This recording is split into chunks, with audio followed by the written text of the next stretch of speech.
Crawford meeting in the middle of the ring. Both moving forward. Starting to see a lot more movement between the two. Sharma with a little bit of feigning early in that exchange. Sharma's not afraid to lead with that left hook, which means she's timing Crawford coming in order for that punch to be effective. Starting to see some head movement with Crawford. The right hand lands for Crawford. Crawford to the body.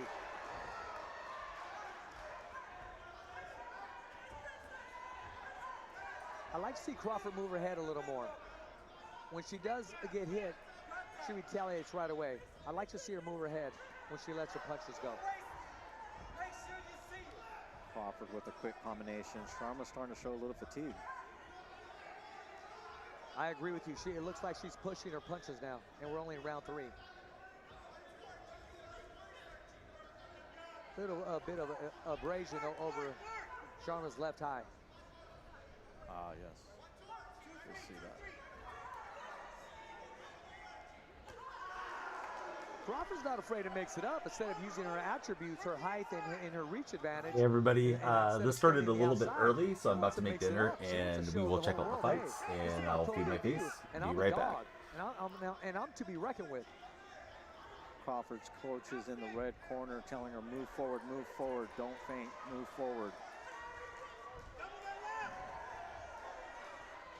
I thought I saw an open glove, no warning from our referee. No harm, no foul. These 30 seconds are very important. See who closes the show. I like the transition what Crawford is doing now. Definitely. Crawford showing in strong that third round.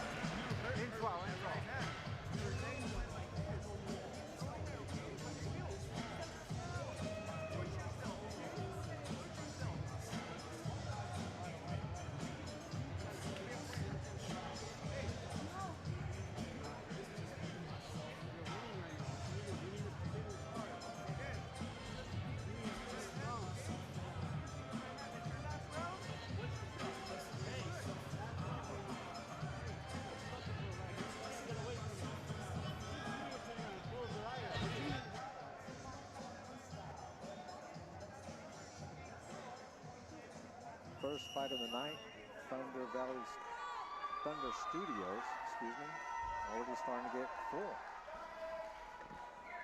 Crowds slowly pouring in, but definitely coming in. I think this round right here is either make you or break you. I have it even. I don't know exactly who's winning, but I have it even in my scorecard. If you can have it even after 3 rounds, but it's a close fight to call. Sharma's starting to step it up, as if to say, hey, her corner said, hey, we're behind here. Let your hands go. Definitely. I have Crawford up on the cards on this one. I do believe she's landing more of the heavy 2-1, is that what you have her? Yeah, 2-1. But Sharma the first and the third? Back. First and the third, definitely.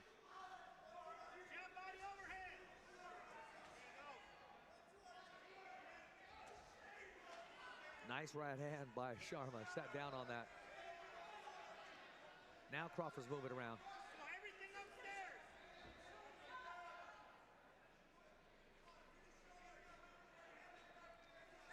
Crawford needs to continue moving forward. Get that head movement in. Sharma's definitely aiming for the knockout. She is nothing but headshots on this. Both women are letting their hands go. This last round is going to show everybody, hey, I know it's close, but I got to steal this round. I got to take home this victory. Sharma's looking really sluggish, throwing her punches, throwing her body. On top of that, breathing really hard. You know, that takes a lot of energy for a fighter. Once that bell rings and you come out and just start letting your hands go without pacing yourself, because you want to close the show, but she has some urgency in her, and I like that. I wish Ryan Garcia would show some urgency against and you know, taking that defeat against Romero. I didn't see any urgency. This is going to be a tough one to score. We could definitely see. Is that a slip? A slip or a knock? Counted as a knockdown. No. Slip.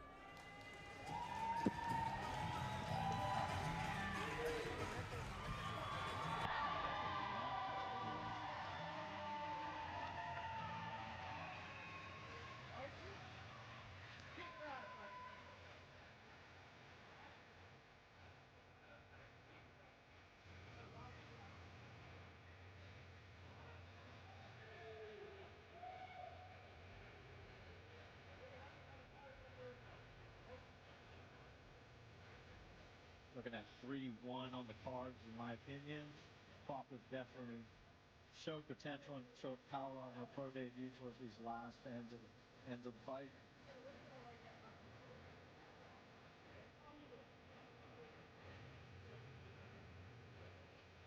Sharma definitely showing heart, showing that she had what it takes to give Crawford a little bit of a challenge for her pro debut here at Thunder Studios in Long Beach, California.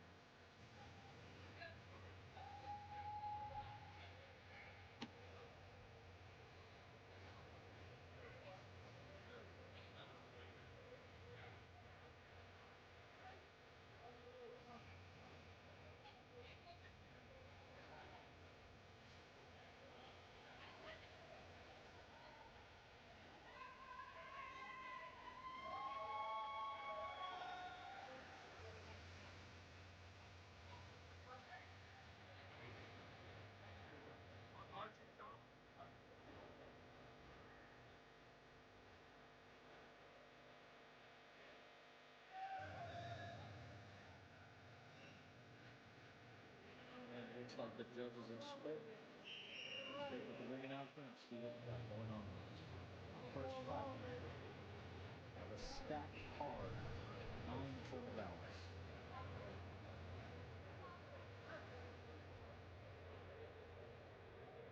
Let's go to the ring announcer.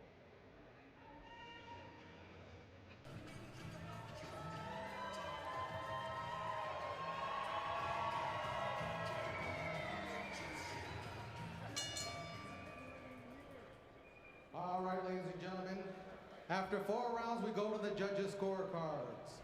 Judge Damian Walton sees about even, 38-38. That is overruled by Judge Ron Scott Stevens, who scores about 39-37, and Pam Hayashida also sees about 39-37 for your winner by majority decision. From Culver City, California, Carson Crawford.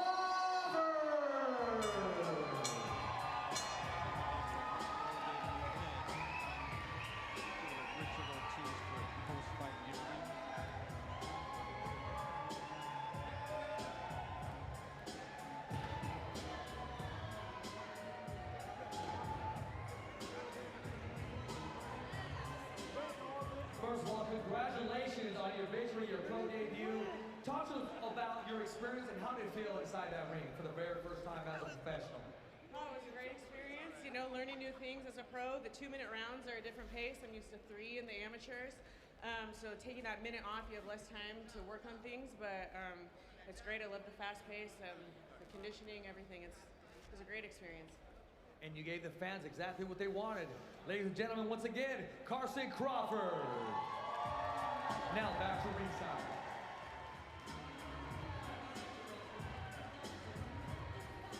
Pro debut.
Crawford, her first professional bout, got the jitters out of the way, got it out of the way.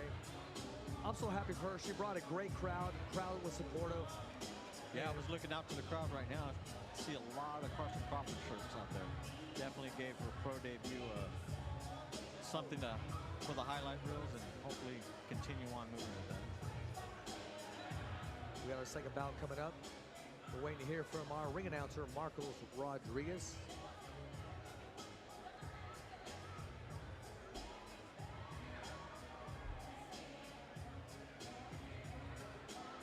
We got the undefeated Jesus Diego taking on Marcos DeCamp.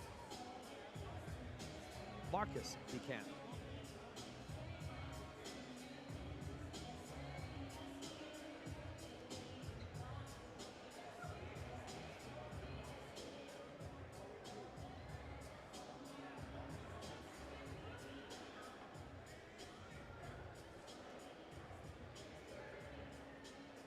Looking around, Richie, I see a lot of very familiar faces. Yeah, if you stop to check and the who's who of boxing. See, that's one thing about Marv Nation Promotions. Everybody's invited. Just look to my right, and I'm sitting here looking at Gabe Rosado, and who's standing right next to me? Now you got the one and only, the living legend, PDC's own, Mr. Sam Watson.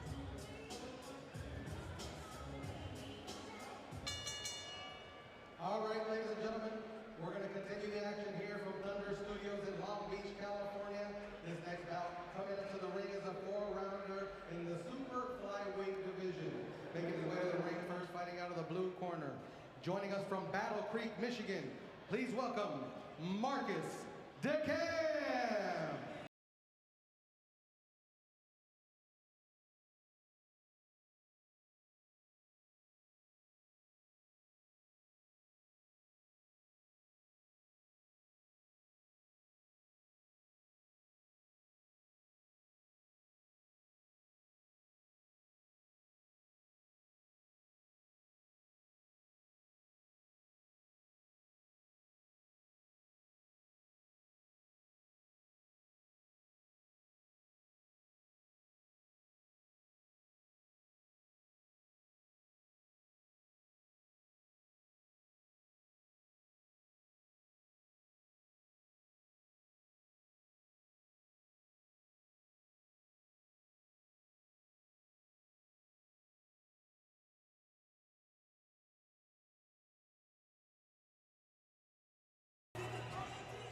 And now making his way to the ring, his opponent fighting out of the red corner.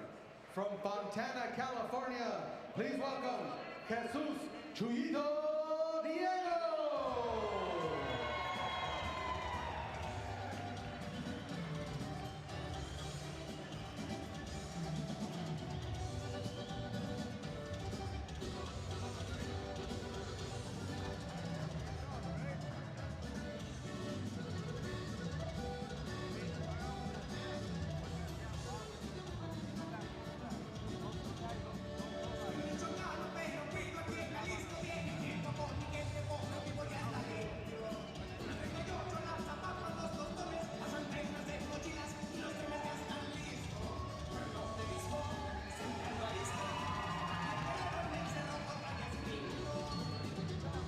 Well, the tail of the tape, you got both men coming in at the age of 20 years old for Jesus Diego, and 28 years old for Marcus DeCamp.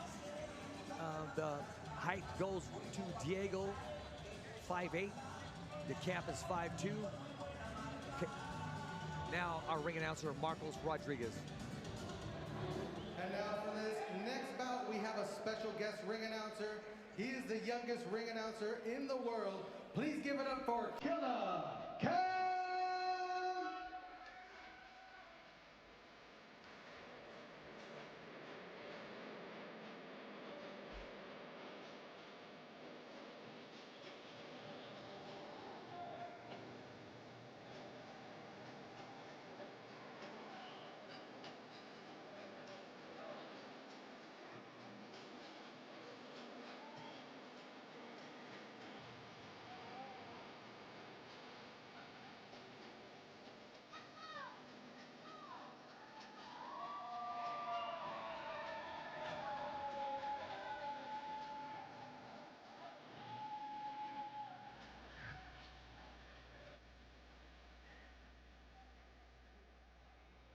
And now live from Thunder Studios, this is Marv Nation.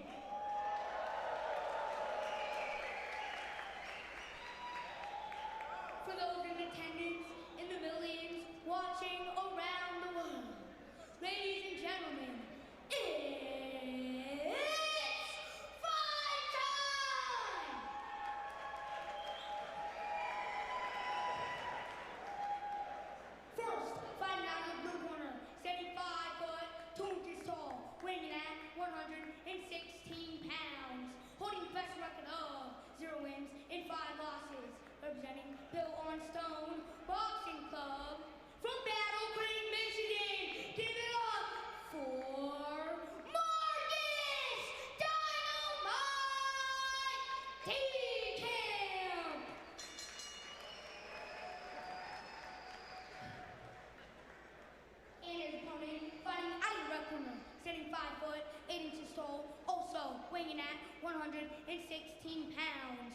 holding fresh record of 2 wins and 0 losses, with 1 win coming by way of knockout.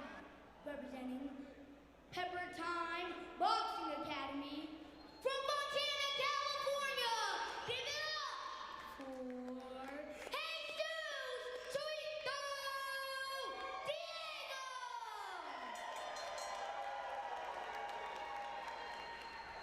More Nation, baby! Let's get it!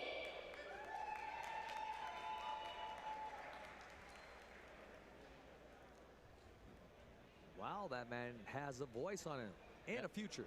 I got to tell you, Richie, one for your money. Absolutely. Referee Jared White giving instructions.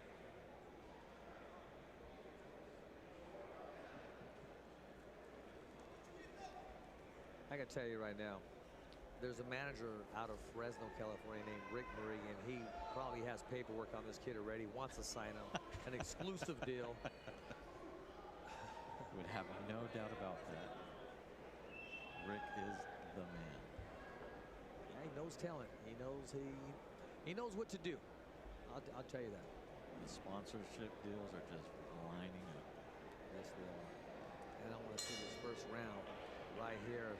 You know, Marcus DeCamp, you know, when I was talking to him back at the fighter meeting, he said, Richard, you know what, I said, why are you going to win today? Why are you going to be successful? And he said, because of my daughter. My daughter, Emily. I dedicate this fight to my daughter. And that's all he had on his mind. That's all he said. Sometimes that's the only motivation you need. Yes, exactly. This is Diego definitely coming in strong. Snapping that jab. Snapping that jab. Moving around.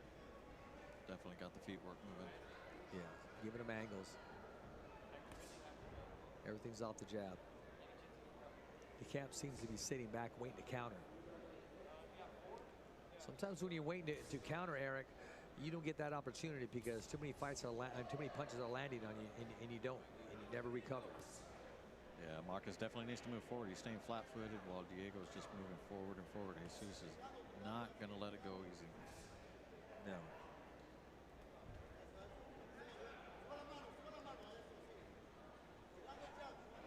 Both men with the experience of Jesus Diego, 2-0, 1 knockout. DeCamp with 5 professional fights.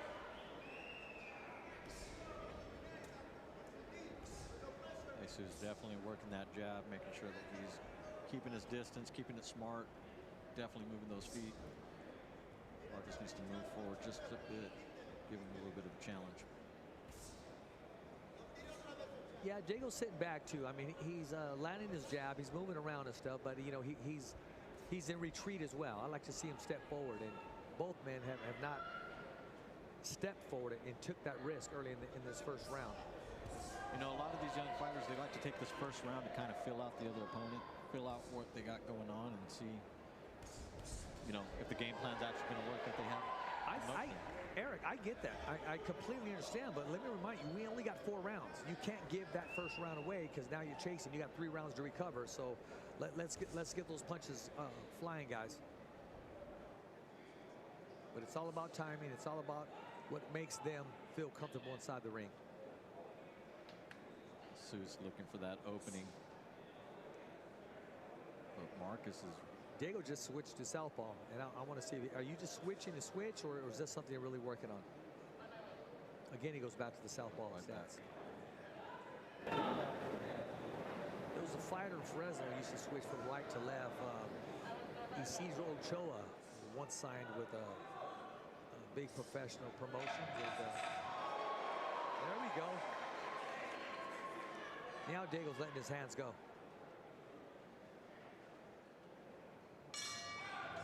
Yeah, like I said, I think that first round kind of filling each other out, but I think hopefully the second round will be a lot more action for both the fighters. Diego not even breaking a sweat yet. He's having fun in that. Round 2 with Marv Nation. Ring Girl sponsored by Fight Book. Changing the fight game.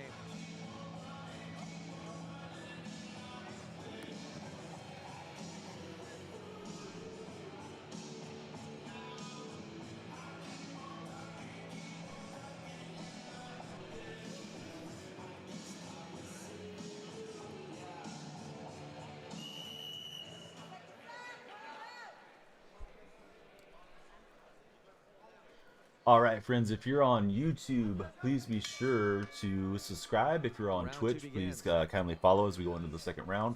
I'll get out of the way so you can enjoy maximum fight excitement here tonight. And thank you to Creator Sports Network for having us host this event. Does this second round because he's been sitting back and definitely sitting back to counter.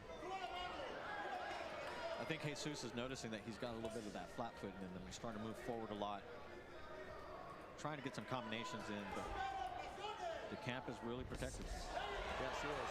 Took a left hook right there by Diego. Diego trying to get him against the ropes. Diego with the lead right hand. Camp moving out. Yes.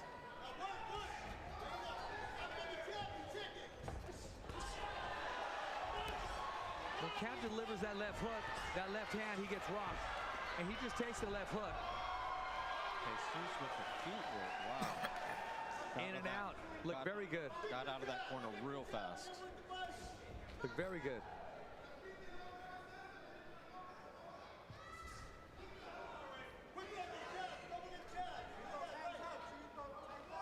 Sees Diego's corner, telling him to work that jab more and more, move forward. You know, when neither fighters went to the body, I like to see some fighters go to the body.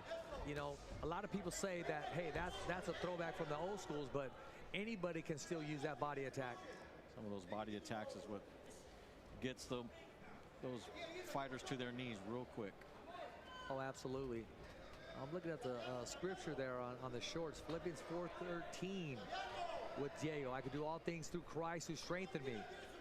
It's good to have that motivation and that acceptance of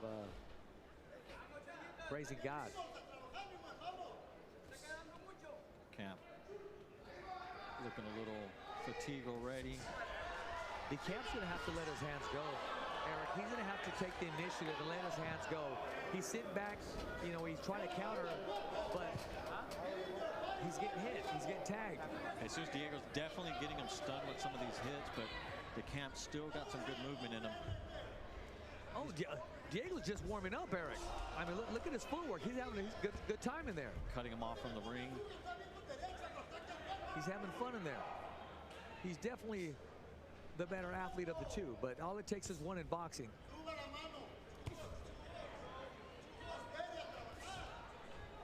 He's setting a trap there. He put his right hand up because he knew that left hook was coming. He's going to counter that left hook with a right hand.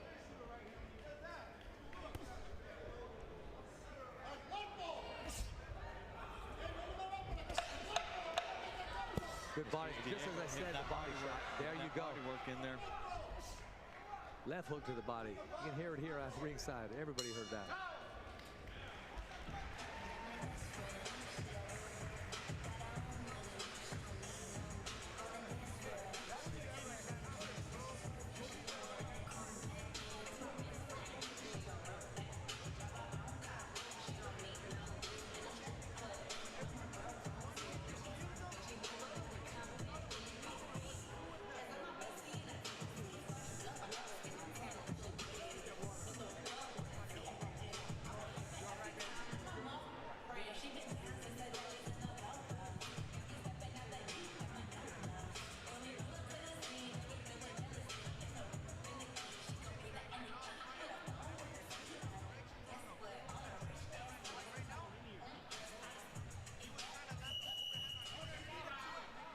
Round three begins. I'm looking at the corner of Jesus Diego. The trainer, he's living with himself. I mean, he's just demanding those hooks to the body. He knows those successful and he wants him to pick up where he left off. The few hits that he got onto Camp really gassed him out. The Camp already showing fatigue, but again, Jesus Diego is coming in strong, moving forward, pulling those punches. I mean, the speed on Jesus Diego is just... Well, DeCamp seems to be moving around a little better now, but you got to let your hands go. And this is the sport of boxing. You know, a lot of counter punchers, they do set traps. They let their hands go in the very beginning, and then they set a trap to counter. But DeCamp's not letting his hands go. So he's just sitting back, and he's giving these two rounds away. Not only that, he's getting peppered. Nice right hand. AP, they started the fights a little earlier than anticipated, so I'm like running back and forth in the house right now. Dude, thank you. I can't believe it's been 57 months. Hope everybody will follow AP Ballparks if you haven't already. Great streamer, great perk maker in MLB The Show, and I hope you're enjoying the drop weekend there. I'll be back on the show later. We got hand down, man down. This fight might be getting stopped here, but let me write AP on our subscriber wall. Thank you for subscribing. If you guys are on YouTube, please subscribe. We'll have more fights, more MMA coming up throughout the month and in future months with Creator Sports Network. And if you're on Twitch, hey, please follow. We're fortunate to have live sports usually about once a week right now with Creator Sports Network. So we got our first knockout of the night. The hand speed was just amazing. Do got to give credit to Marcos DeCamp. Did an amazing job trying to defend it. AP's on the wall. Let me get a little bit more lights going in here for when I am on camera. I don't really want to interrupt from your guys' enjoyment of the fights, but let me get the dancing stuff going behind me there. And also get my stream lights going, so excuse the pop-up here if it pops for a second. There we go. Alright, let's see. I don't think I have a boxing one, but we can find a little... Oh, we get like the bomb going maybe. There we go, because we're getting knockouts. We got explosive fights here, so... Alright, we'll get ready for the third fight of the night here, and I'm sure they'll get us to a segue of showing us the cutscene. Hey, thanks so much for following, Danny. Great to have you here. And yeah, all the Spanish speakers, everybody around the globe, you guys are all welcome to watch. There's a link pinned to the top of the Twitch chat. If anybody could click through it, it will help Creator Sports Network, and that helps them bring us more events. So please give them a click and check it out.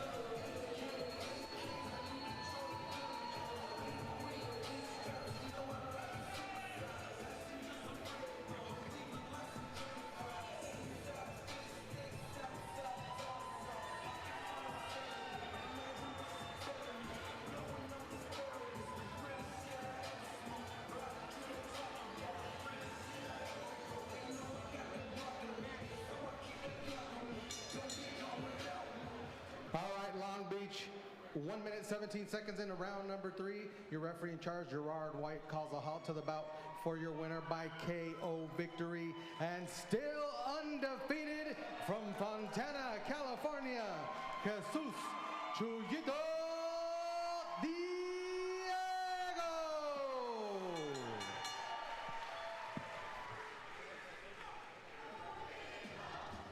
Now the ritual tease for the post-fight interview.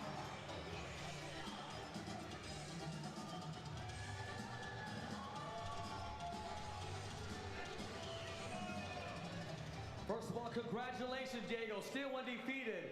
Talk to us about that third round. I know you were setting some traps in the second round. Talk to us about that body attack. I started off, nice and slow.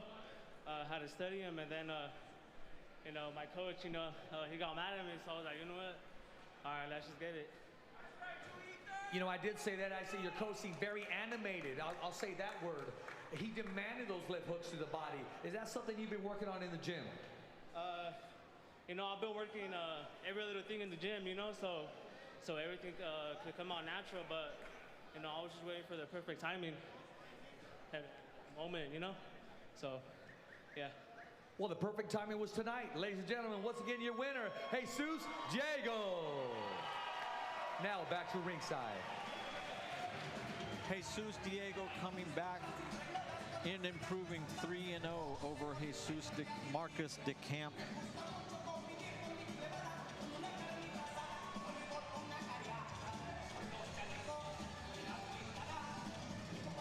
Third round knockdown.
right, ladies and gentlemen, we're going to continue the action here from Thunder Studios in Long Beach, California. This next bout coming to the ring is a 6-rounder in the women's super lightweight division. Making her way to the ring first, fighting out of the blue corner. Joining us from San Jose, California, please welcome Tanisha Lopez.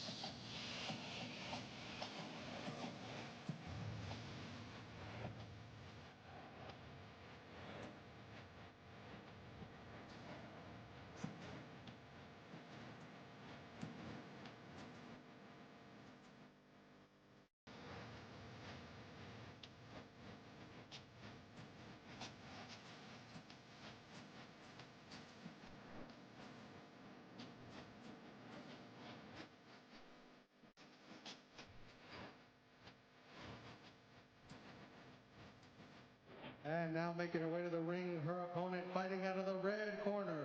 From Santa Monica, California, please welcome Stephanie Simon.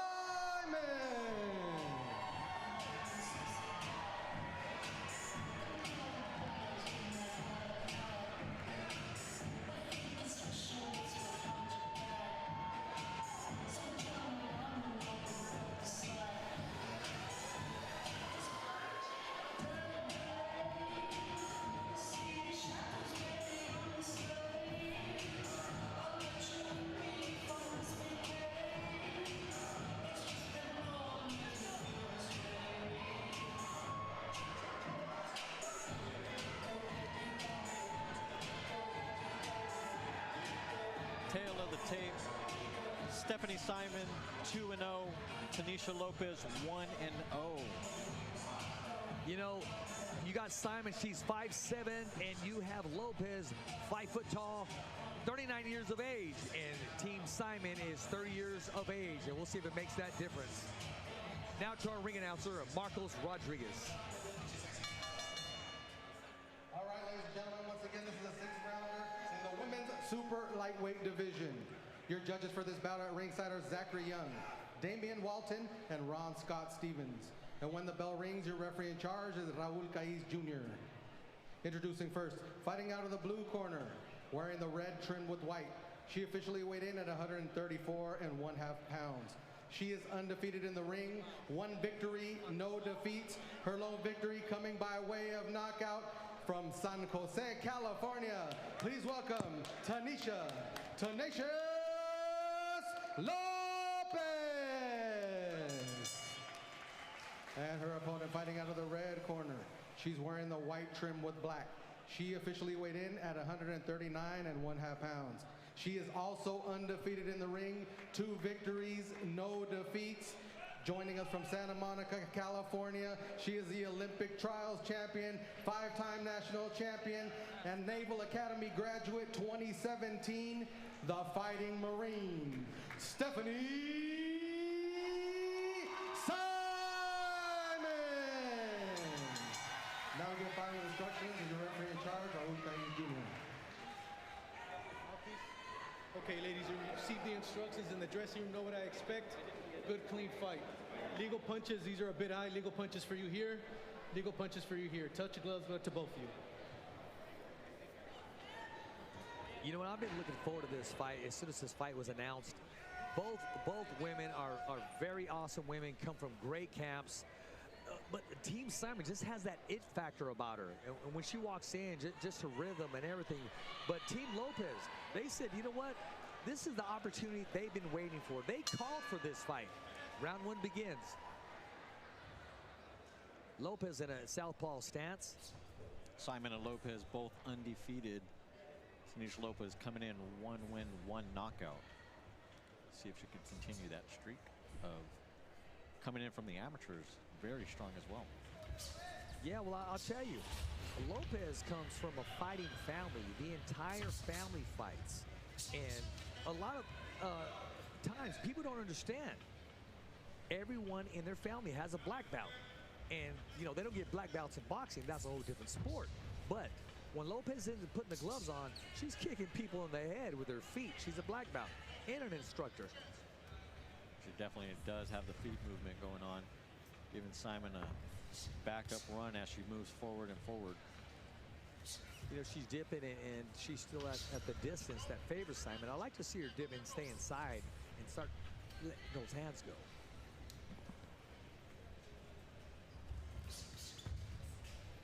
Simon waiting patiently. Simon is sitting back waiting patiently, just waiting to counter. 6-round bout. I think Simon's just going to go ahead and kind of see what she can do and release a little bit as she can go, but watch what Lopez is going to be doing and how her movement's going to affect that. I'm listening to the instruction and Team Simon, and they're letting her know, just relax, let her come inside, drop that right hand.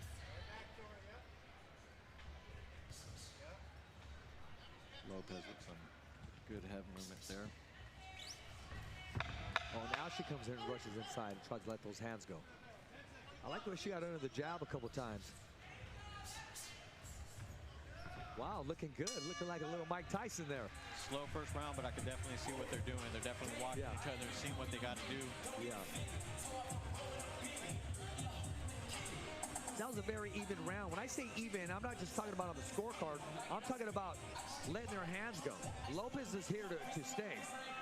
I think they're both definitely kind of testing the waters, see what they got going on. But the second round is going to be very interesting. I think Lopez and Simon are going to really have to see head-to-head and see what they can do.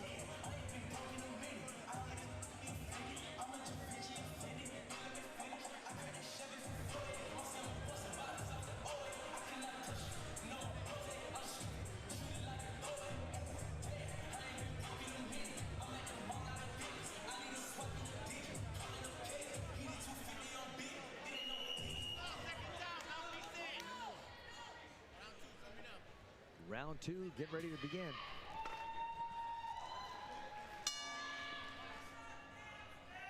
I want to see if Simon was kind of maybe possibly taking that first round off just to get the timing. I want to see if she initiates something here in this second round. Just kind of eavesdropping a little bit. Simon's corner definitely said, watch her feet, watch her movement. She's going to try to get you in the center of the ring.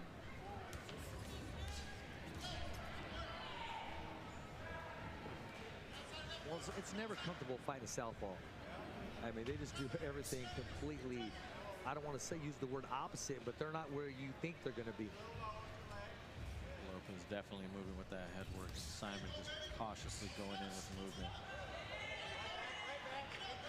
Body work definitely going to be a play in this in the later rounds. Yeah, scheduled for 6 rounds. Oh, nice body shot by Stephanie Simon. Lopez took it well.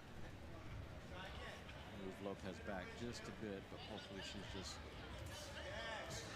get some energy and keep moving forward. Lopez seems content from boxing from the outside and giving him so much height and reach advantage. I like to see her once she starts dipping and let her hands go inside and start working that body. Yeah, I think once Lopez starts letting those hands go, we're going to see a lot more of what her power can do. She's landed some good punches a little on Simon, and those definitely gave her a move for what she was in for. I want to say this, Lopez is pretty elusive right now. You know, I know it's still early. She hasn't taken anything clean. They've been grazed because of her head movement. Oh, took a big left right there. Big left jab. And that's because she's right in the reach. Simon's able to get full extension on those punches. See, I like to see Lopez get her hands going when she's inside. Yeah, no, definitely. Like I said, I think once she gets that movement going and she lets those hands go, I think Simon's going to be in for a little bit of trouble, but Simon's real calm. Not getting worked up. Lopez isn't really moving her around as I thought she would. Kind of keeping it calm, cool, and collective.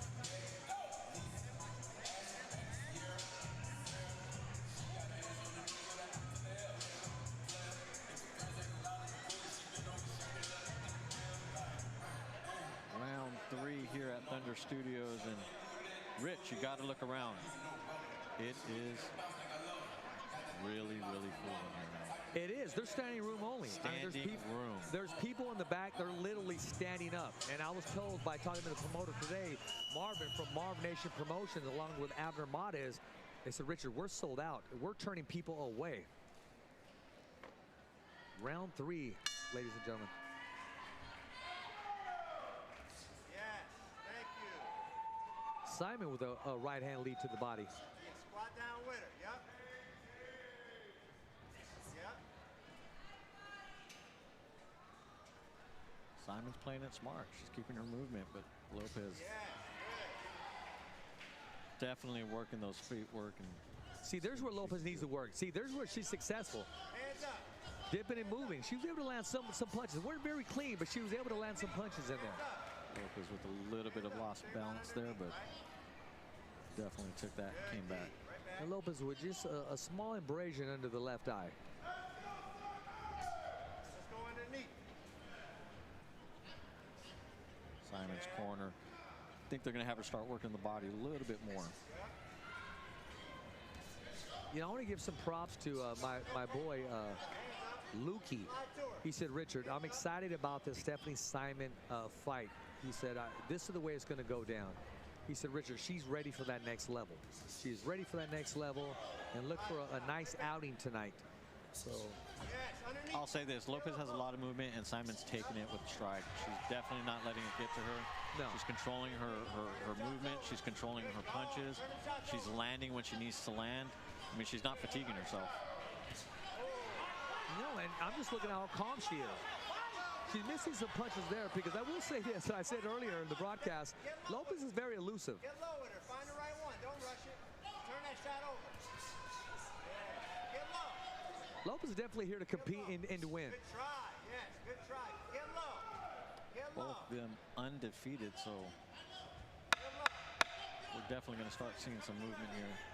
Start seeing a little bit more action, because someone's taking a loss. And again, Simon's taking this fight very controlled. Another competitive round. Probably the most competitive round of the fight, round 3.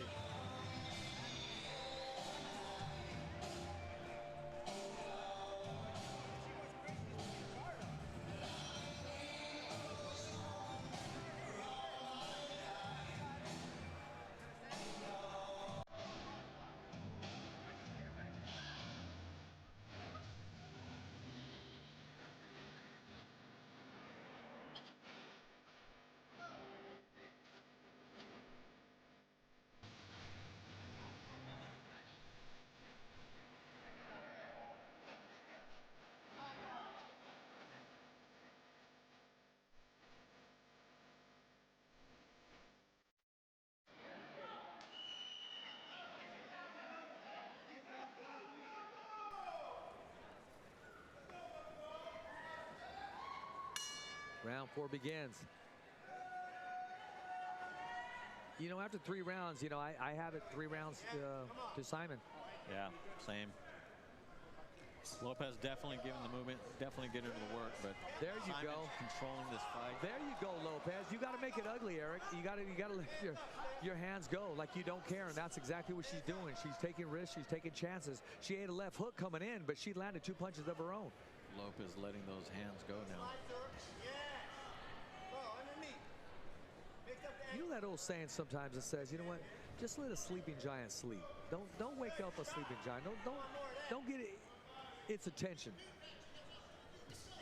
I could definitely see Simon working the ring to her advantage. I think she's having Lopez start getting a lot more movement, starting to fatigue her just a bit.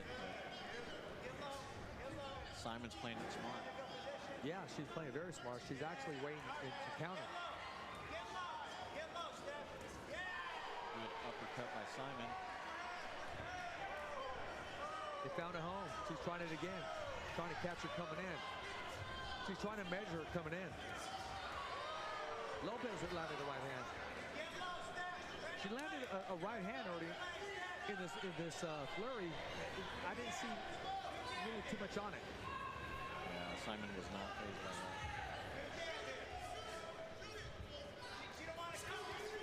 Nice hook to the body by Simon. Oh, and a jab, and a combination. Double combination by Simon. Get low, Steph. Rack that shot. Rack it. Rack that shot. Nice body shot. Simon's corner definitely wanted her to pressure more. I like Lopez. Lopez is here to fight. She is not backing down. No, she's not. Taking those hits, she is taking them and giving them. A little bit of stare down right after this round. Very competitive fight. I became a fan after this. This is a nice one. Great night of boxing. I want to say Marv Nation puts together a great night of boxing. Definitely, definitely.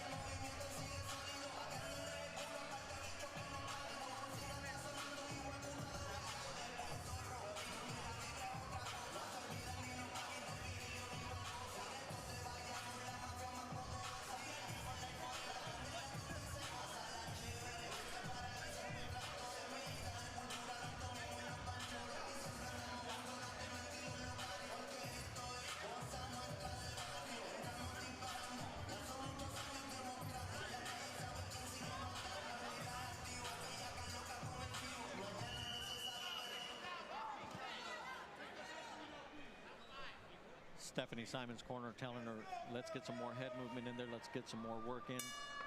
Cross off on the ring. Work that body. Round 5. You know, I have Simon winning all around so far, but that, if I was ever going to give Lopez a round, it would have been round 4. Because she was able to be successful by getting underneath that jab. She ate an uppercut coming in, but she was able to let her hands go.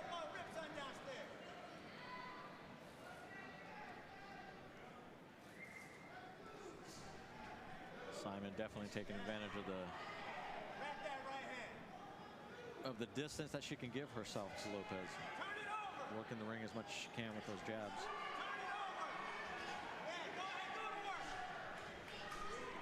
Scheduled for 6 rounds. I want to see if Lopez can take her to be the first person to take Simon's the distance. But I think she wants to do more than just take the distance.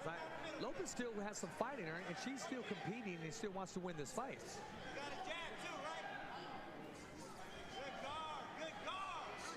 Oh, nice right hand by Simon.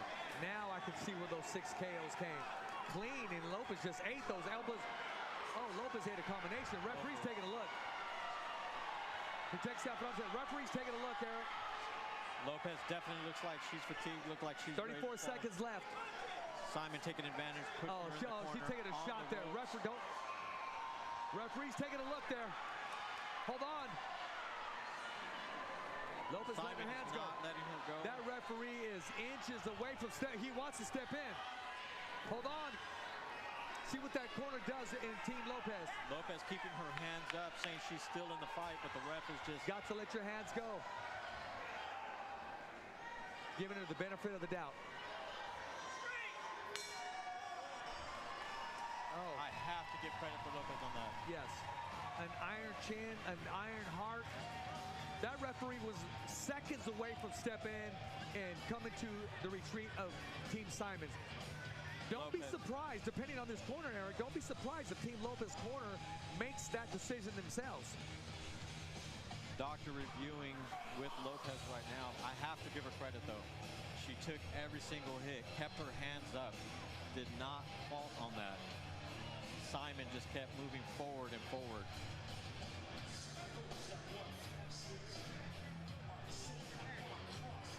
He's giving her another round. Referee's going to give her another round.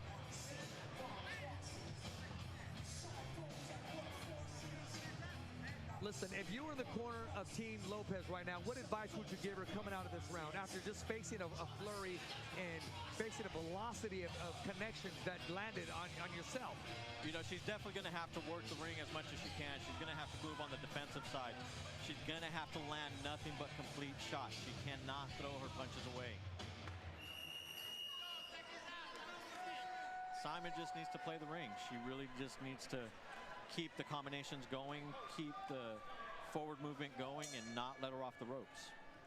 The sister of Lopez had some words of advice as well, too. Like I said, that family rolls deep. They're all comes from a fighting family.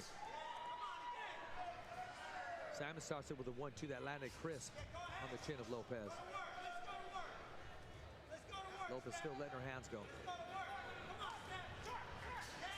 big right hand by Lopez. The referee's gonna take a look. She took a back step, but she didn't go anywhere. Lopez still moving forward. Another clean right hand. She takes another a clean one, Eric. That referee's gonna do the job himself and stop this fight. Simon playing it cool. She looks like she's gonna move around her and try to throw her into the ropes. Simon has found a home for that right hand lead. Moving forward. Lopez looking a little flat-footed. Yeah, referee stepping in. Every time I keep saying that, Lopez keeps fighting back. Keeping her hands up. I gotta give her credit. Gotta give her credit. She's keeping her hands up. I think the referee needs to step in. I think he needs to step in because I think it's going to be a one. Oh gosh, it's just it may not end the way we want it to end. 40 seconds on the clock. Lopez needs to either come back or. And I say this in all due respect, Eric. I don't want to see Lopez. Sometimes your chin is too good for its own good, and that's the will of a fighter. Lopez's corner, pushing her and pushing her. Lopez not dropping her hands.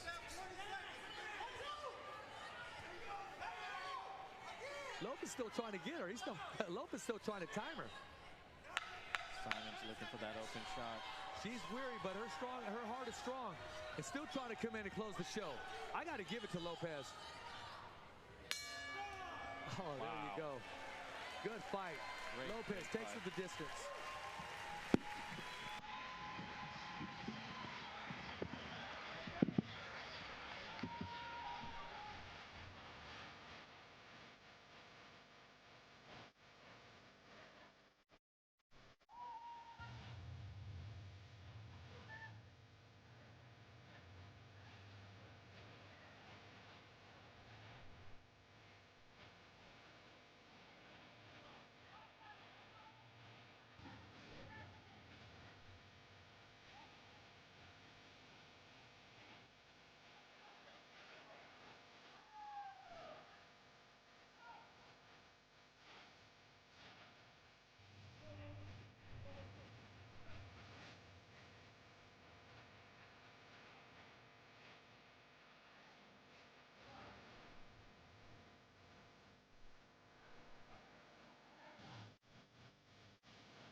All right, long Long Beach. Let's hear it one more time for these two ladies who left it all out in the ring tonight. After 6 rounds, we go to the judges' scorecards. Judge Zachary Young and Damian Walton see the bout the same, 60-54. And Judge Ron Scott Stevens sees the bout 59-54. All for your winner by unanimous decision. And still undefeated from Santa Monica, California, the Fighting Marine, Stephanie Simon.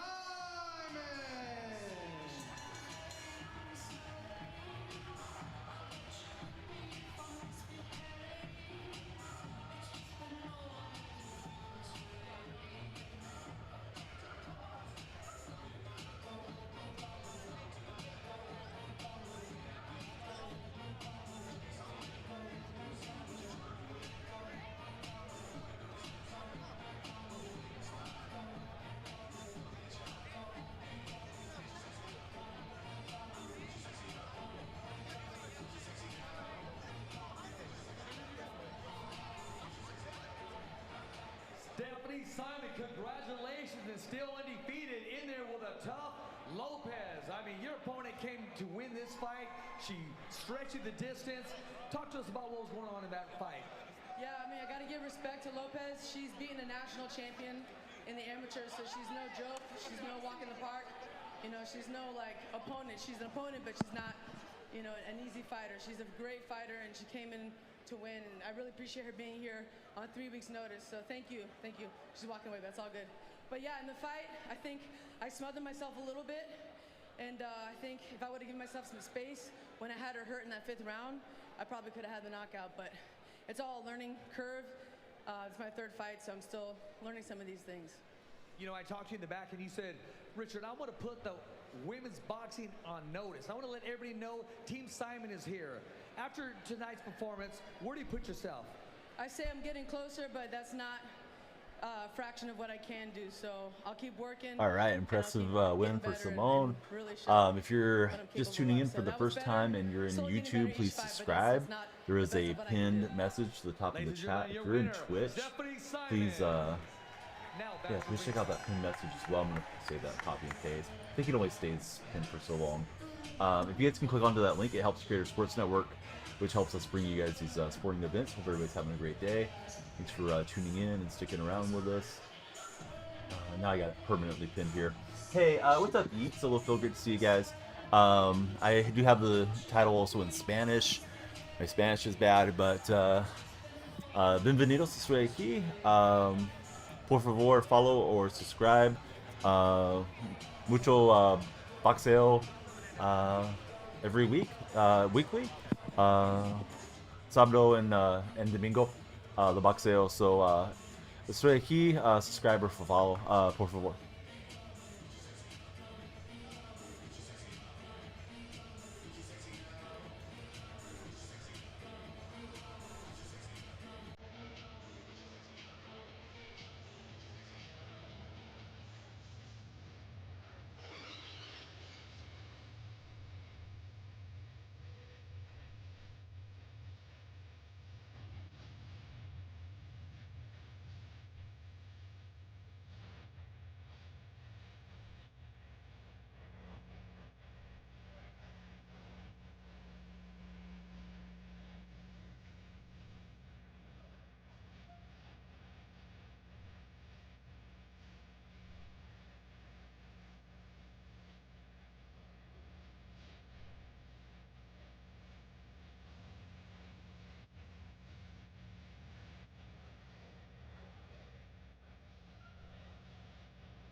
Marv Nation, in association with Midas Promotions, brings you another night of exciting boxing Saturday night in Long Beach. Beth Duran alongside Gabe Rosado. We have 5 fights coming your way here from Southern California. Of course, the main event is going to be Fernando Vargas Jr.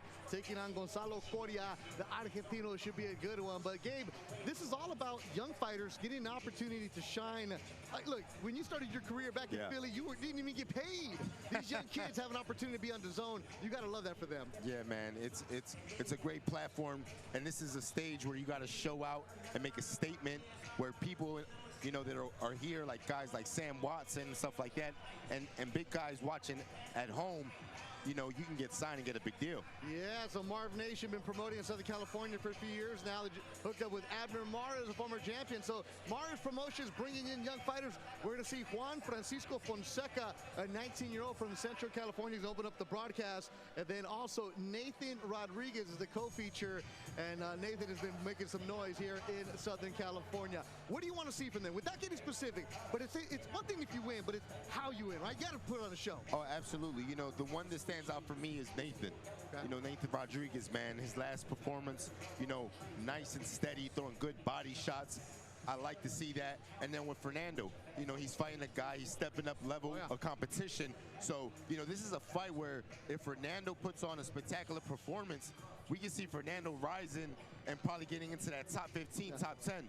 16-0, Fernando Vargas Jr., the main event tonight against Gonzalo Coria. That's still to come in a bit. We got 5 fights coming your way. Let's bring up our first fight. And make sure you follow the Marv Nation social media account to see what's going on behind the scenes. Our ring announcer for tonight is the one and only Marco Rodriguez.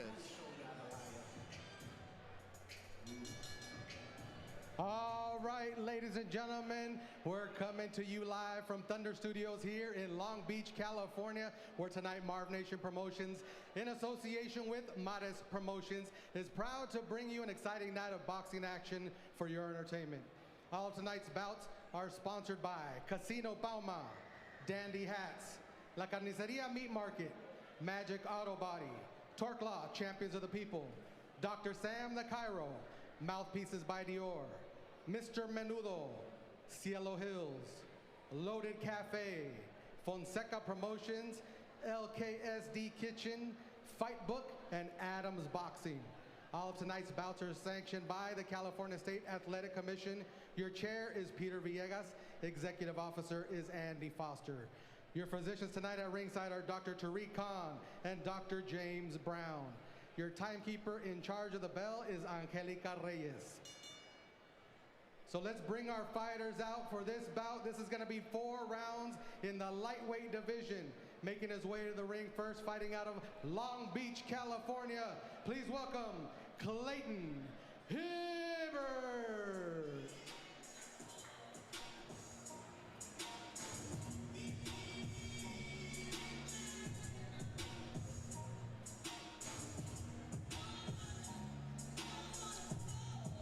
Clayton Hibbert is the record of 2-7. So Clayton Hibbert either knocks you out or gets knocked out. That's the kind of fighter that he is. A fun fighter for a broadcast. 29 years old, out of Southern California.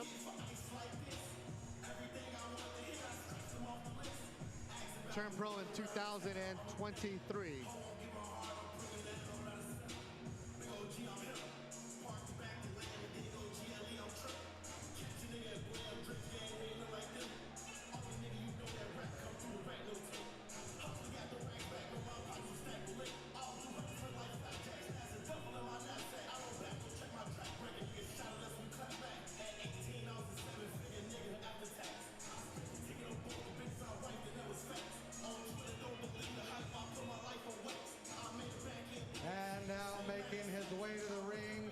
His opponent fighting out of the red corner from Manteca, California. Please welcome Juan Fonseca Jr. And you hear the noise for him right behind us, a sold-out section. The VIP section here at Marv Nation and Marv Promotions for Juan Francisco Fonseca Jr., the 19-year-old from Manteca, California, the Central Coast.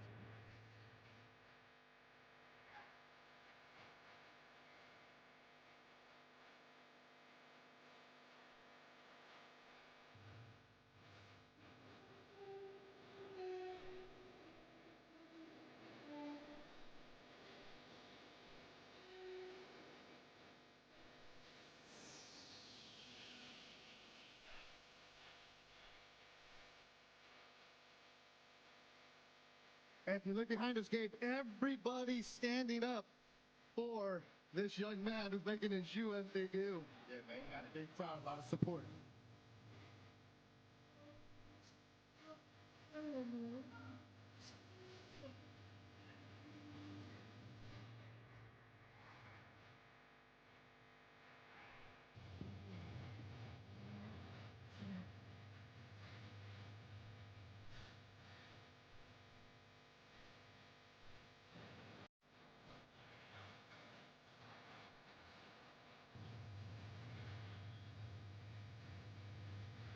Was the ring crawl for him, enjoying every single second of it. 19-year-old.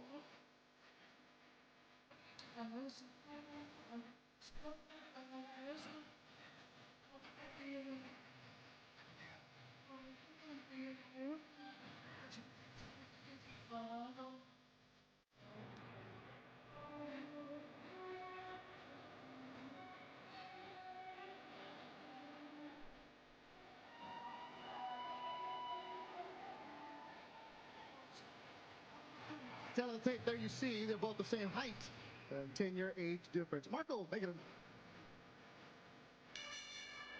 All right, ladies and gentlemen, once again, this is a 4-rounder in the lightweight division. Your judges for this bout at ringside are Zachary Young, Ron Scott Stevens, and Pam Hayashida. And when the bell rings, your referee in charge is Gerard White. Introducing first, fighting out of the blue corner. He's wearing the black with white. He officially weighed in at 136 3/4 pounds.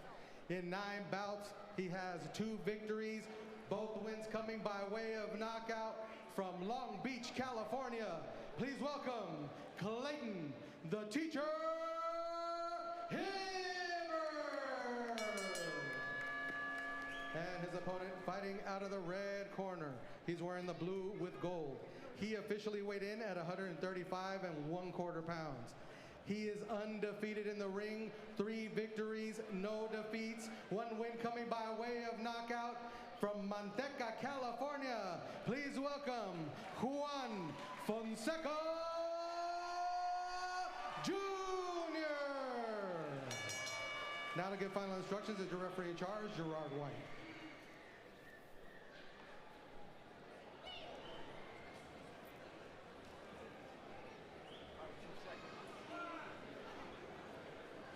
Fighter chief second. Juan, Clayton, we went over the rules in the dressing room. Both of you guys know what I expect out of you. I'm gonna let them work you right here. Trunks are good over here. Touch them up. Let's go to work, guys. Gerard White, the 3rd man in the ring as we get ready to go. Our opening bout here on DAZN, Marv Nation and Myers Promotions from Long Beach, California. This is scheduled for 4 rounds. All right, good luck to the guy from Antigua. He's kind of out my way. Please be sure to follow or subscribe. Por favor, subscribe or follow. Muchos boxeo, estoy aquí every single week. So, yeah, thanks everybody for tuning in, and I hope you're having a great time. Bama, great to see you there. Please click the link that's pinned to the top of the chat if you get a chance. Let's get out of the way and enjoy the fights. From Central California, born in Stockton, now lives in Manteca. In his corner is going to be Felipe Martinez, Jose Barroa, Sal Ochoa, the cut man, and Francisco Fonseca, his dad. And he's coming out swinging wild game. Yeah, man. Man, shout out to both of these guys for their outfits, man. They blinked out. Oh, absolutely. I mean, if you're going to make your U.S. debut like Fonseca looking smooth, if you're going to have somebody singing your ring walk, you better be looking smooth. And Clayton Hibbert got the Jamaican flag in the back of his trunks. Like that sequence. And Clayton, Gabe, I've called 2 of his fights. Golden Boy's used them a couple of times. He will swing wild, and every now and then he'll run into one. So you got to be careful if you're the 19-year-old Fonseca. Hibbert is not here to box you. He's here to just throw with you. Yeah, man. Just trying to line Fonseca up with a counter shot. Staying on that back foot. That was a nice check hook right there by Hilbert. No problem from T. Fonseca saying, hey, we'll take on the southpaw. A lot of times teams will just say, well, we're going to wait. No. You know, Fonseca, he just needs to pop that jab right now. You know, he's looking for a shot, but it's too early. It's the first round. You know, we're fighting the southpaw. So you're not going to find that one shot. You got to set it up with that jab. Right there, good jab. Just keep throwing that out there? Yeah, for sure. You know, keep throwing that out there and then see how Hilbert reacts to it. Then you could find openings depending on what Hilbert throws back. Hilbert with the teacher on the belt line of his trunks. Will he be the teacher tonight? Against the 19-year-old Juan Fonseca.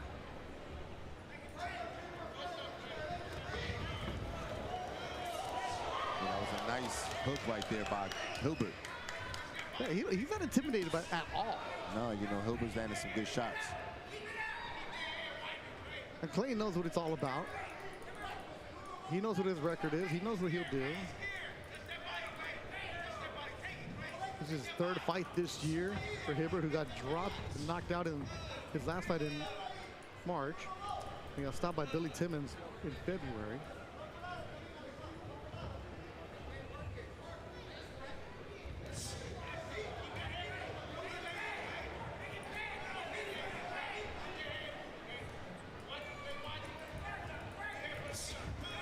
Good swing and a miss, and Fonseca gets tagged with the right hand. A left from Hilbert. Yeah, Hilbert landed some really good counter shots in this first round.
All right, so now you get your first round of the U.S. out of the way. Now it's like, let's just box, right? Yeah, you know, like I said, Fonseca needs to keep popping that jab, put it on overtime right now. Not trying to look for one shot. That's good right there, step in. You hear the noise being made by Team Fonseca. They're behind us in the tracksuits. Bought the VIP seats to be ringside. Also has a lot of family in Culiacán, especially his cousin Estefania Fonseca. Y saludos a la gente que está mirando desde México para Team Fonseca. He's got the backing behind him. Now does he have the goods to show it? And they're going to give him an ugly, rugged fighter and claim Hilbert. Yeah, and that's what Hilbert's supposed to be doing. No, for sure, man. It's a difficult style if you don't know what you're doing.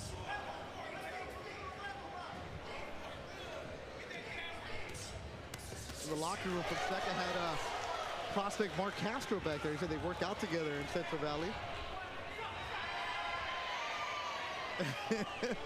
That's what happens when you're 2-7. You're going to make it ugly as you can.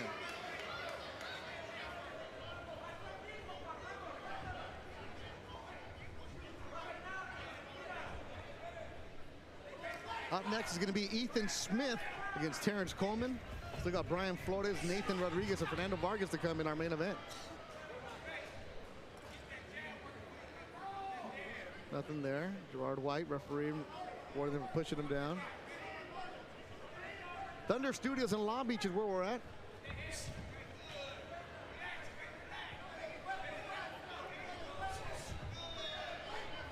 You know, Fonseca, he's doing a little better in this round, being a little more active, letting his hands go more. And you know, Hilbert's just trying to throw one-punch counters, not really staying busy. This is Hilbert's lifestyle. He's gonna fight somebody who is undefeated every single time. Only once has he fought somebody that had a couple losses on his record. That was Eduardo Diaz, who stopped him in the first round last year. Hilbert leaping and landing a right.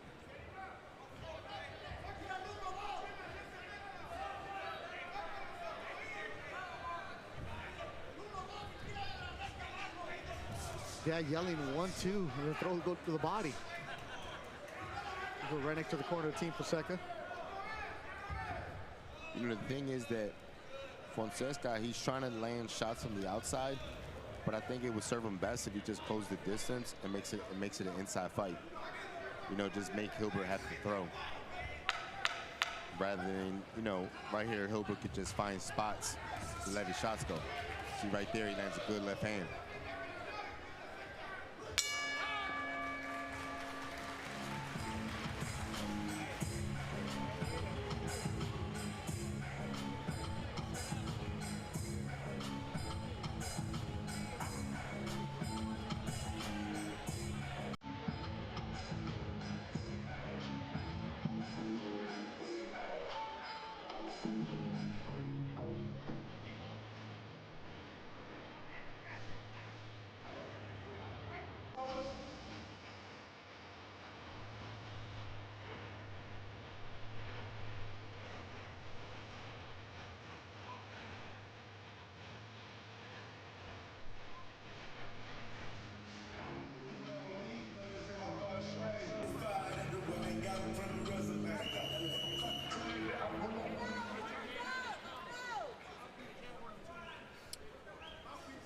Fonseca, his pro debut was against another fighter making his debut, and he knocked him out in the second round. His second fight was against a fighter who was 4-8 with the distance. And then his last fight was against a fighter who was 1-0 and he went the distance. Yeah. Definitely a step up in experience against Clayton Hibbert, who has no respect at all for the 19-year-old. That outside range, man, is giving, you know, it gives Hilbert opportunities to throw counters. And now he's orthodox. Yeah, switches. And that's it. Fonseca landed a low blow.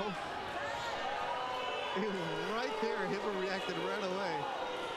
But I think that's what Fonseca has to do, you know, make it a rugged fight and just close that distance.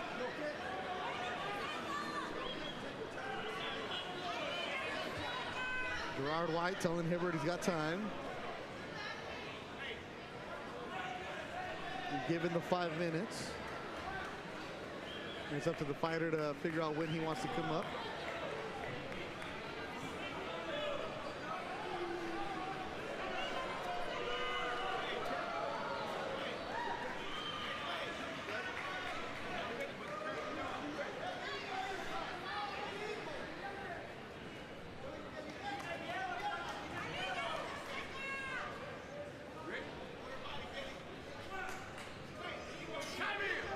Third round of action. Fonseca coming out, letting his hands go now. Hilbert back to the southpaw, the way he started the fight. Leaping in, nothing.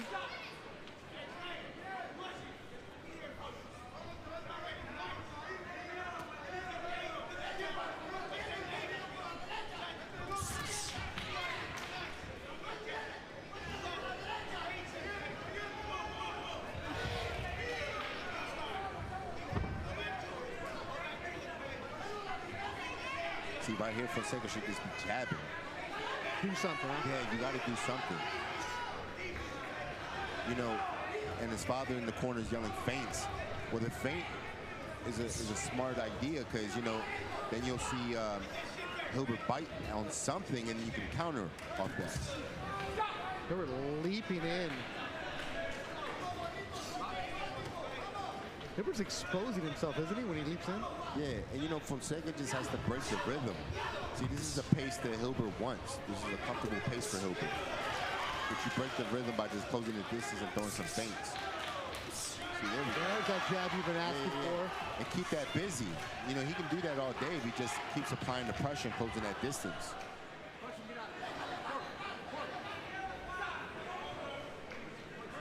You know, Fonseca has to stay right there on Hilbert's chest. See, this range right here is not the range he needs to be in. Completely close the distance. His dad just telling him, don't smother yourself. Watch your distance. I mean, Hibbert's going to be, an opponent's going to be very, very difficult for anybody to look good against.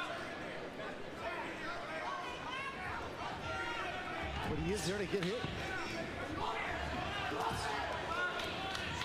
And the thing is that, you know, Fonseca's throwing too many hard shots. So he's diving in, he's falling off balance. You know, he's not throwing precise, crispy shots where he can keep his balance and keep his distance. See, right here, it's all hard shots. You know, you want to jab, double up the jab, triple the jab.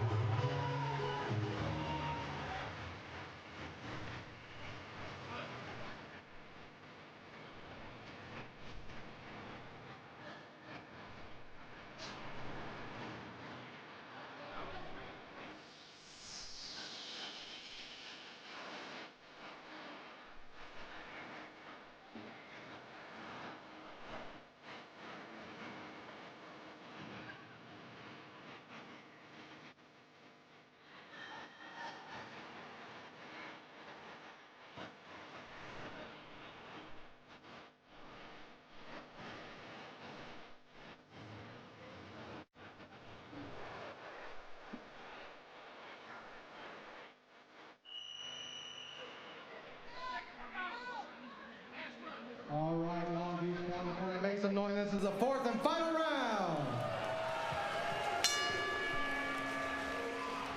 All right, fourth and final round. Not the most aesthetically pleasing fight, but Hibbert comes out there just letting his hands go. Combinations extraordinaire. There's that uppercut you're asking for with Gabe Rosales. Yeah, that was a nice left uppercut.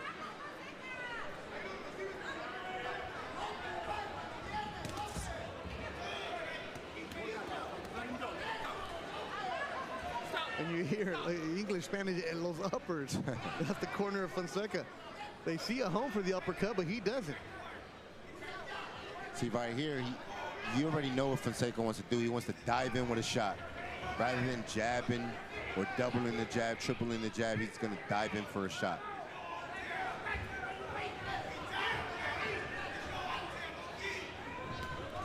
See, he's diving in. He's very predictable right now, and he just needs to jab more. The basic fundamentals, right? Yeah. I think the more and more I work with you, you're just becoming that old man game where you're like, just throw your jab. Yeah, you know, because the jab is the rangefinder.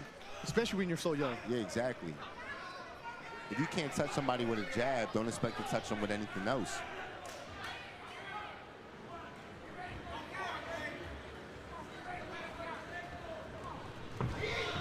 Up next will be Ethan Smith at 168 pounds. Out of Las Vegas. A lot of potential there. There's a good right hand from Fonseca. Yeah, that was a nice shot.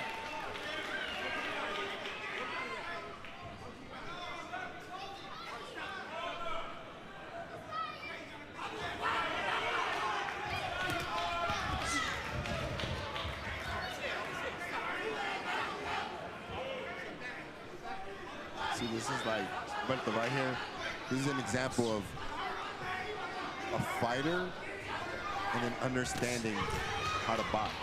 There's a difference, right? See, Fonseca wants to fight, but he's not understanding exactly what he needs to do to get there. And it's just the simple things. It's the footwork, it's the jab, it's understanding that when Hilbert dives in, you can counter him. His father's been yelling it in the corner, hit him with the upper every time Hilberto dives in. But it's like Fonseca just doesn't have the understanding of how to put this together right now. And that's the kind of breakdown that you can get on the Mi Gallo podcast, found on all your social platforms with Gabe Rosado and Abner Marios. No doubt, no doubt. Make sure you subscribe to the YouTube page and the Instagram. Like, I'm not saying I'm working with you, but it's really, really good, Gabe. Oh, yeah, no doubt, man. Thank you. Appreciate it. Yeah, you guys break it down pretty good. And, you know, I'm pretty sure Bill Haney is a big fan. For sure. Final seconds of the round. It'll be Fonseca and Hibbert going the distance in our opening bout.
Beach. After 4 rounds, we go to the judges' scorecards.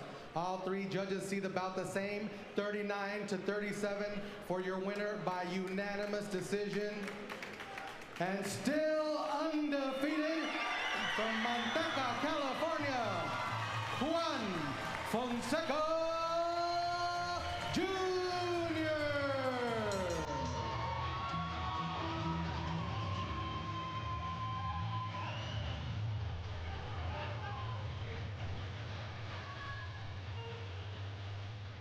So Juan Francisco Fonseca Jr. is now 4-0. He gets a handful for playing Hibbert, who loses for the 8th time in his career. Good learning experience for the 19-year-old Fonseca. And I think if you're Fonseca, one of those like, man, I don't ever want to see that guy again. Yeah, man. And you know, for Fonseca, man, it's just a learning experience. You know, throw that jab, you know, and just go back to the drawing board, sharpen up your skills. There you see his father, Abner Mares, promoting tonight. So Fonseca goes back. U.S. debut ends with a W. Up next will be Ethan Smith and Terrence Coleman, here from Thunder Studios in Long Beach, California.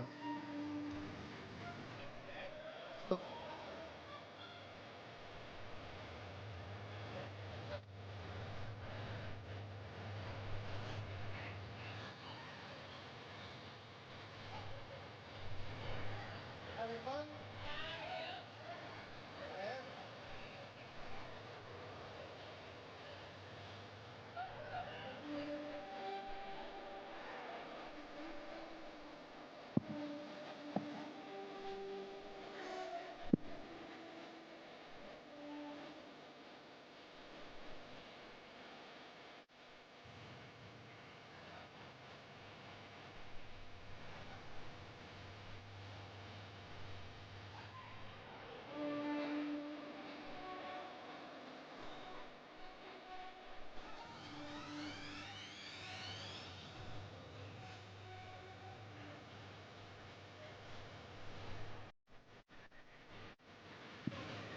Back here ringside at the Duran, Gabe Rosado. Get your water, man, because we got 4 more fights to go. Drink as much as you can right now. Next up will be Ethan Smith against Terrence Coleman. Brian Flores is Rosado still to come. Nathan Rodriguez, we're really excited to see that young man. And then Fernando Vargas Jr. in the main event. Again, Gabe, every time you work one of these shows, you're like, okay, Fernando Vargas. You forget that he was that little kid running around when his dad was training you. No, I don't forget, man, because I remember, you know, I'd be in camp in Vegas with Fernando, and, you know, his kids would just be running around, man. So I know them since they were small. So to see them now doing their thing, shining, it's a great thing. But he's stepping up tonight because Gonzalo Coria, last December here, knocked out an undefeated fighter. So it's about, Vargas has always talked about his son, Amado and Fernando didn't box that much when they were young. Yeah. Very limited amateur background, so you got to bring them along slowly. Tonight's a big step up in competition. Be interesting. Oh, no, for sure. You know, and I think tonight is going to be the fight where people will realize, okay, is Fernando really ready to step up to that next level? Yeah. And I think this is today, this is the fight that's going to answer that question. Yeah, there's no doubt. You can not question the kids' work ethic. They come out here to work and they put on a show, and the Thunder Studios will be hot and electric when we get there. All right. Are you still retired? You know what, man? You know, if Chavez falls off of that card for whatever reason, I mean, I can do cruiserweight. I don't know if Jake Paul would want to do that. I can do it though. But I know you can. For sure. Gabe Rosado, my partner tonight. Marco, let's hear our next fighters. All right, Long Beach, California, we're going to continue the action. This next battle is a 4-rounder in the super middleweight division.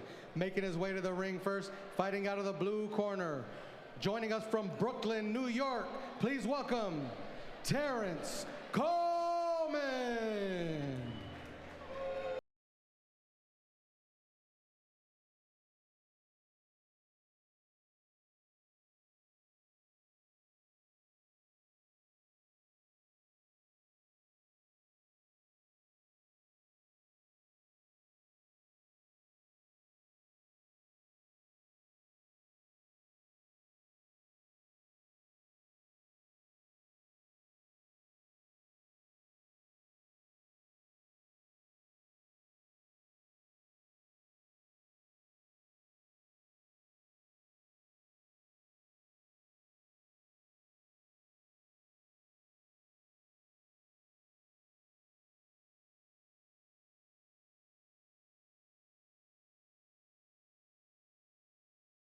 And now making his way to the ring, his opponent, fighting out of the red corner from Las Vegas, Nevada, by way of Pasadena, California. Please welcome Ethan Smith.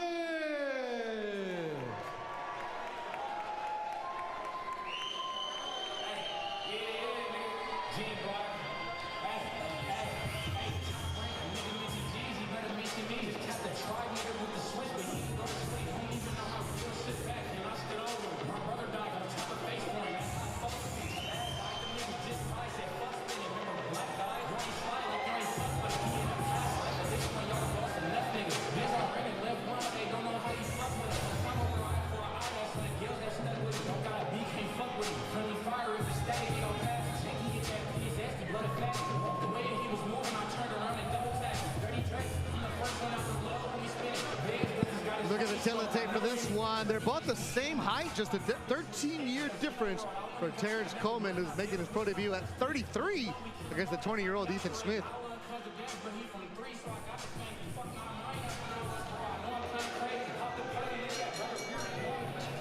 All right, ladies and gentlemen, once again, this is a 4-rounder in the super middleweight division.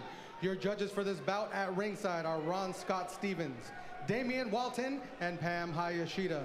And when the bell rings, your referee in charge is Raul Caiz Jr. Introducing first, fighting out of the blue corner. He's wearing the black with orange.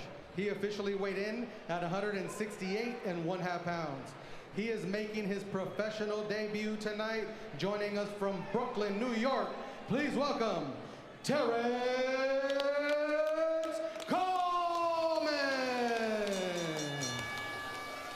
And his opponent fighting out of the red corner.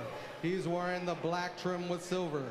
He officially weighed in at 167.5 pounds. Sports Network. He is perfect in the ring. Want to help out Coria Sports Network, bring us more boxing, MMA, and other great sports? Please click on the link at the top of your chat. And if you haven't yet, please subscribe or follow. I'm going to try to say it in Spanish. Yo siento y español es muy malo. Por favor, subscribe or follow. Boxeo. Estoy aquí just about every week. So stay tuned for more, and here comes our next fight. Fighter Chief second. Fighter Chief second. Mouthpiece. Mouthpiece. Move to the side here, to the left. All right, gentlemen, you received the instructions in the dressing room. Know what I expect. A good, clean fight. Legal punches, here for you. These are a bit high. Here for you. Touch gloves. Good luck to both of you. Raul Caiz Jr., the veteran referee, the third man in the ring. There's Ron Rabinovich, Damian Walton, and Pam Hayashida, the scorecards. Ethan Smith against that man, Terrence Coleman, is making his debut. CTF, you know what that means? Catch the fade. That is the nickname for Ethan Smith, the 20-year-old, who's 2-0 with 2 KOs. Decorated amateur, he won all the big tournaments. Turned pro last year in Utah, signed a Marvin Nation. About 60 amateur fights. Was part of Team USA, went to the semifinals of the Olympic trials. He was fighting at 176-pound division. Here as a pro, he's at 168. But yeah, catch the fade. He says the nickname, give it to him. That's his Instagram name, and that's what he said he's all about. A little smirk to him. I talked to him a little bit, like his attitude. Got the style.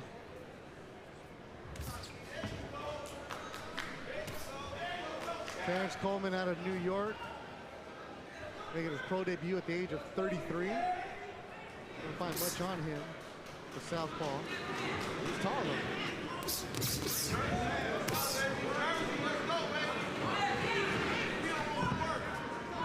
Smith, Southern California, working in Vegas. Likes what he saw there and lands a good right hand. Yeah, that was a good counter right there by Smith. You know, popping that jab, just staying patient. He's doing exactly what you like, which is throw those jabs. No, for sure, you know, and Coleman's tight, man. You know, pro debut. Pro debut, other side of the country. You can tell he's not relaxed. Try. Overhand right from Smith. Was a good cheering section here at Thunder Studios in Long Beach.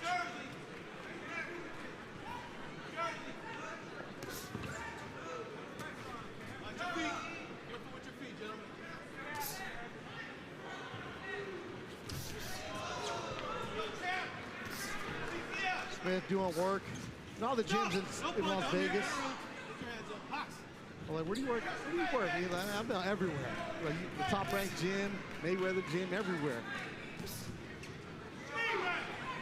He's got Rodney Chrysler, his trainer, William Smith, his dad, and Samuel White, the cut man, in his corner. Body shot from Smith. Yeah, Smith got some good fundamentals, man. I like how he's cutting that corner, throwing that right hook to the body, and then throwing it up top. You know, he's throwing shots from angles. He's not coming, you know, he's not falling into a straight line.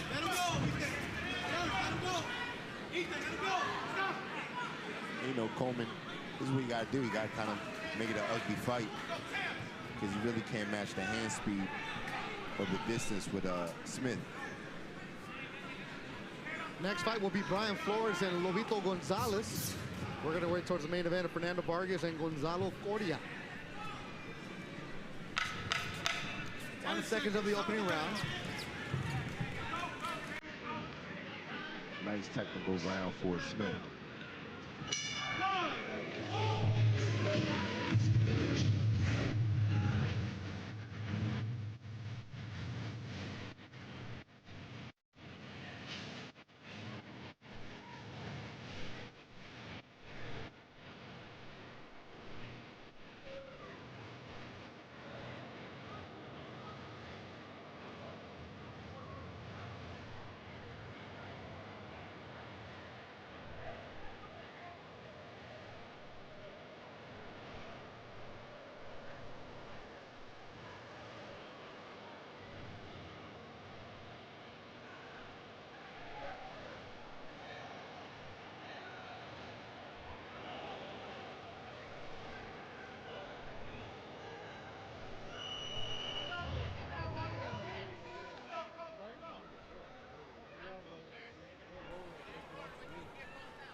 Second round, Catch the Fade comes out quick in the black and silver. Raider colors of Las Vegas. But he's not really a fan of other sports. But at the age of 8 is when they took him to the boxing gym. Said he kept telling his mom and dad, I want to fight, I want to fight, I want to fight. They had him signed up for other sports. He was playing football, then finally they took him to the boxing gym. And he said, you know what? Get me out of the other sports. I don't want to play football. I'm all about boxing. In high school, the coaches saw him at 6'3", were like, hey, football, basketball. He's like, no. I'm all about boxing. So started at the age of 8, said he knew what he wanted to do, be a pro. Yeah, man, and you can tell that he's been boxing all his life, man. Yeah. Just, you know, it's just the simple little things, little details that I noticed. You know, nice feet, moving in and out. See right there, when Coleman throws that shot, he just takes that step back. Understanding distance, jab up top, jab to the body. Waiting for Coleman to make a mistake, and then he slips and counter. Well, Coleman started southpaw this fight. Now he's orthodox. You know, Coleman can't find a target. Every time he's throwing, you know, Smith is slipping and rolling the shots. Look, it's hard to make your pro debut at the age of 33. Respect to Coleman. And then they're saying, hey, here's a guy who was a standard amateur. Oh, he won what, like silver gloves? All of them. Big right hand from Ethan Smith. Catch the fade, going upstairs. Yeah, Coleman man, roll that. And Smith mixes up the shots well, man, up top to the body. And I like that when he comes in applying the pressure, he's doing it off the angles. See, Coleman can't figure him out, man. And he definitely doesn't have the experience to even know what Smith's doing. Yeah, I was doing my research on Coleman, you know, via Instagram. I'm like, dude, this guy knows everybody in the Vegas scene. Like, he's like Tristan Calcruth, who's a Golden Boy cruiserweight, left the comments. A lot of people, a big shot! Oh, Catch the Fade has a wobble, and he's against the ropes, and he's gonna be counted down. Did not go down, but it's gonna be ruled a knockdown. Big shots from Ethan Smith, who's a pouncey. Yeah, Coleman's out, man. He is out on his feet right now. And I thought that was going to be a knockdown because, you know, it was the rope that held him up. Oh, that's the knockdown, and it's over. A second round KO for Catch the Fade, Ethan Smith. Woo, you were talking about it, Gabe. The fundamentals are there. Yeah, that was some good stuff right there. You know, great fundamentals, putting the punches together. And, you know, he did his job. And you're right. I thought Coleman was going to get ruled up for a knockdown, but Kais said no. The ropes held him up, so let it go. And great job by the 20-year-old sensing the moment and attacking. Yeah, man. And, you know, the thing is, Smith he's only 20 years old, man. Yeah. And, you know, he has really good fundamentals. I like the way he creates his offense. It's a great performance.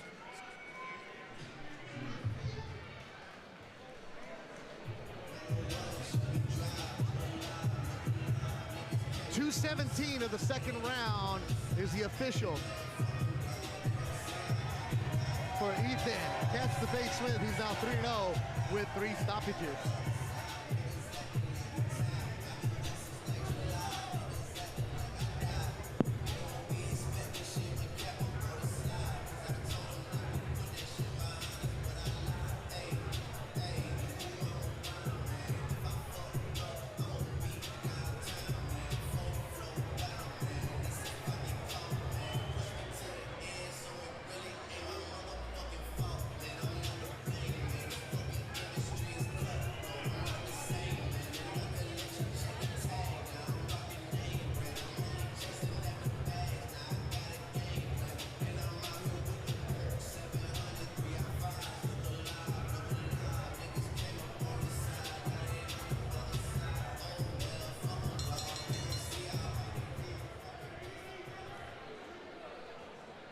All right, ladies and gentlemen, 2 minutes, 17 seconds into round number 2. Your referee in charge, Raul Caiz Jr., calls a halt to the bout for your winner by KO victory, and still undefeated from Las Vegas, Nevada, by way of Pasadena, California, Ethan Catch the Fade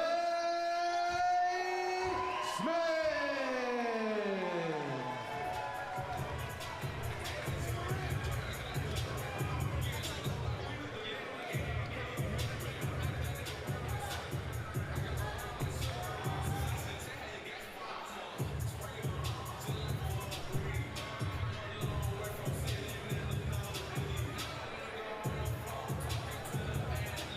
All right, so I think Ethan's going to get interviewed inside the ring. So far, for me, that's performance of the night so far. There it is. Let's hear what he has to say. Ethan still undefeated. Congratulations. Yes, sir. Yes, sir. Hope I gave y'all a good show. Hope y'all enjoyed it. Ethan, one thing I noticed about you, you're a showman. You're having fun in there. I know you love entertaining the fans, and you entertain the fans by getting the quick knockout. What was going inside that ring? I'm just doing what I want in there. If I ain't having fun, I'm not doing it right. So the first thing I do when I get in the ring, I make sure I have fun. If I'm not having fun, then I'm not going to look right. So that's first things first. Is it fair to say that you're the boss in there? You say what? Is it fair to say that you're the boss inside the ring? Oh, yeah, I got to control for sure. That's why I start off with the jab. I start off slow and smart, and we get it done. Ladies and gentlemen, he got it done. Your winner, Ethan Smith. Now back to ringside. Catch the Fade gets the victory and win number 3 of his young career. The 20-year-old 3-0 with 3 stoppages. Up next will be Brian Flores and Jesus Lobito Gonzalez. A good scrap there. Still got Nathan Rodriguez and Fernando Vargas Jr. to come.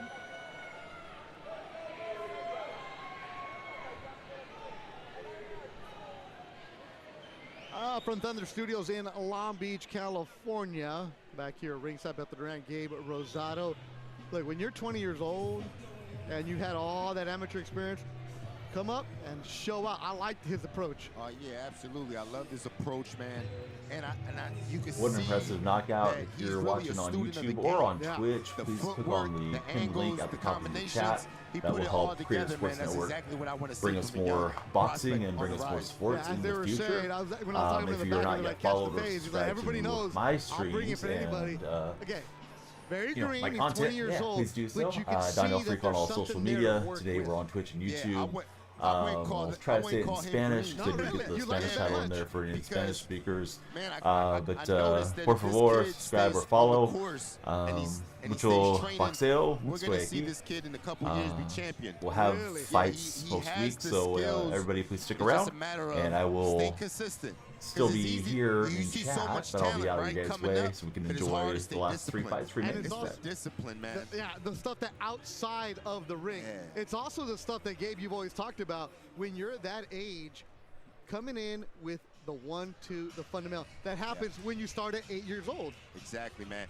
And just the jab, everything he did, man, was textbook stuff. I like what I see, man. I hope this kid stays on course. Well, 2 fights done, 3 more to go. Marco, our ring announcer, ready to bring up our next fight.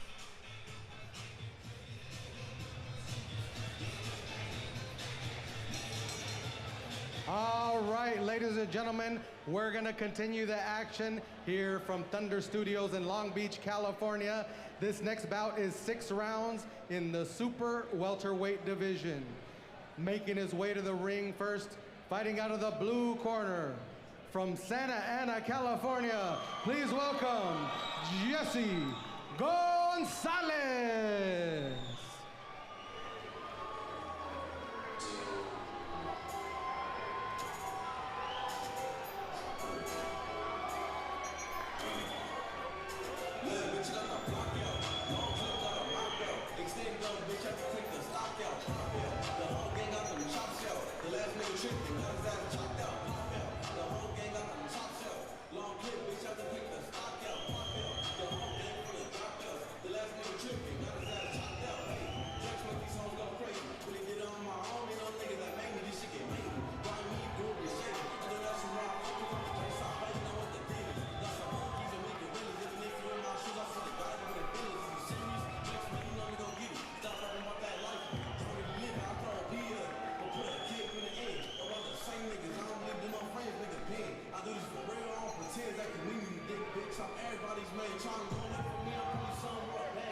And now making his way to the ring, his opponent fighting out of the red corner, representing Orange County, California, please welcome Brian Flores.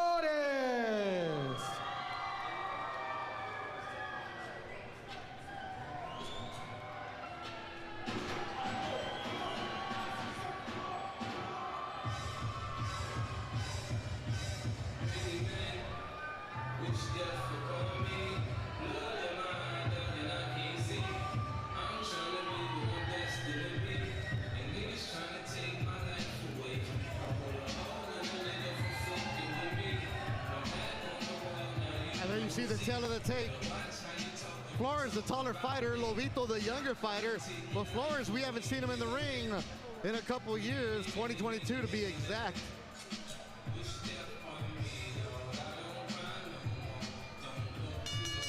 All right, ladies and gentlemen, once again, this bout is scheduled for 6 rounds in the super welterweight division. Your judges for this bout at ringside are Zachary Young, Damian Walton, and Ron Scott Stevens. And when the bell rings, your referee in charge is Christy Rosario. Introducing first, fighting out of the blue corner. He's wearing the turquoise trim with black. He officially weighed in at 156 pounds even.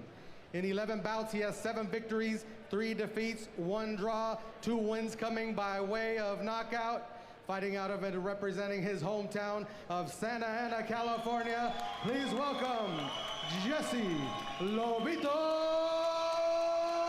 Gonzalez. And his opponent fighting out of the red corner.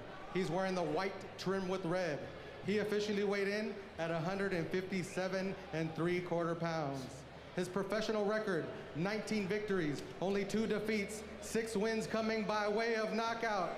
Representing Orange County, California, please welcome Brian the Thrill Flores. Now to give final instructions is your referee in charge, Christy Rosario.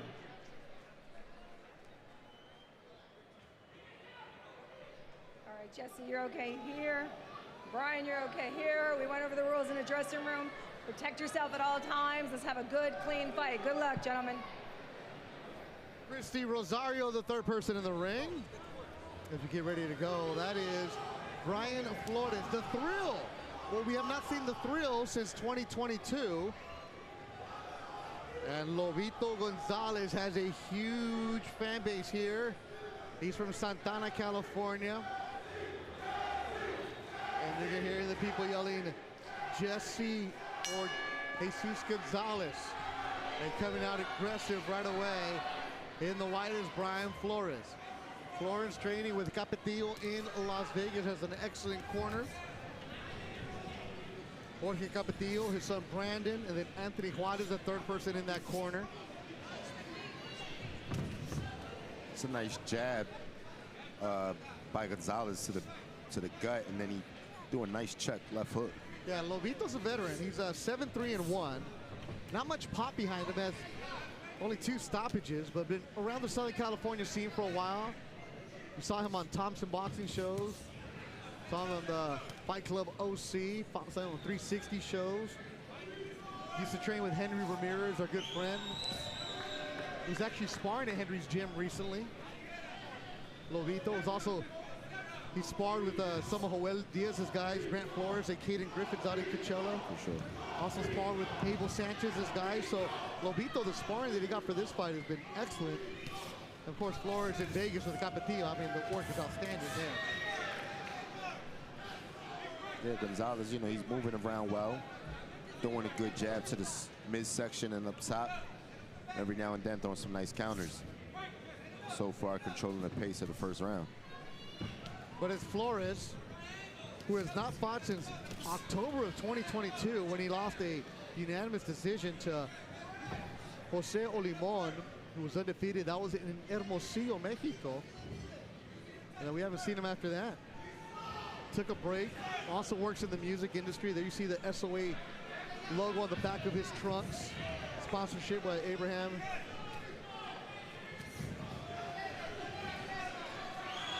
Sometimes older fighters, not older, I mean like guys who've been around for a while, you just need that break, don't you? For sure, man. And he's getting caught right now with some good shots. Slugging back and forth, and Lobito is coming in on the B side, isn't acting like that. You know, Gonzalez is landing some good shots, but you can tell in the, you know, that Flores packs more of a punch. Yeah, for sure. Like that right hand there. Yeah, because you can see it in the expression in Gonzalez's face. You know, the reaction every time he gets hit with a shot. And you know, his face is reddening up quickly too from a couple of shots that Flores landed. Up next will be Nathan Rodriguez. Still got Fernando Vargas Jr. in the main event to come. Marv Nation in association with Modest Promotions of the Thunder Studios in Long Beach, California. This was scheduled for 6 rounds. Good pace so far. Yeah, that was a pretty even round.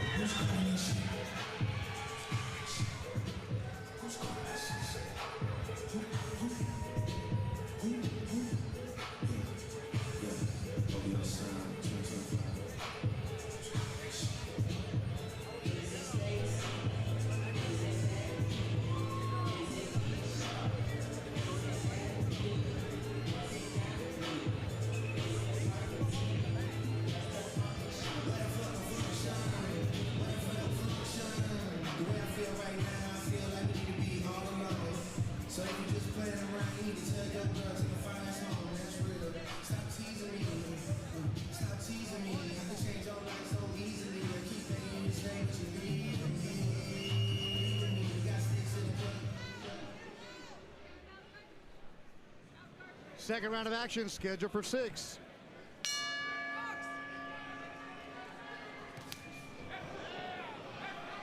Lobito leaning in, moving Flores back. Could this be the game plan for Lobito? Just make it ugly and rugged? Yeah, man. But you know, Flores, you know, that didn't do nothing to him. You know, the aggression that Gonzalez just applied. Gonzalez is to be careful, man. I think he needs to just stick to a disciplined kind of fight and jab. Yeah. Gonzalez started his career late in the boxing gym. Came to the sport as a teenager. A limited amateur background. He's got the heart. He'll fight you anywhere. Yeah, that was a good check hook right there by Flores.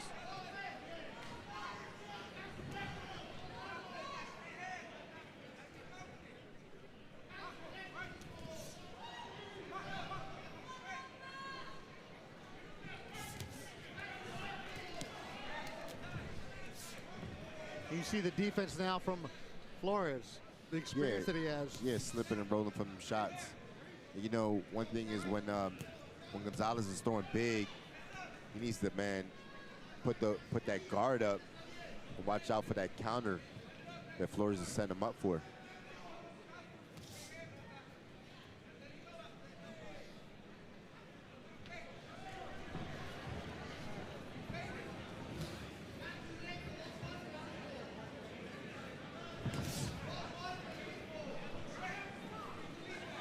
When you haven't fought in almost 3 years, 2.5 years, not that you had a break like that, Gabe, but it takes you a little bit to get that rhythm, doesn't it? No, for sure, man. Definitely. Yeah, you can train all you want, but if you're not fighting. Yeah, and you could tell, man, because there's times where Flores, he sees the opening and he'll throw the counter, man, but he's a tad bit late. You know what I mean?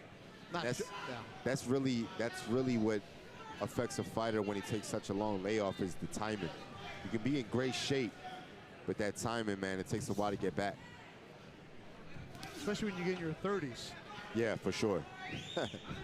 Everything changes after 30. Especially for a fighter. Absolutely, man. I know you're a big proponent of young fighters being active and just fighting 3-4 times a year when you're young. Yeah. Gonzalez in the teals looking like he's having fun right now, messing around. And yeah, that's what Gonzalez needs to do. I think he needs to just keep the distance, jab, score points from the outside. You know, if he gets overly aggressive, that's the time that he gives Flores an opportunity. See, this movement right here is good for him.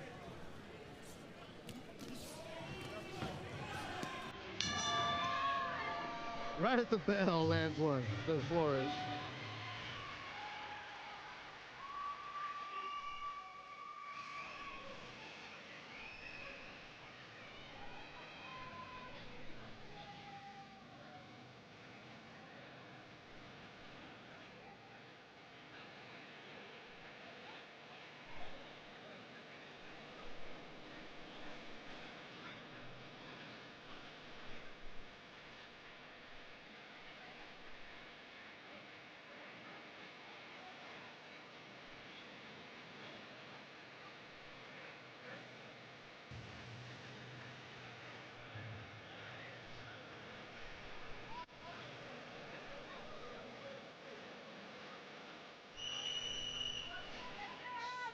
Headed to the third round, brought to you by Mr. Menudo Official.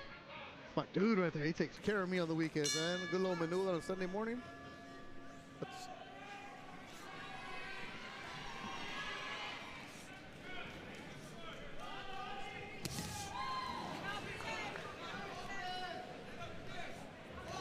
All right, so this is what I could ask, Gabe. I know every fighter is different, though, but when you've had a layoff like that, when do you start feeling, okay, now I'm feeling all right?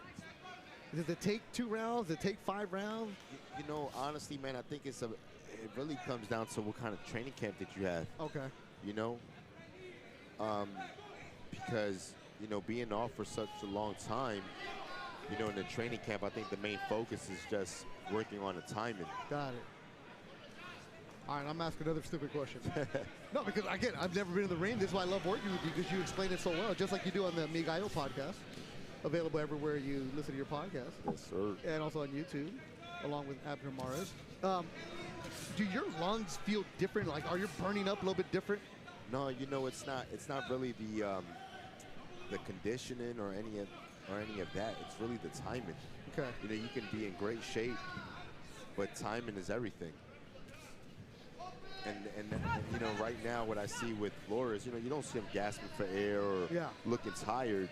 It's the timing. Right there, that was a good check hook. He finally got him. He's been working on that shot.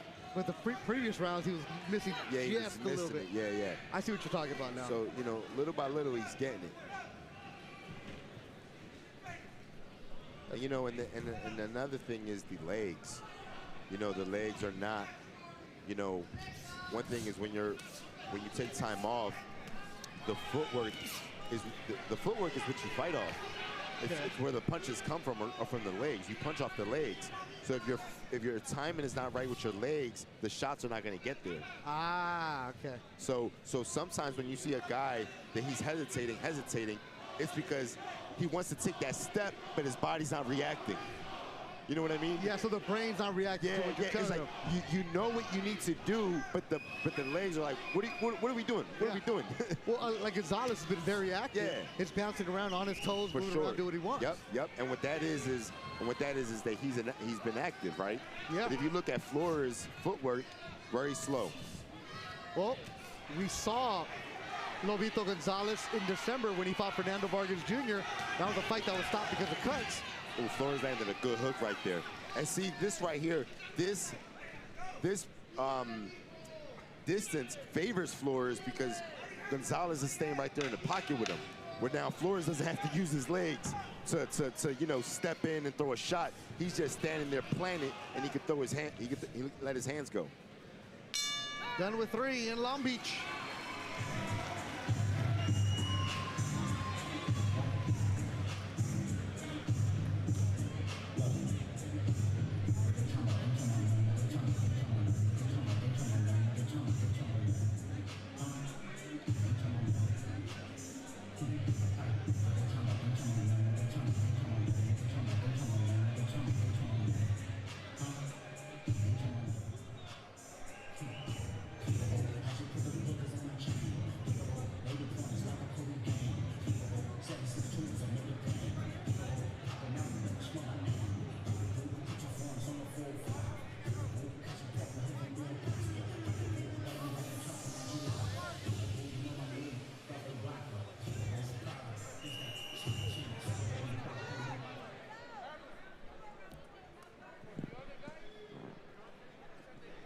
Christy Rosario letting him know we're here for the 4th round.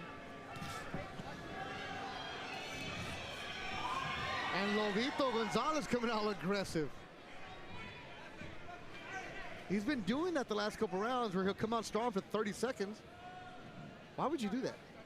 You know, I think it's to set the tone of the round. You know, let Flores know that I'm in control. And then I think he does that, but then he goes right back to boxing, which is good. You know, this is the best spot for Gonzalez to be in, is, you know, use that distance, jab to the belly. Because, you know, the jab to the belly throws a guy off balance. And if Flores' footwork ain't there yet, then you want to keep jabbing that body. Gonzalez training with Freddy Barrera and also his dad in the corner.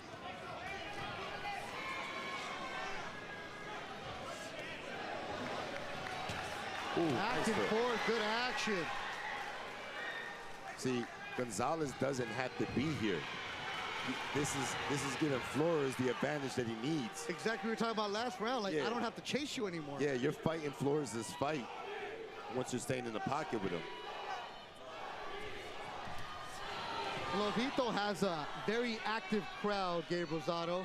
So much so that Team Lobito on their Instagram had to put out a message saying, hey, tonight, let's be on our best behavior, fans.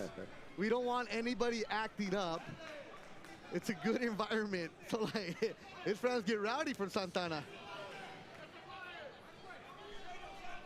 Yeah, you know, and I think Gonzalez is taking chances to entertain the crowd as well. And that's why, you know, every now and then he stands toe-to-toe with Flores. But he has to be careful, man. He has to keep that guard up.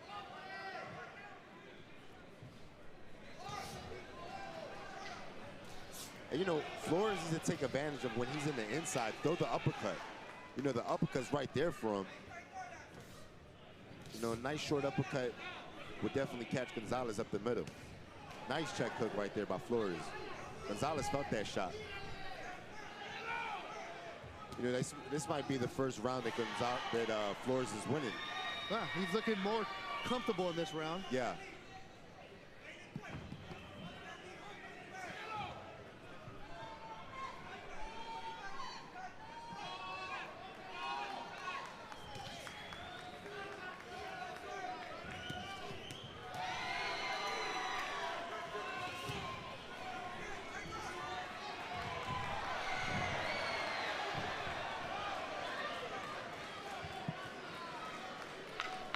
Final seconds of round number 4.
Round number 5 coming your way. Lobito is ready to go. And Gabe Rosado at the end of round 4, Flores went to the neutral corner and just stood there. The commission had to come get him and say, you're in the wrong corner, my friend. I know you got hit at the end of round 4. I didn't think you got hit that hard. No, man, I think he's been out for so long. He's just gassed, huh? And his corner had to smack him a couple times of Flores. And the Lobito chant gets louder and louder for the underdog fighter, Jesus Lobito Gonzalez.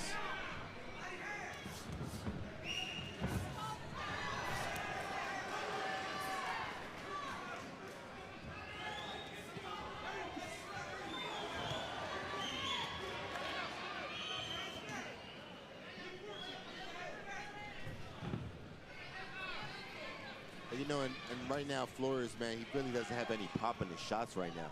None. These are arm punches. No leverage on the punches, you know. Trying to go for the uppercut, that was blocked. And he gets countered with the right hand by Lobito Gonzalez.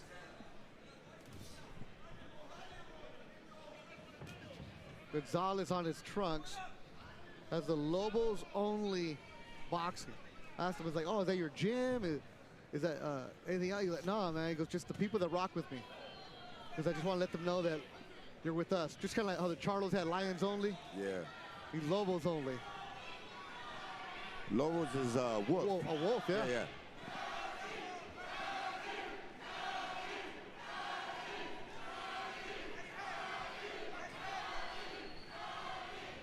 You know, Gonzalez is boxing a smart fight, man.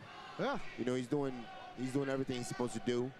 You know, get aggressive when he needs to, but then get right back to boxing and sticking that jab. A minute to go in round 5. He's also been first this round.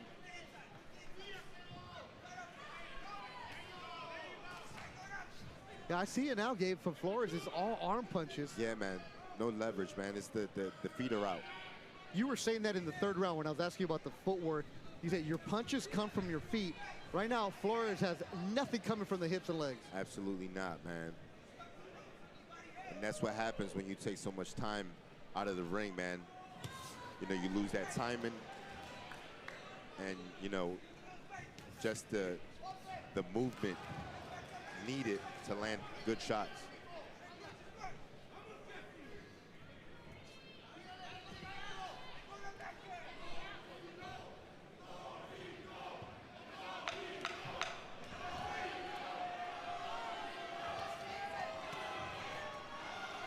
Another excellent round for Lobito Gonzalez.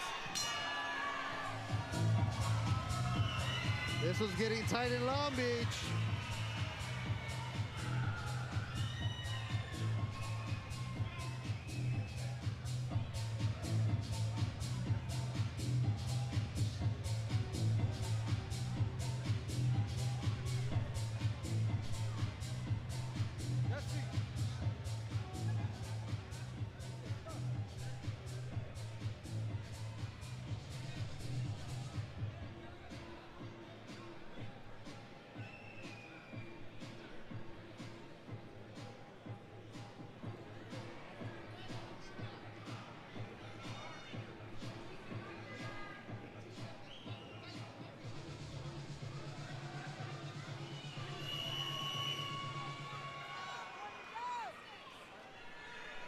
Sixth and final round. Up next, though, we're going to have our swing bout. Angel Rodriguez coming in. Sixth and final round.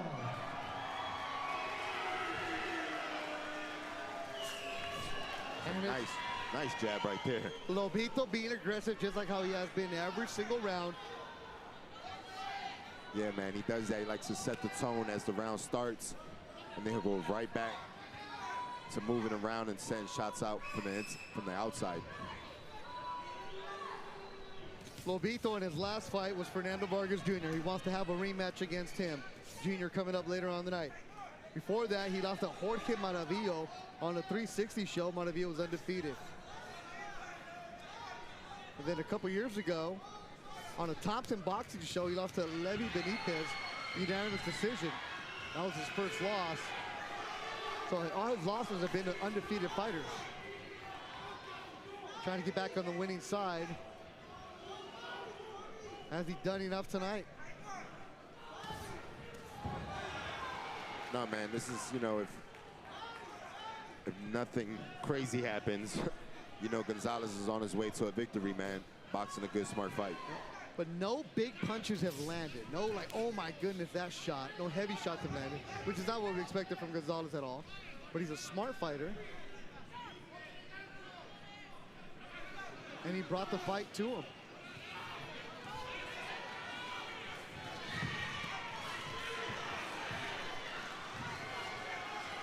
Now, Flores just never looked comfortable, Gabe. Nah, man, he just can't catch that rhythm. And the thing is this, man, props to Gonzalez because he's not making it easy for him. Oh.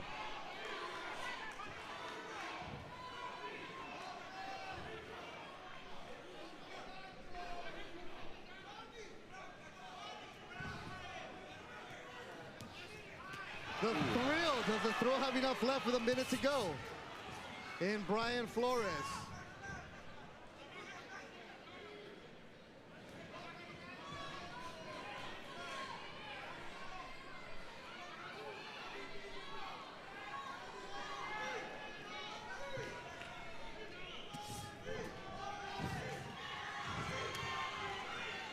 Flores trying to come on late in the fight.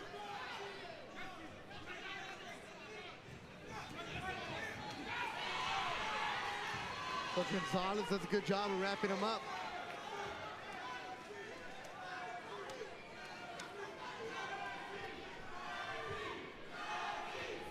And not the kind of performance we expected from Brian Flores tonight, as Lobito Gonzalez, with his big crowd from Santana, are making noise for him as they feel good about their fighter.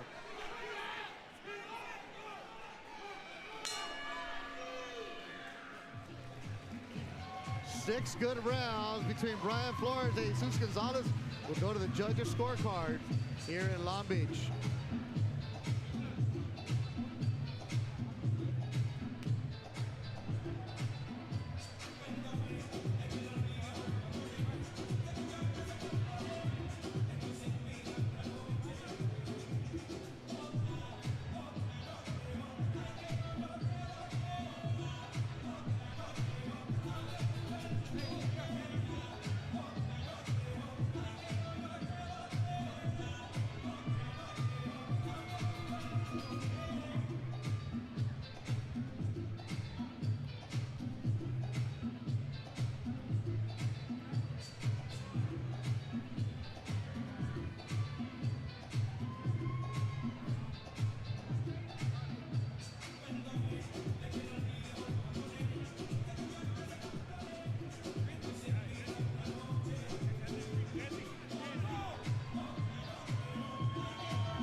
All right, Long Beach is here one more time for these two young men that left it all out in the ring tonight.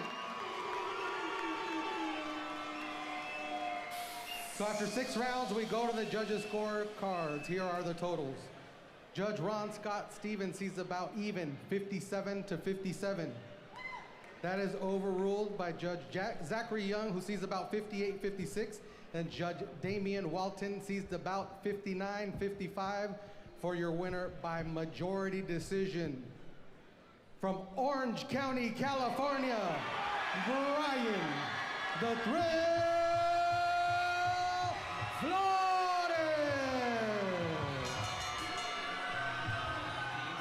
Damn, man. Gonzalez got robbed.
All right, we're gonna continue the action here from Thunder Studios in Long Beach, California.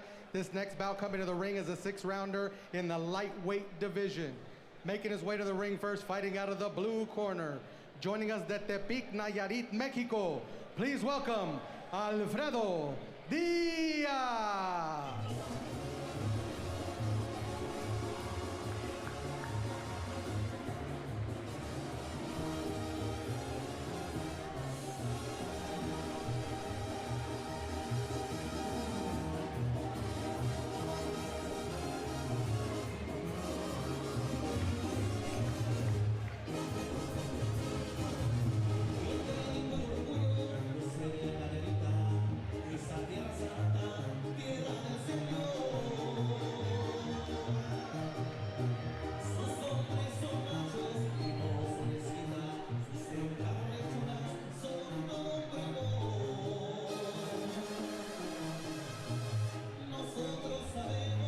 And now making his way to the ring, his opponent, fighting out of the red corner from Commerce, California.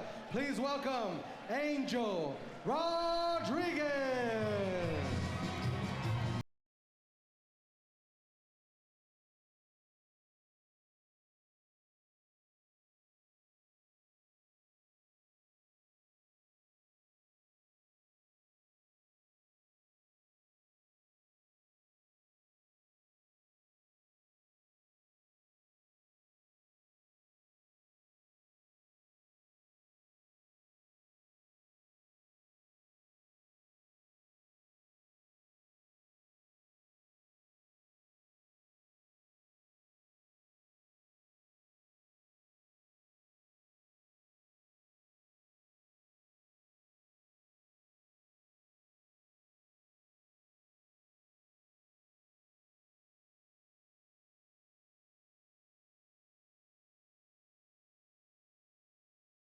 Gentlemen, once again, this is a 6-rounder in the lightweight division. Your judges for this bout at ringside are Zachary Young, Damian Walton, and Pam Hayashida. And when the bell rings, your referee in charge is Christy Rosario. Introducing first, fighting out of the blue corner. He's wearing the black trim with gray. He officially weighed in at 137.5 pounds. In 23 bouts, he has 10 victories, 9 wins coming by way of knockout. Joining us de Tepic, Nayarit, Mexico, please welcome Alfredo Pelón Diaz. And his opponent, fighting out of the red corner, he's wearing the white trim with green. He officially weighed in at 137.75 pounds. He is perfect in the ring, 6 victories, no defeats, all 6 wins coming by way of knockout. Fighting out of and representing Commerce, California, please welcome Angel Rodriguez. Now to give final instructions is your referee in charge, Christy Rosario. You're good about here, and you're good here. Gentlemen, we went over the rules in the dressing room. Protect yourself at all times. Let's have a good, clean fight. Good luck. Christy Rosario, the third in the ring tonight.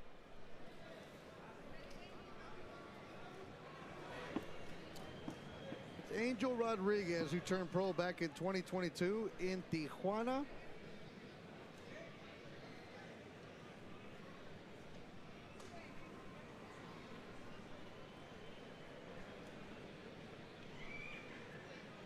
Rodriguez is 6-0. His first 4 fights were in Tijuana. And then in 2023, he fought Bell Gardens. And then 2024, he fought in Bellflower, California. This is his first fight of 2025 against the veteran, Alfredo Minjares. This one is scheduled for 6 rounds.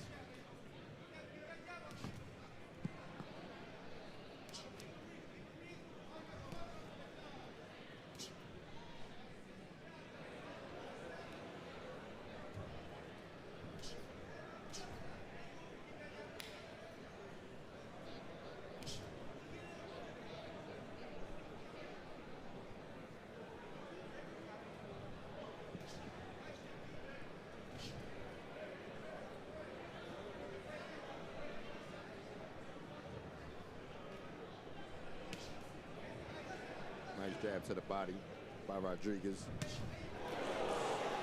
That jab to the body set up that overhand right.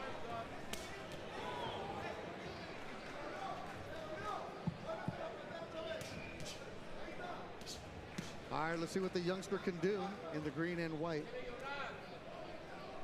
25 years old. Here's Angel Rodriguez.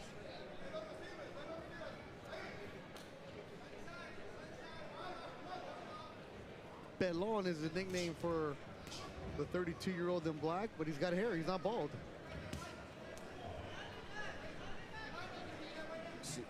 Rodriguez, you know, he's throwing a good jab, but right here when he's just, I don't know what he's waiting on. You just got to just, you know, Alfredo's not going to do much. So just keep establishing that jab and throw off that jab.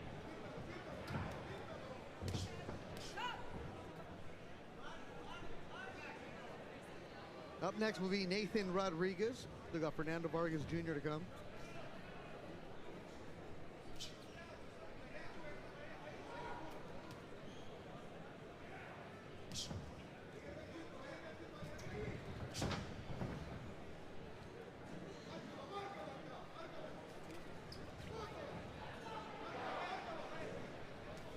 This was scheduled for 6 rounds.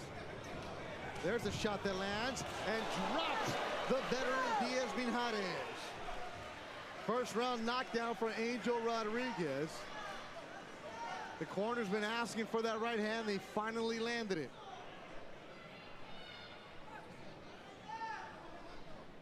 "25 seconds to go in the opening round.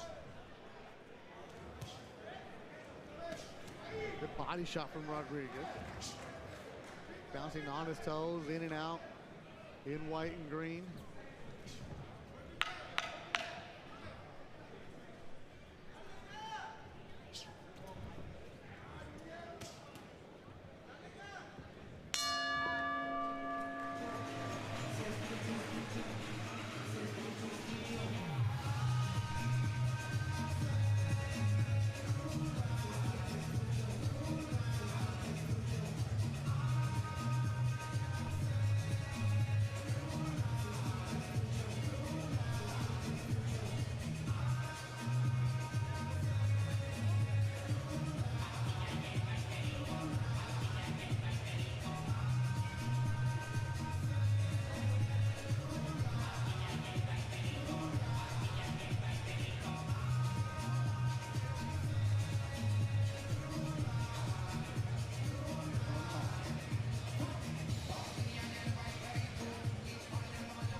Team Rodriguez likes what they see in the opening round from their fighter.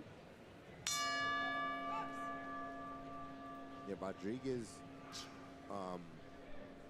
you know, you just gotta, sometimes you gotta just step on the gas. You know, he's already shown that he can hurt Alfredo. Yep. Just blow him out of there. Right, don't play with the food. Take care of business. Yeah. You know, he's throwing the jab, but throw combinations off the jab. Overhand right there, throw a hook to the body.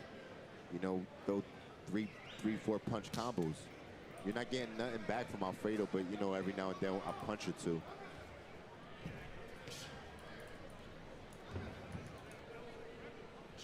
Yeah, I mean, Hadi's not throwing anything back in the black. Yeah. He's just going to absorb punches and try to survive. He hasn't thrown a combination at all.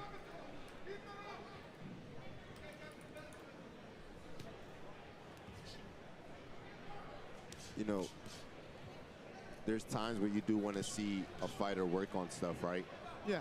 But not tonight. Alfredo is not, you know what I mean? This is not a guy that you want to, you know, show anything. You just kind of want to take this guy out. Yeah, get the W, move on. Yeah, I don't want to see rounds with an opponent like this. It doesn't do anything No, for you. absolutely not. There's a guy like this to get him out of there, and then, you know, on to the next.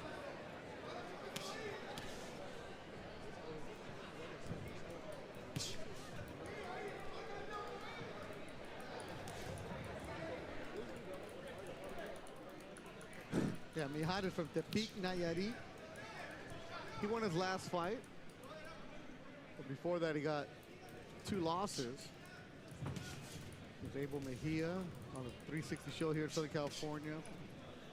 He also lost last December.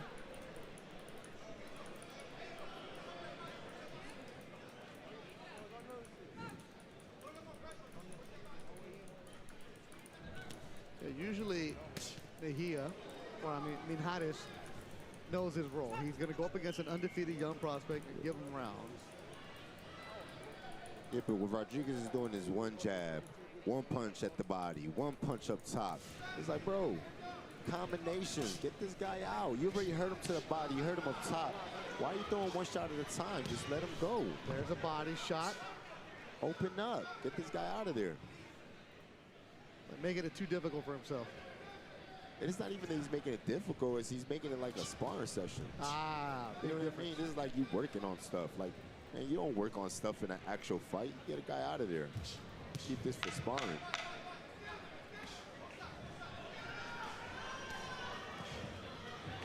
See, that's what you gotta do.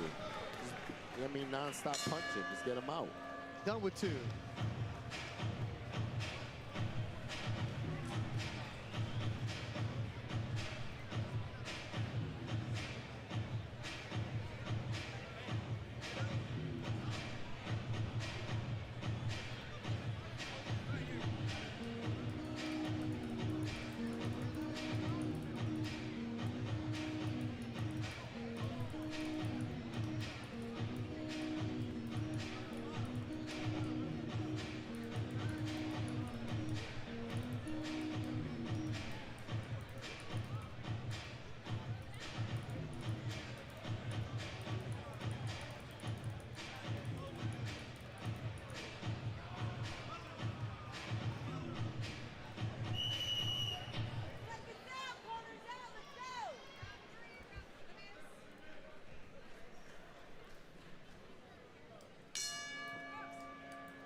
Third round of action. This is Angel Rodriguez and Alfredo Diaz Mijares.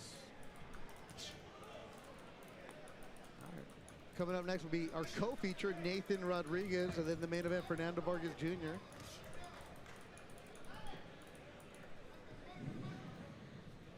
Veteran Gabe Rosado with you. There's a shot and it drops it.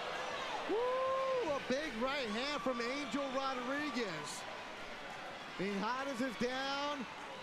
Legs wobbly at 9, and the corner has stopped it. The corner has stopped the fight, and it is over. A 3rd round stoppage for Angel Rodriguez. He heard you, Gabe. Finally. Well, big shot.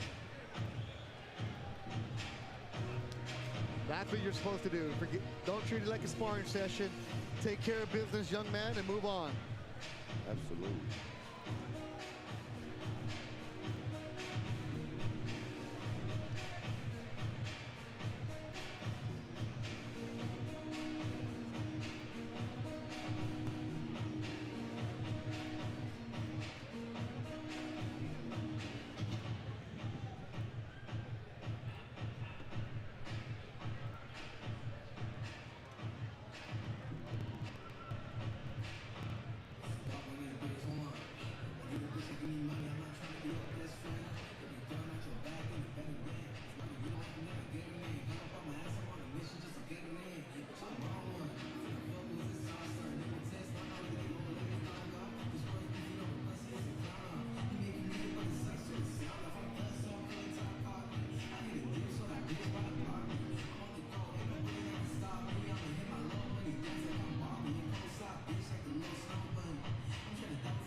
All right, ladies and gentlemen, 37 seconds into round number 3. Your referee in charge, Christy Rosario, calls a halt to the bout for your winner by KO victory and still undefeated from Commerce, California, Angel Rodriguez.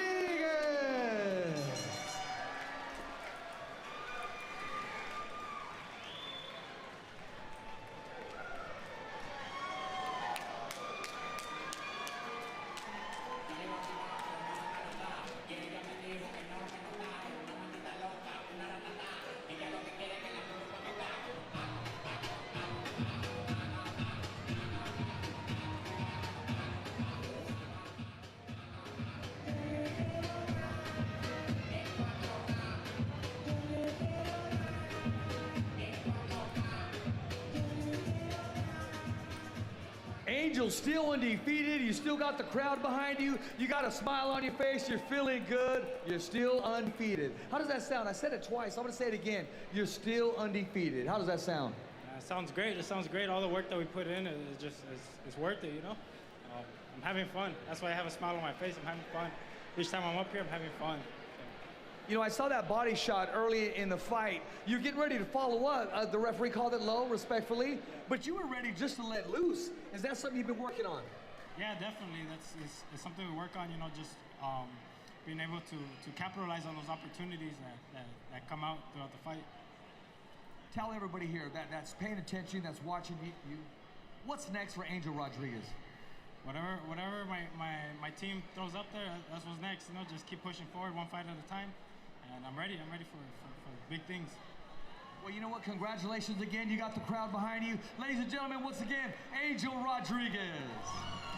Now back to ringside.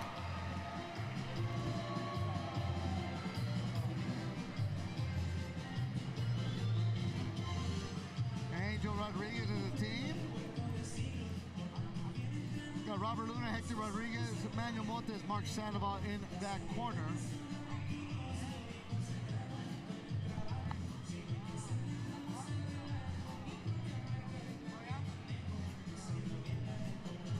Hey, I think we're getting ready for the main event coming up soon. I hope everybody's having a great time.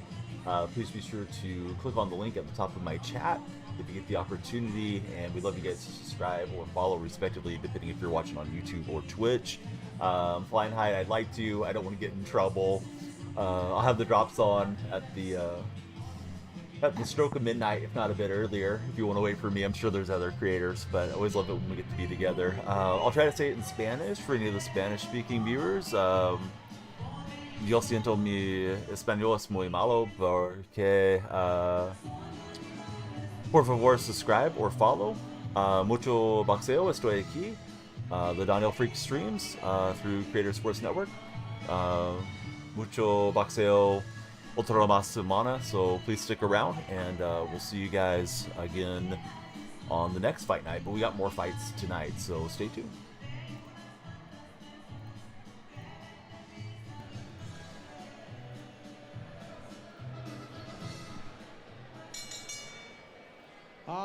right, ladies and gentlemen, we're going to continue with the action here from Thunder Studios in Long Beach, California. This next bout is the co-main event of the evening. This is scheduled for 10 rounds in the super featherweight division. Making his way to the ring first, fighting out of the blue corner, joining us in Managua, Nicaragua, please welcome Carlos Buitrago.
And now making his way to the ring, his opponent fighting out of the red corner, El Hijo de Pico Rivera, California.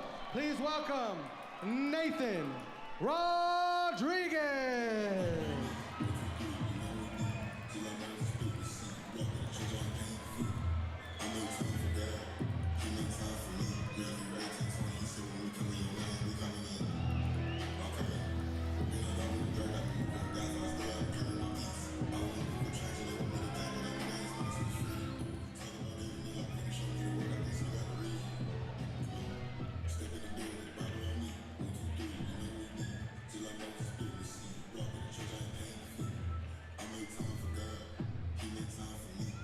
See the tail of the tape for our co-feature. Much taller is Nathan Rodiguez.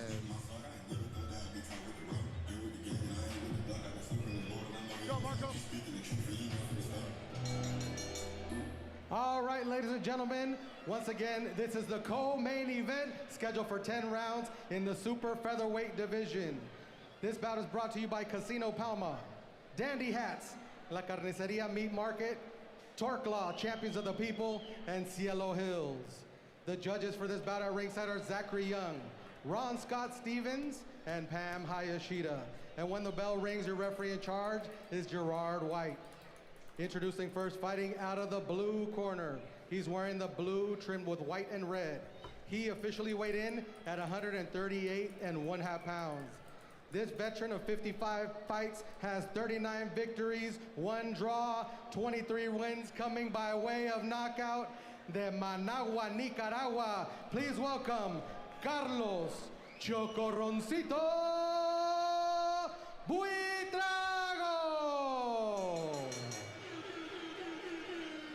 And his opponent fighting out of the red corner. He's wearing the brown trunks. He officially weighed in at 137 pounds even. He is perfect in the ring, 18 victories, no defeats, 12 big wins coming by way of knockout. El Hijo de Pico Rivera, California. Please welcome Nathan El Morenito Rodiguez. Now to give final instructions is your referee in charge, Gerard White. 5 or 6 seconds. Carlos, Nathan, we went over the rules in the dressing room. You all know what we expect out of each other. The trunks are good here. I'm gonna let you work to right here, okay? Let's touch them up. Let's go to work. Gerard White, the third man in the ring as we get ready to go for our co-feature. Nathan Devin Rodiguez, 18-0, 12 KOs. Going on very, very nicely in his young career. Turned pro as a teenager, and there's the salty vet, Carlos Buitrago, who has seen better days, the man from Nicaragua. Nathan on the rise at 20. Now has Ramon Morales and Sergio Aldana in the corner of Buitrago. Eric Estrada, Sean Solomon, John Villegas in the corner for Nathan Rodiguez. And Buitrago. We'll see how long he goes in this fight against Rodiguez, who's been on the hot rise. But if I'm not mistaken, Buitrago, he's coming from a smaller weight class. You're not mistaken at all, Gabe Rosado. I've seen him. We have seen him. We haven't seen this version of him. Yeah. We called this fight last year when he fought at 112 pounds. Buitrago. Yeah, 112, yeah. Yeah, so I told him, I mean, I've seen him, he's fought for the world title. He's fought Tito Costa, or the Puerto Rican. Yeah. So he's been around, but he's like, dude, what are you doing at this weight? He said, Beto, believe it or not, I finally finished up my schooling in Nicaragua. I am a lawyer, so I'll fight at the heavier weight classes now. I'm like, okay, bro. I'm like, you got Nathan tonight, who's a talented young man. He's like, nothing I haven't seen before. I'm like, okay. Fighters fight. Yeah, one thing that Carlos has is that experience. Oh, absolutely. He's been all over the world fighting. Nicaragua, but Nathan Rodriguez, son of the promoter Marvin Rodriguez. They're coming on likes. A couple years ago, he was training with Eddie Reynoso and the Canelo gym in San Diego. So when Canelo fought in Guadalajara, Nathan was on that card. A good right hand from Rodriguez. Buitrago wears it, puts his hands out like, what? You know, usually when a guy does that, you it hurt. No. Working with you have taught me, don't believe that. Yeah. When they smile and when they put their hands out, like, yeah. So when you see a fighter like Rodriguez get the veteran, again, Gabe, one of those take care of business right away. Sure. And you know what Nathan did right there, he stuck a jab to the midsection, and that's what you want to do, man. Soften that belly up. It's already soft. Yeah. You know, but you want to keep touching that body, you know, especially Carlos coming up from a smaller weight division. You know, you want to break him down. As Carlos said, I'm 32 years old. Maybe another year of boxing for me. He's like, I got my career, I got my family. He's like, I'm going to go in there and mess with this kid's head. Well, he's trying to do that. Yeah, and he's doing it, you know, and Nathan has to just stay disciplined, focus, keep popping that jab. And don't forget the body. Finish with a hook to the body. Finish with a right hook to the body. Buitrago, those vets that we've known for years. I think I've known, maybe 10 years I've known them now. It's the first time I didn't have to make weight, Beto.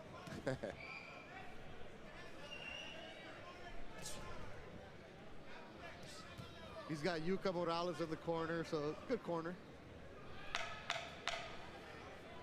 This was scheduled for 10 rounds. Well, we get 10 in our co-feature right here from Thunder Studios in Long Beach. Let's get it on.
You know, starting in this round, but what I want to see from Nathan is applying more pressure.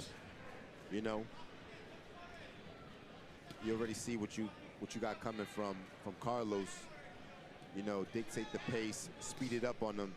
He's a smaller guy with some miles on him. You want to make him overwork.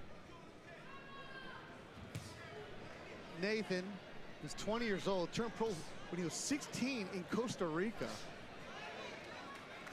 where Marv Nation has some business, so he was able to fight on some fights there. And you know, Carlos is acting like he's not feeling that, but definitely is, man. And Nathan has to keep digging. Good left hook to the body. Keep touching him. Like those lighter divisions, they throw a lot, but they're not landing as hard. You're up at 135. You're going to start feeling some of those shots. And you know, eventually what I like to see right now is when Nathan lands that hook to the up top, switch it up immediately with a left uppercut. You know, switch to different punches from different angles will definitely land for Nathan. They're keeping Nathan very, very active. Fought 4 times in 2024. This is his second fight of this year. Activity for a youngster. Had limited amateur background because he turned pro when he was 16. A low blow. And Buitrago being the veteran, acting like I'm the referee too. He wears an uppercut. Lands a right hand from Buitrago. The salty vet coming at him. Oh, and Nathan. He wore that. And he felt that. Nathan felt that shot. Yes, he did. But Buitrago going upstairs. Nathan has to immediately get his back. You don't want to give a guy like Carlos any kind of confidence. Okay, you mean putting his hands out, sticking his tongue out?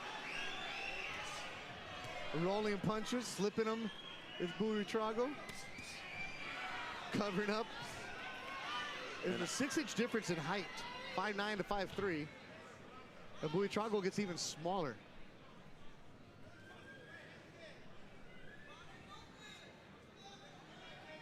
You know, I see what Nathan's trying to do. He's trying to set up smart shots.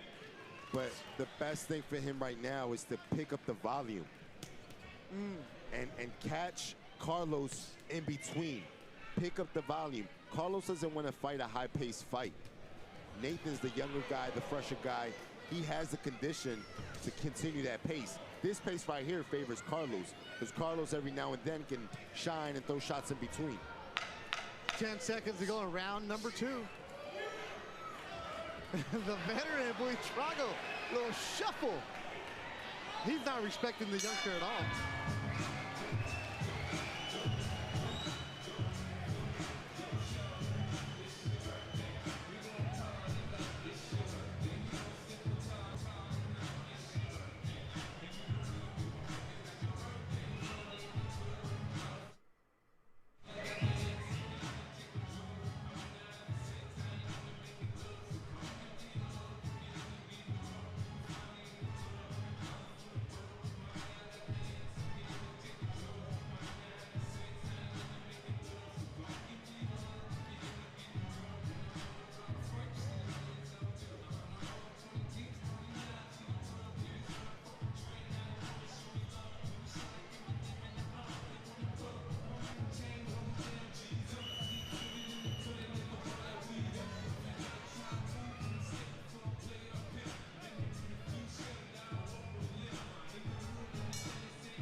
Third round of action. The DJ just gonna keep it, let it go. No problem. I think the DJ went to go get a drink or something. He just put it on replay. There you go, Gerard. That's a good job by the referee. Oh, man. I mean, not that you're not opposed to the music, but it's like, let's focus on the fight here. For sure. Buitrago is coming out aggressive, Gabe Rosado. Yeah, he is, man. And Nathan has to answer back immediately with combinations.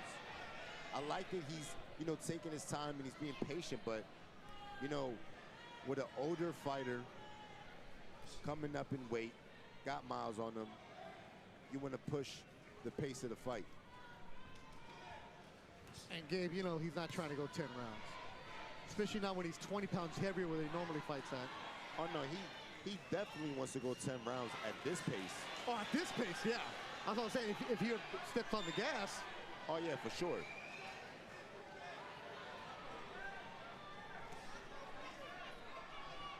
A guy like Carlos, you're not going to knock him out with that one punch. You're going to stop him with accumulation of punches. That was a good overhand by Nathan.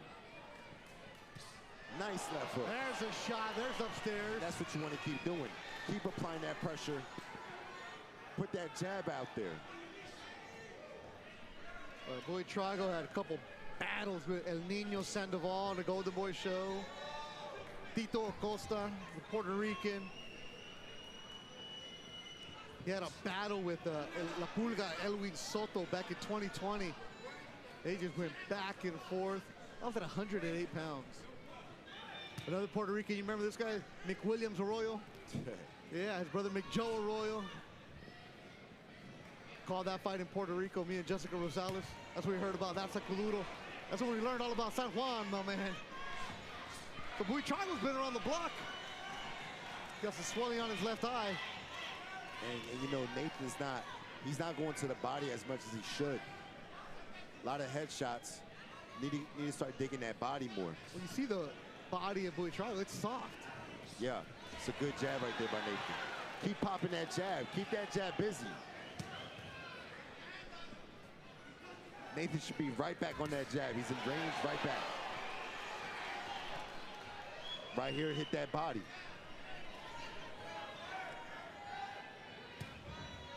Left hook from Buitrago. 10 seconds to go in round 3.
Fourth round of action coming your way, scheduled for 10, a co-feature. Nathan Rodriguez, the 20-year-old. Oh, realizing the salty vets have all the tricks in the bag.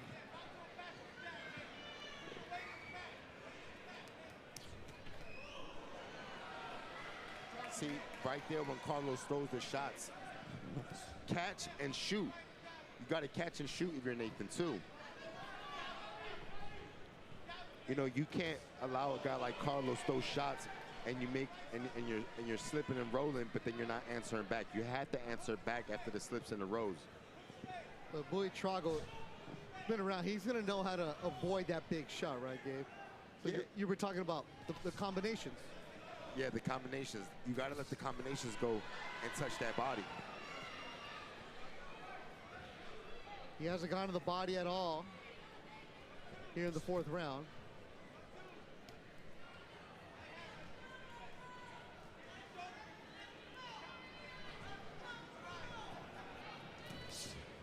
Everything's 100 miles an hour from Rodriguez right now. Everything's a big knockout swing.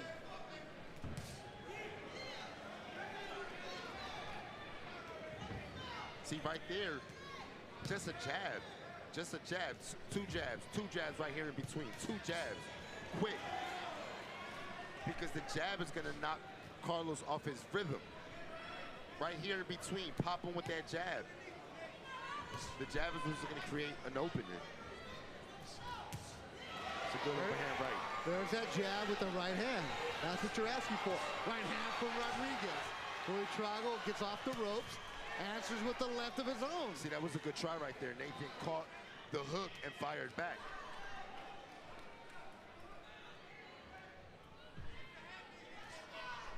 You know, if you're Nathan, give Carlos a reason to want to quit.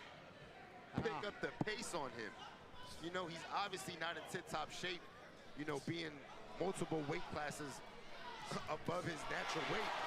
This is a good combo right there by Nathan. Solid fourth round for Nathan Rodriguez in the brown.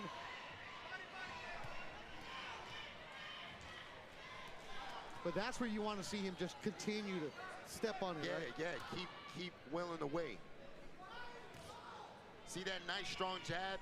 That jab should stay consistent. That strong jab is what knocks the rhythm off right there. Keep right in between, pop that jab. Keep him off balance with that stiff, hard jab. See, don't do that pitter-patter stuff right there in between. Just pop that jab. Put it out there. So put it in his face every time. Yeah, man, there you go, just like that.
Fifth round of action scheduled for 10.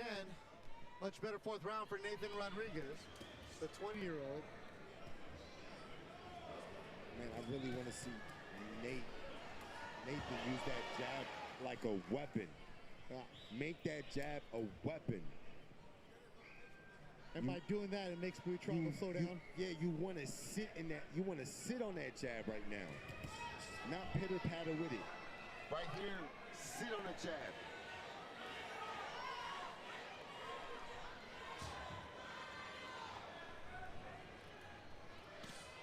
There's the body shot you finally asked for. And Buitrago did not like that. He moved back right away.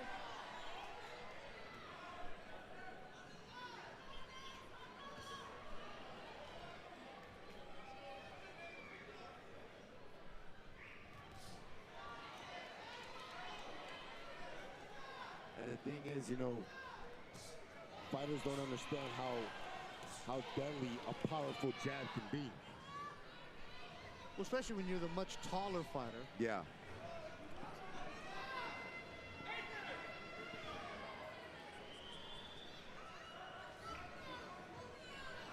Right now, you can see Carlos is kind of starting to convert into survival mode. Yeah. Now he's just trying to get by these rounds. If he's moving around like that, well, how do you stop him?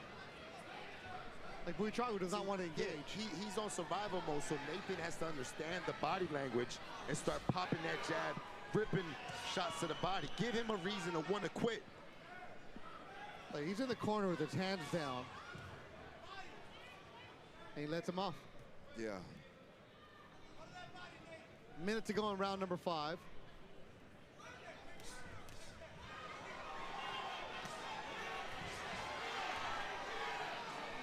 And referee Gerard White telling him, keep your hands up. Show something.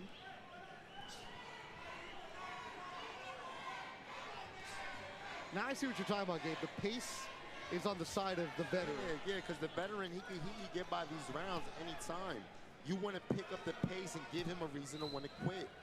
Like you want his lungs to burn. Yeah, you know, right now Nathan's trying to be too perfect with landing the perfect shots. It's not about landing the perfect shot. It's about volume at this point. Volume. He just yelled at him, come on. Look, Buitrago did. And look, Carlos, what he's doing, that's a pump fake. He don't really mean that. No. You know, that's just to make Nathan believe that he's into the fight. Another solid round for the 20-year-old Rodriguez.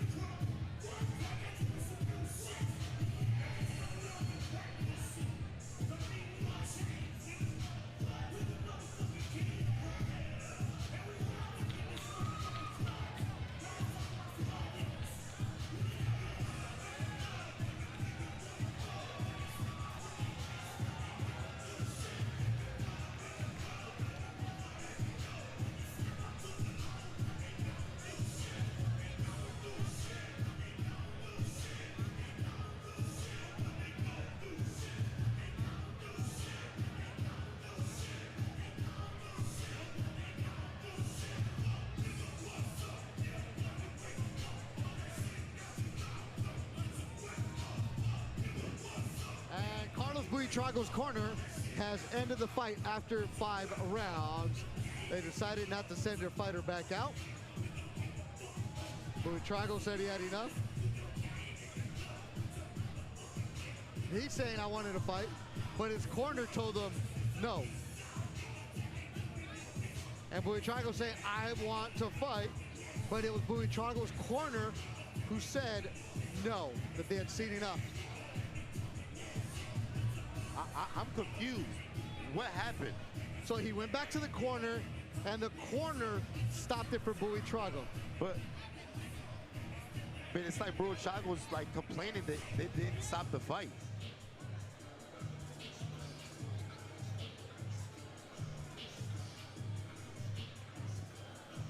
So Buitrago trying to make an argument, but his team and the corner stopped it regardless of Nathan Rodriguez gets win number 19. And you know what? But Carlos was on survival mode. Yeah. He was not trying to win the fight. He was on survival mode. Yeah, and it was gonna be a matter of time. Yeah.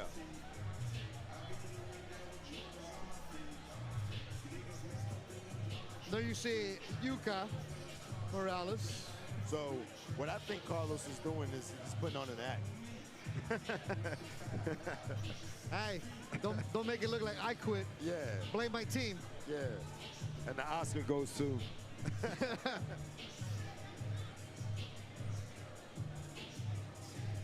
He's still trying to plead his case. The California inspector saying, no, your team stopped the fight, we're done.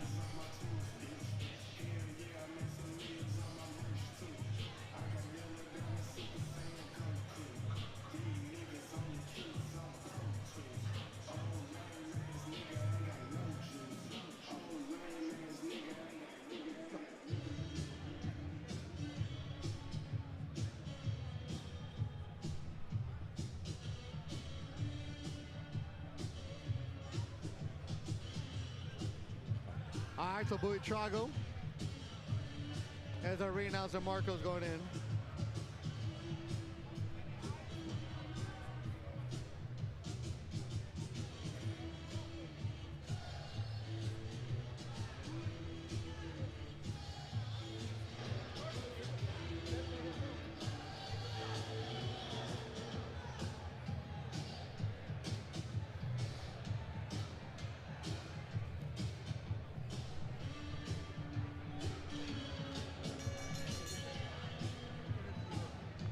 All right, Long Beach, California.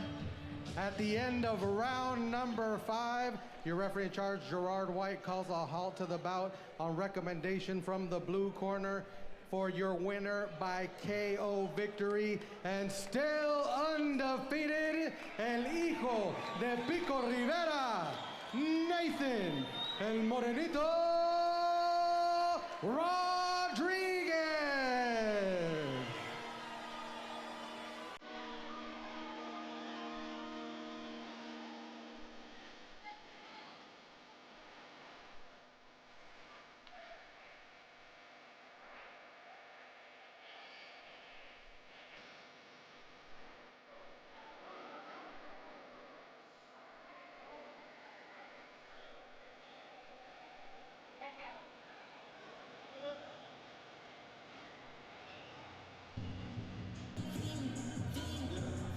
All right, so we're going to hear an interview from Nathan Rodriguez.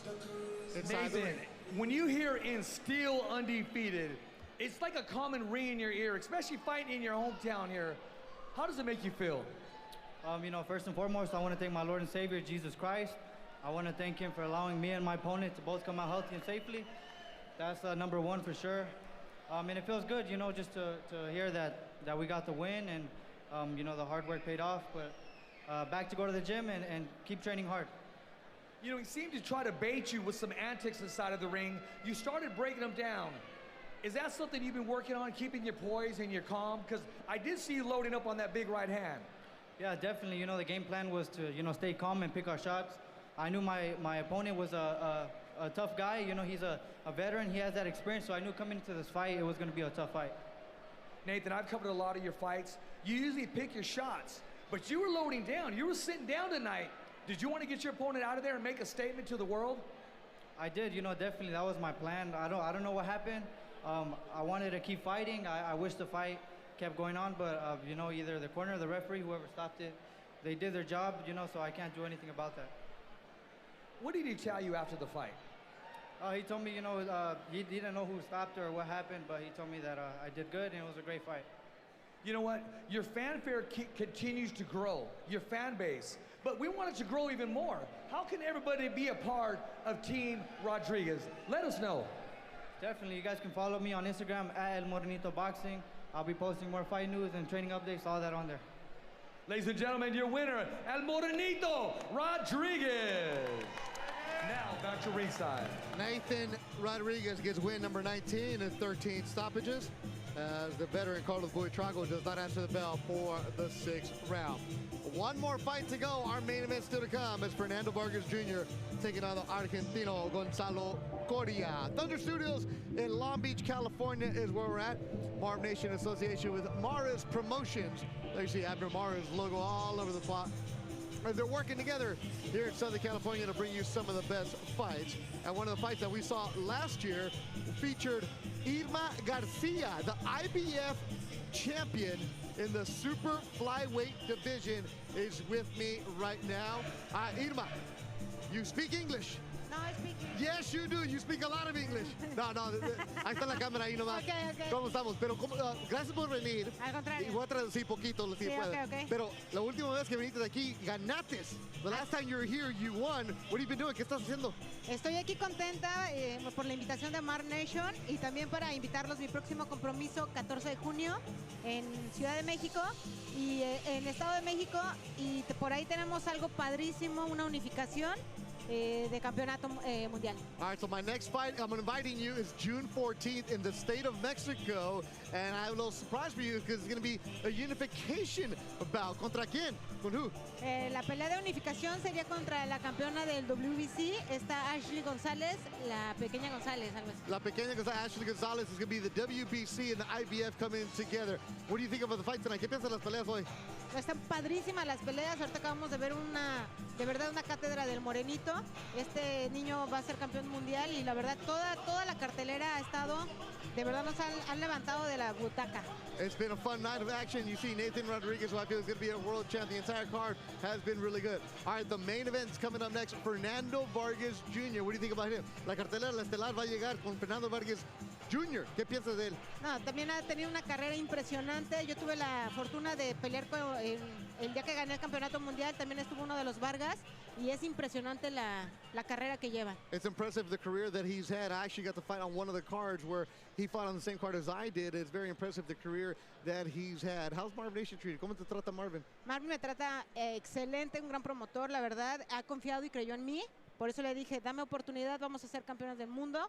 Ya lo somos, ahorita vamos por esa unificación y también estamos levantando la mano. Por ahí me atrevo a decir que esperamos a la fundora en las 115 libras y si no, pues también nos podemos animar a bajar a que vea que habemos mexicanas, pero bien entronas. Marvin's been treating me well. One of the things about it is the way that he's been treating me in my career. And you know what? Why not Fundora at 115 pounds, or we can go down. Irma Torbellino García. Tus redes sociales, ahí diles. Estoy como @Irma Torbellino García. All right, gracias. Nos vemos el 14 de junio. Ahí nos vemos el 14 de junio. Pero no me pegues tan duro. All right, before we get to the next fight, let's bring in Abner Mares and Marvin Rodriguez as we're going to just switch headsets right now. Marvin is the man who's responsible for it. And then Abner Mares also with us, as Abner is going to jump on headset right now. You can see Abner on the broadcast. I mean, there's nothing new for Abner throwing on a headset, because whether it's a Showtime, Amazon, all over the spot, Abner knows all about it. And Marvin, I love the jacket you got going on, but Abner's suit is just, Abner's suit is fantastic. We can't. And when you wear that suit, you got to go first. Wait, hold on. Let's make sure we get your, is Abner's microphone on? Testing. There we go. There we go. All right, so Abner, how did you and Marvin hook up for this promotion? Listen, I think I approached them after an event he had. He had a show, and I saw what he was doing, and I said, man, I got to get in. I told Marv, can you give me the chance? Like, let's do it, man. Let's work together. You got the big name. You got the following. I think we could do something big, and we did our first show about 2 months ago. Yeah. 2 months ago. It went fantastic, and now you see the turn on the second one, man. So it's a blessing. I want to thank Marv Nation for the opportunity, and here we are, man. Marvin, I've been with you since day one, since we started at Pico Rivera to where you're at, continue to grow. We just walked to Irma, who is a champion. Your son has developed very nicely. Yes. It's all about giving these young fighters the opportunity that they may not get somewhere else, isn't it? Absolutely, that's why we're here. We're here to allow these kids to dream and dream big, and for us to be able to put the platform and the opportunity for them to reach that goal and reach that dream. All right, so you got Marv Nation here in Southern California. Also, you can see him in Central America. You see him in South America, going everywhere. Abner, for you, as a fighter, yeah, as a commentator, yes. And they always say, if you want to get into the crazy world, be a promoter. Is it now? See, Rosado knows he doesn't want to be a promoter. Why be a promoter? I'm already learning. Do you not see how stressed Marvin is? He does the heavy lifting. I ain't gonna lie. Even though Marvin does a lot of the heavy lifting, but I love it. Like you mentioned, I like helping out the youth. You know, bringing out new prospects, showing the world. I remember growing up in the club fights, fighting the club fights, and wanted to showcase my talent. So now we're giving the opportunity for this new generation, the new fighters. So I want to be that platform, that name, and here we are. And not too long ago, before you went to the Olympics, you were the kid who probably go to the show from Hawaiian Gardens or wherever you might be, anywhere you can go, asking somebody, give me a chance, give me a chance. And luckily you went to the Olympics and you had people coming after you. But for those fighters that you see out here, who are looking for an opportunity, a kid like Fonseca, an Angel Rodriguez, that's what you're all about, giving back and giving these kids an opportunity. But they got to shine. Exactly. If they don't fight. Exactly. You give them the platform. You give them the opportunity. They are supposed to show up and show you the tools, show what they got, and you know, it's on them. So, you know, with people that said that they don't get opportunities, the opportunities are there. Knock on the door. Don't knock on the door. Knock on the door. Knock it down, and you know, make yourself and make your presence be felt. What's next for Marv Nation? We got a few big shows coming up, so just stay tuned. Big news dropping soon. All right, now the main event, Fernando Vargas Jr. It's not an easy one. This Argentinian is good. What do we? This is what he's been wanting to step up. Absolutely. He's facing somebody who's coming off a major knockout, upset. He beat an undefeated prospect. He's fought big names like Jaime Munguia, a lot of, you know, he's a contender, man, and he's hungry to move to the next level. He thinks Fernando's going to be that move to the next level, but Fernando's undefeated. He has a lot to lose. It's going to be a banger for sure, man. Admiral, you know what it's like being a fighting family. Your brothers have fought. Everybody's fought right there. At the end of the day, though, you know the Vargas clan. Yeah. This kid has some ability. Yeah. I know people like to clown on him and say, you're not this, you're not that, but the dude puts in the work. Yeah, you know what it is when you have three talented brothers, that you're not only fighting the opponent in there, you're also fighting to look better than your brother. It's a competition, you get me? And that's what I see in this family. Yes, a lot of respect, but they want to shine. You know, there's no better one. They always want to shine, and that's what the Vargas dynasty does. And we're here for Junior, man. We're showing up for Junior. Tough fight like Barb mentioned. 50-50 fight, but you got to prove yourself against these Lions. All right, our main event coming up, Abner Morris, Marvin Rodriguez, Marv Nation at Morris Promotions getting ready together to put on bigger and better shows here in Southern California. It's time for the main event. Take it away, ring announcer.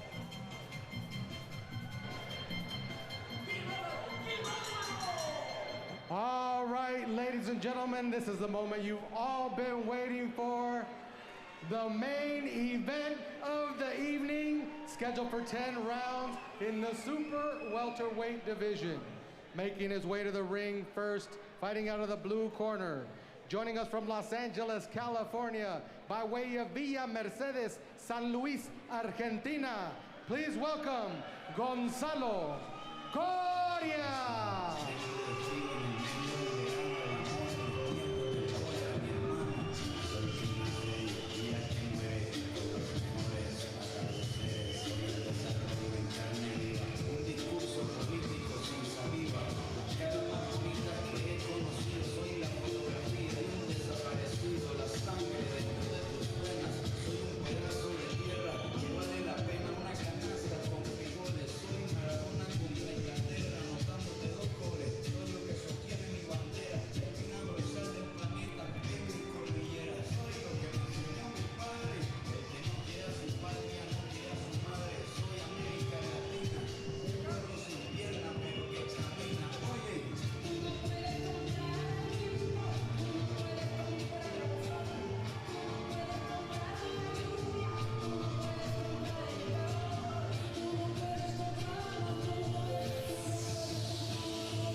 Making his way to the ring, his opponent fighting out of the red corner. Being brought out by LA's own King Lil G from Las Vegas, Nevada. Please welcome Fernando Vargas Jr. Yeah. Make some motherfucking noise, AK-47 in this motherfucker. Yeah, let's go. All my Mexicans in the fucking building, where you at? Let's go. Yeah.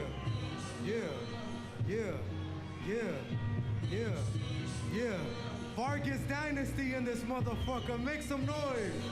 Let's go.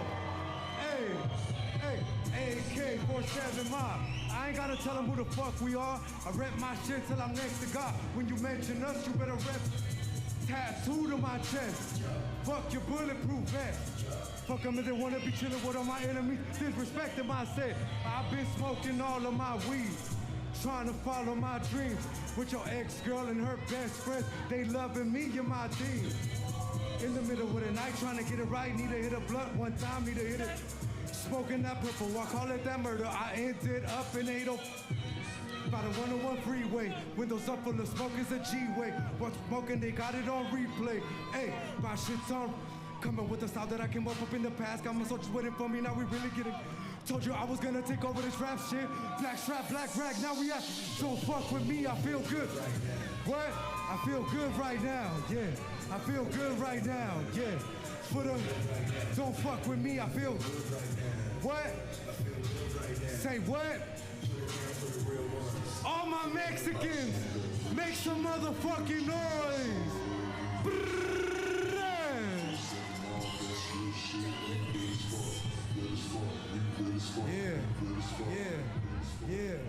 Yeah.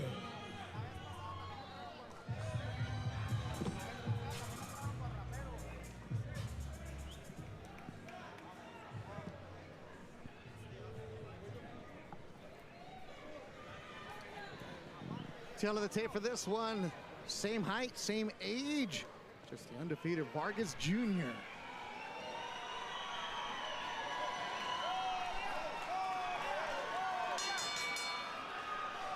All right, ladies and gentlemen, once again, we want to welcome you to Thunder Studios here in Long Beach, California, where tonight this bout is brought to you by Marv Nation in association with Mares Promotions.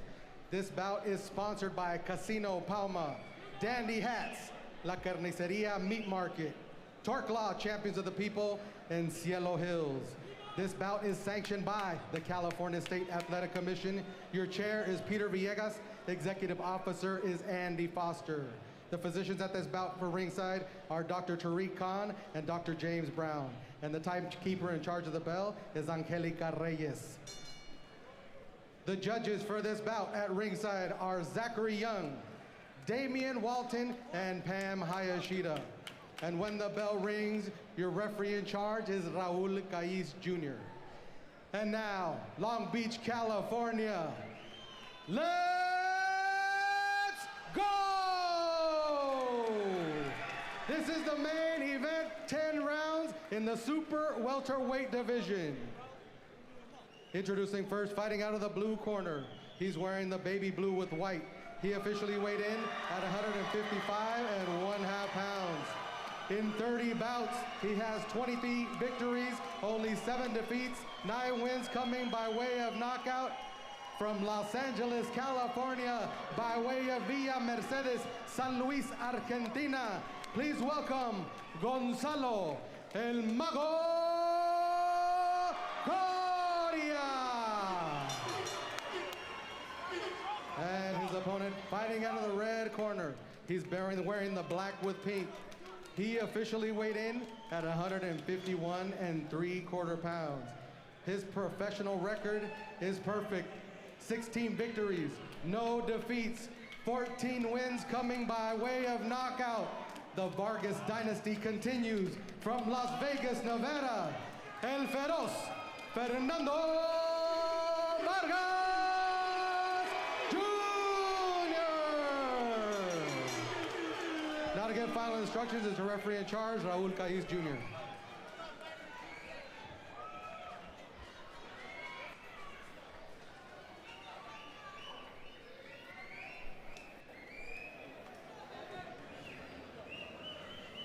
Chief second. Mouthpiece. All right, gentlemen, you receive the instructions in the dressing room. Know what I expect. Good, clean fight. Ya recibieron las instrucciones con una pelea limpia. Golpe legales, legal punches. Here for you, legal punches. Here for you. Touch gloves, go to both of you. One set de los dos.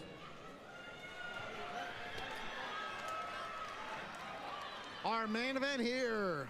There you see Fernando Vargas Jr. getting a last bit of water from his father, El Feroz. as we get ready to go. Our main event scheduled for 10 rounds. Upset-minded Gonzalo Caston Coria from Argentina. Undefeated Fernando Vargas Jr. 16-0, 14 KOs as we fight at 151 pounds for Vargas. And there you see Amado, the middle brother. As we get ready to go here, the main event, two southpaws. Junior in the black and pink. Coria, who scored a upset knockout in this same building in December. As we are underway here at Thunder Studios in Long Beach, California. That was nice right there. Coria threw a shot. Fernando slipped back, countered quickly with a quick jab. This is going to be a good scrap. Vargas Jr. stepping up in competition. Coria training in Southern California. This is his second fight now with the Salcedo brothers and West Side Boxing. That's a nice jab to the body that Fernando's throwing. And when Coria throws back, you know, Fernando sees the shots, slipping and rolling, taking a step back, getting away from the offense of Coria. So you're going to hear a lot of Coria, who lands a left to the jaw of Vargas Jr. in the opening round. Yeah, they both had slipped, and through the same shot, Coria was the one that landed. Good 1-2 from Junior. They started boxing late as teenagers. They didn't have to. And finally, they convinced the dad, I want to do it. Fernando Sr. always tells a story that his compadre told him, how are you going to deny your sons a chance to do what they grew up watching you do? Limited amateur, but they've developed nicely as professionals. But this is definitely a big test for Vargas Jr.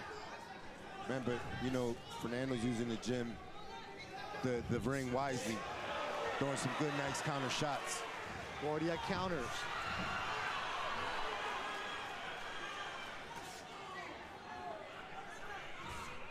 Like that jab to the body. Nice combination.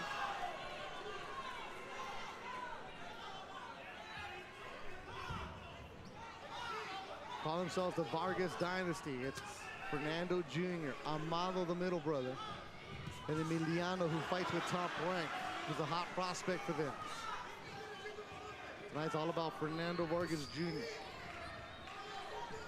He's locked in. I like that right here, that Fernando's, you know, standing his ground.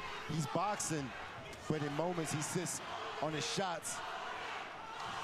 And I think as the fight goes on, he should do a little more of that.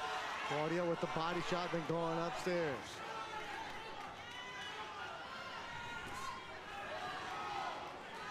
It's a nice switch up right there, throwing that straight left to the body.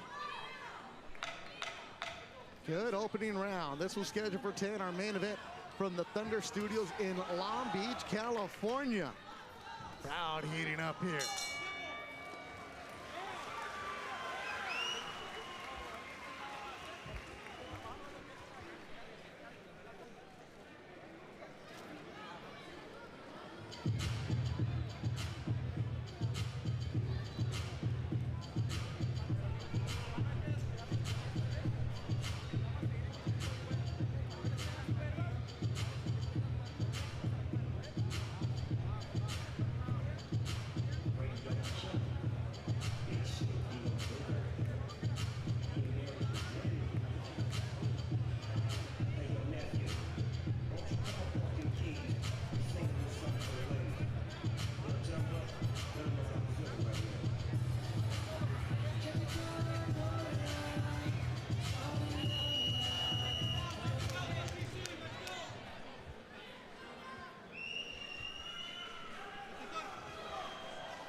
Turning pro in 2020 did Fernando Vargas Jr. I was in Mérida, Mexico. Put him on slowly as you had to with a fighter with limited amateur background. You know, Fernando got good movement and decent speed as well. Jabbing up and down. It's a matter for him to start setting up those combinations. In his last fight, here on the same night that Coria knocked out Buitrago,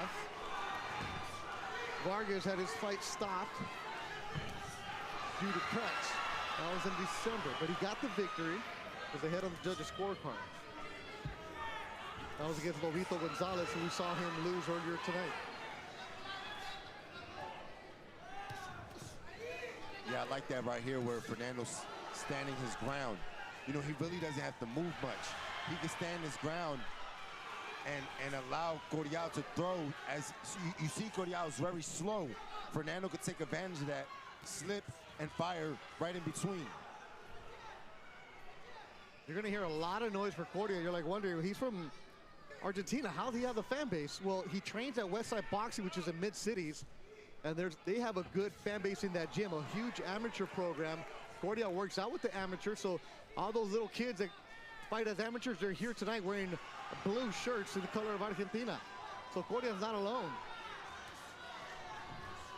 One thing I like to see Fernando get back to is a nice short uppercut. He landed one maybe about 30 seconds ago. He landed a nice short uppercut. He should go right back to that punch. It's there for him. Coria's bringing the fight to Vargas, isn't he? He is bringing the fight, but he's not effective. He's not landing anything. Less than a minute to go in round number 2. Nice jab right there.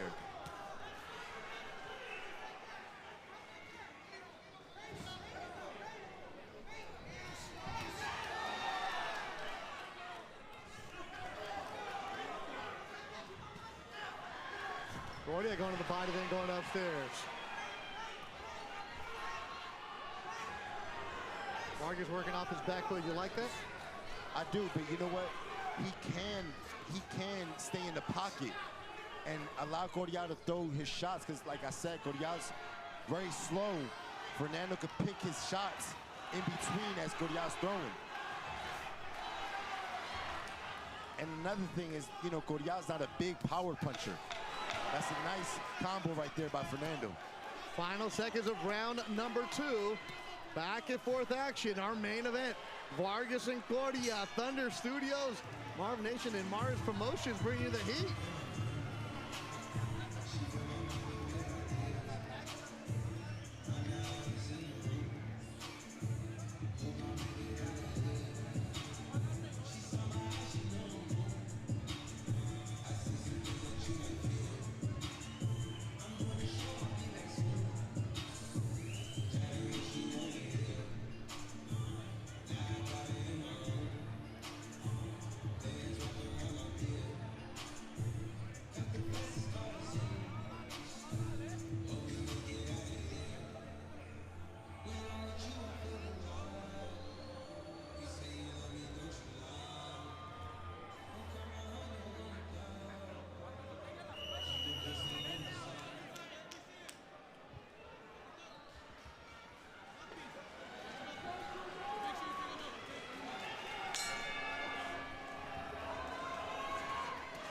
This is what I like. Yeah, Fernando taking it to him.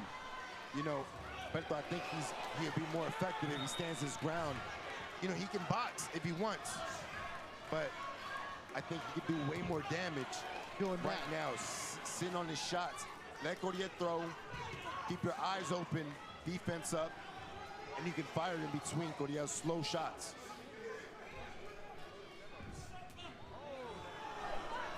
You know, Fernando has good natural movement. Yeah, he's locked in, dedicated to the sport. So everybody's like, oh, he doesn't want to do this. No. He's not one of those influencer boxers. And he knows everything that's said about him. He knows everything that's talked about him, doesn't care. Just goes to the gym and works. Now you've got to get out of the corner, though. Yeah, see, right here in between, just throw short shots. Coria's throwing wide. You can throw short shots in between if you're Fernando.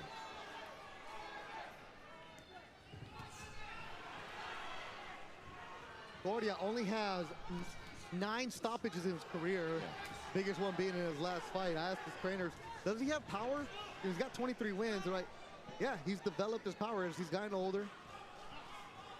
He does hit hard. That's one of the things that the Salcedo brothers said when they got it 2 years ago.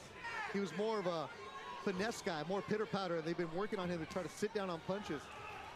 He said last year is what they saw they liked. but this is still only their second fight together. Whereas Junior has dad, who's been there day one.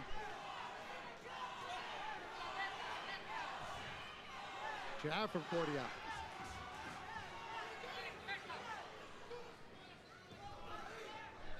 You hear Fernando in Spanish, mueve la cintura, move the waist.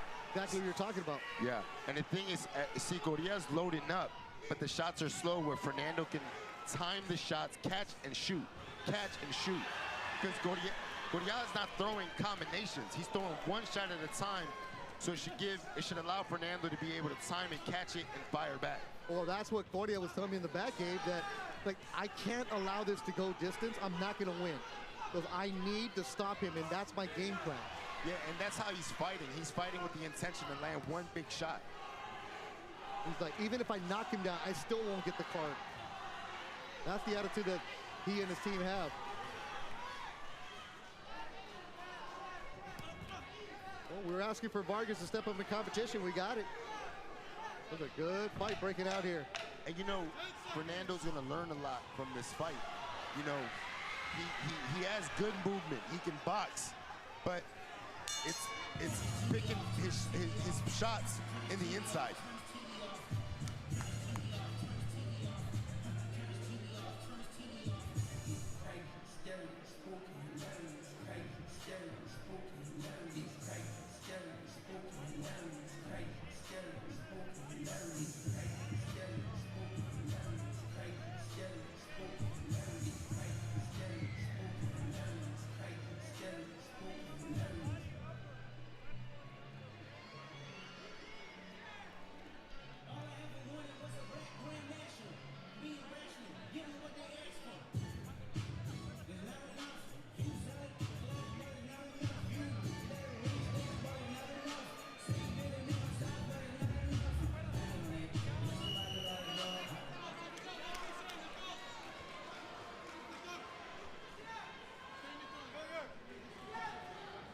Shout out to Nati Fuentes, Army veteran, Long Beach, watching these fights right now. He's like, oh, this is a good one, Beto. Yeah, it's breaking out. 3 solid rounds. Scheduled for 10. And over my shoulders, you can hear Amado Vargas is yelling.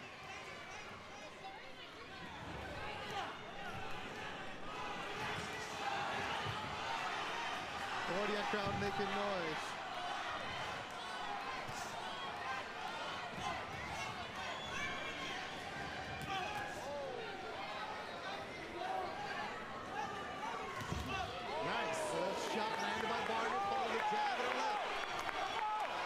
Shots of the night so far from Vargas.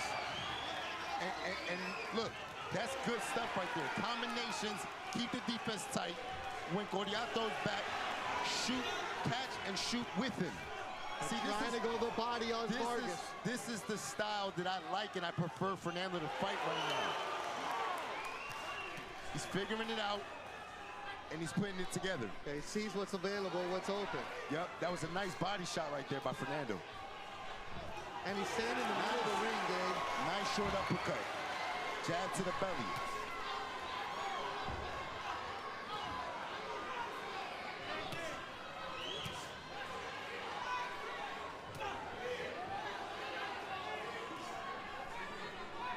Halfway through the 4th. Whoa!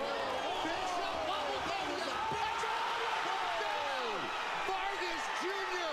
wobbled Argentina, who's in trouble. Ooh, a big shot from Junior here in the 4th round. Coria has been stopped. The referee says it's over. A 4th round KO for Fernando Vargas Jr. And that's what I wanted to see. He sat on his shots and got him out of there. Great adjustment by Fernando Jr. You said it the entire time, Gabe. Get in there, do what you do, and you find the connection, and he found it. Yep. Once he figured it out and he stood in the inside, he started to catch and shoot with him, roll those shots in between, and he got that big hook, landed right on the chin, got him out of there. 144 of the 4th round, the KO for Fernando Vargas Jr., who's now 17-0 and 15 KOs.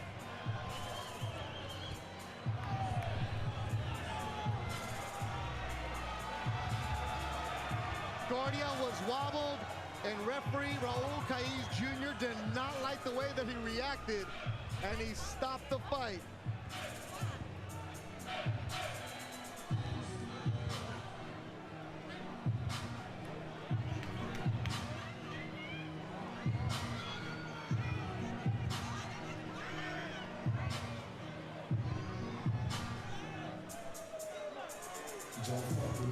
Step up in competition, you got it. And you see the Vargas standards. There's Emiliano, there's Amado with the curls, and now Fernando Vargas Jr.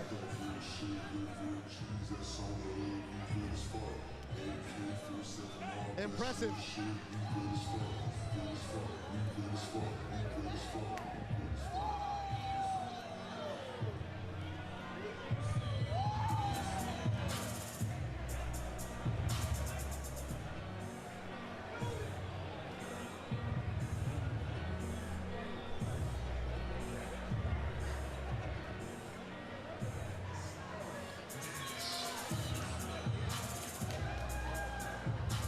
See our ring announcer Marco, he can make it official.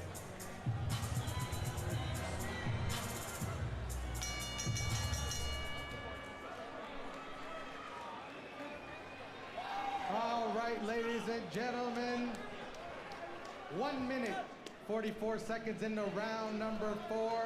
Your referee in charge, Raul Caiz Jr., calls a halt to the bout for your winner by KO victory. And still undefeated, the Vargas dynasty continues. From Las Vegas, Nevada, El Feroz, Fernando Vargas Jr.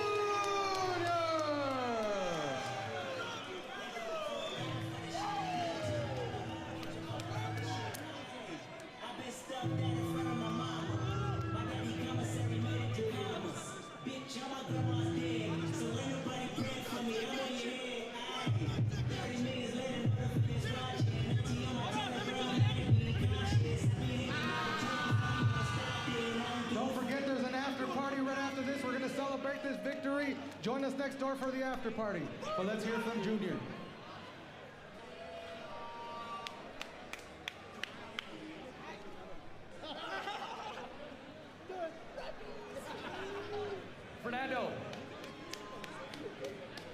Fernando. First of all, congratulations, Fernando. The dynasty continues. The DNA continues.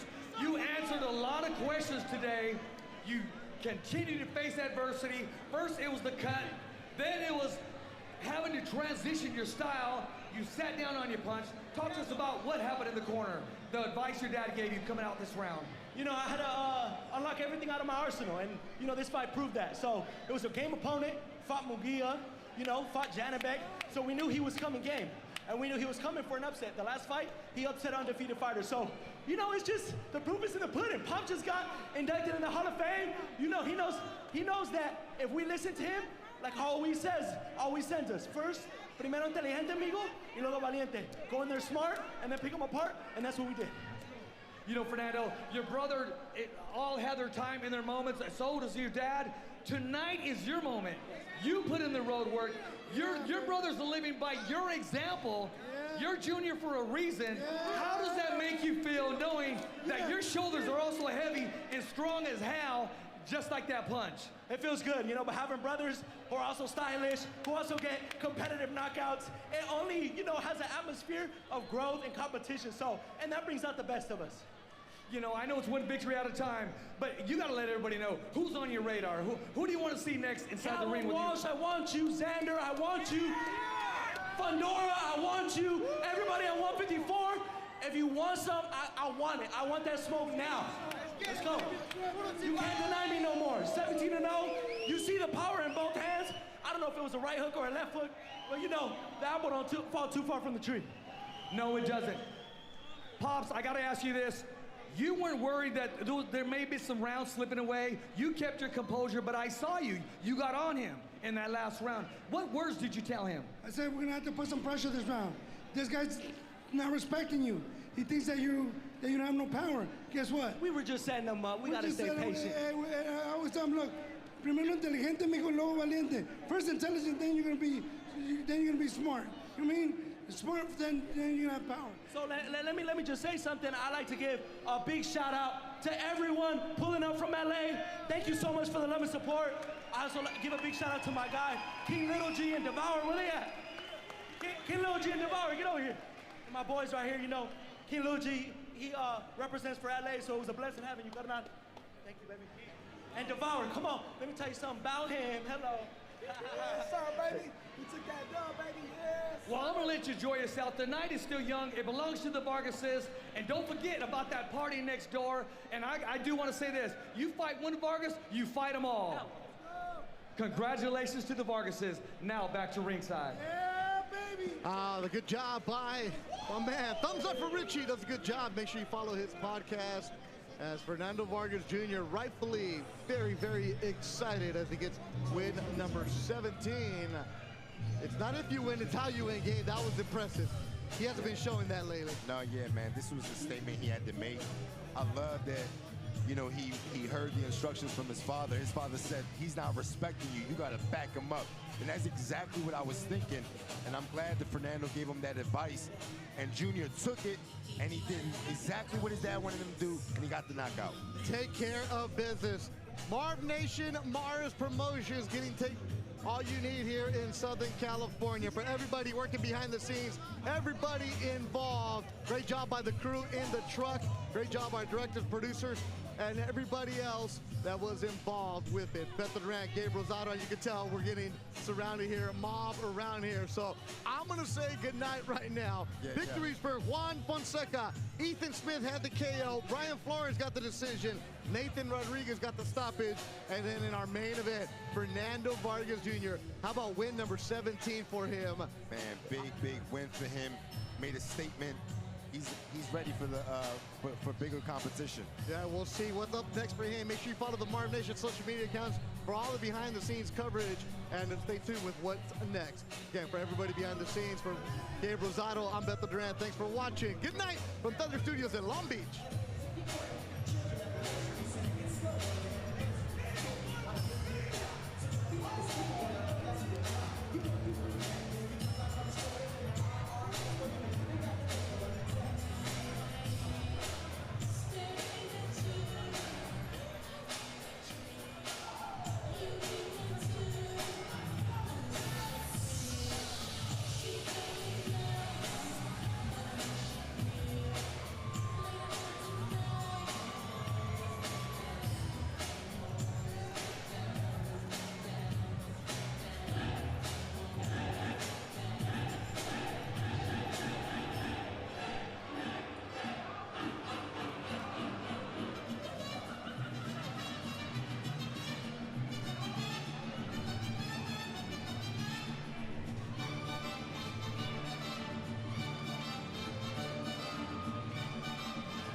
was a great fight card. Thanks for hanging out with me, everybody.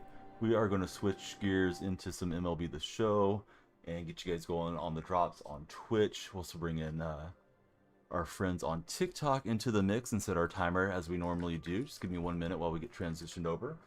Big thanks to Creator Sports Network for having us host the boxing and all the sports that they provide for us. They have a pinned message to the top of the chat. If you get the chance, please click on that. It definitely help Creator Sports Network to monetize their streams and to bring us more great sporting events. So now, from great sporting events to old man swinging and missing on MLB The Show, we'll set a 2-hour timer and see where that takes us. Drops are enabled on Twitch if you'd like to get some free packs for MLB, if anybody's MLB players.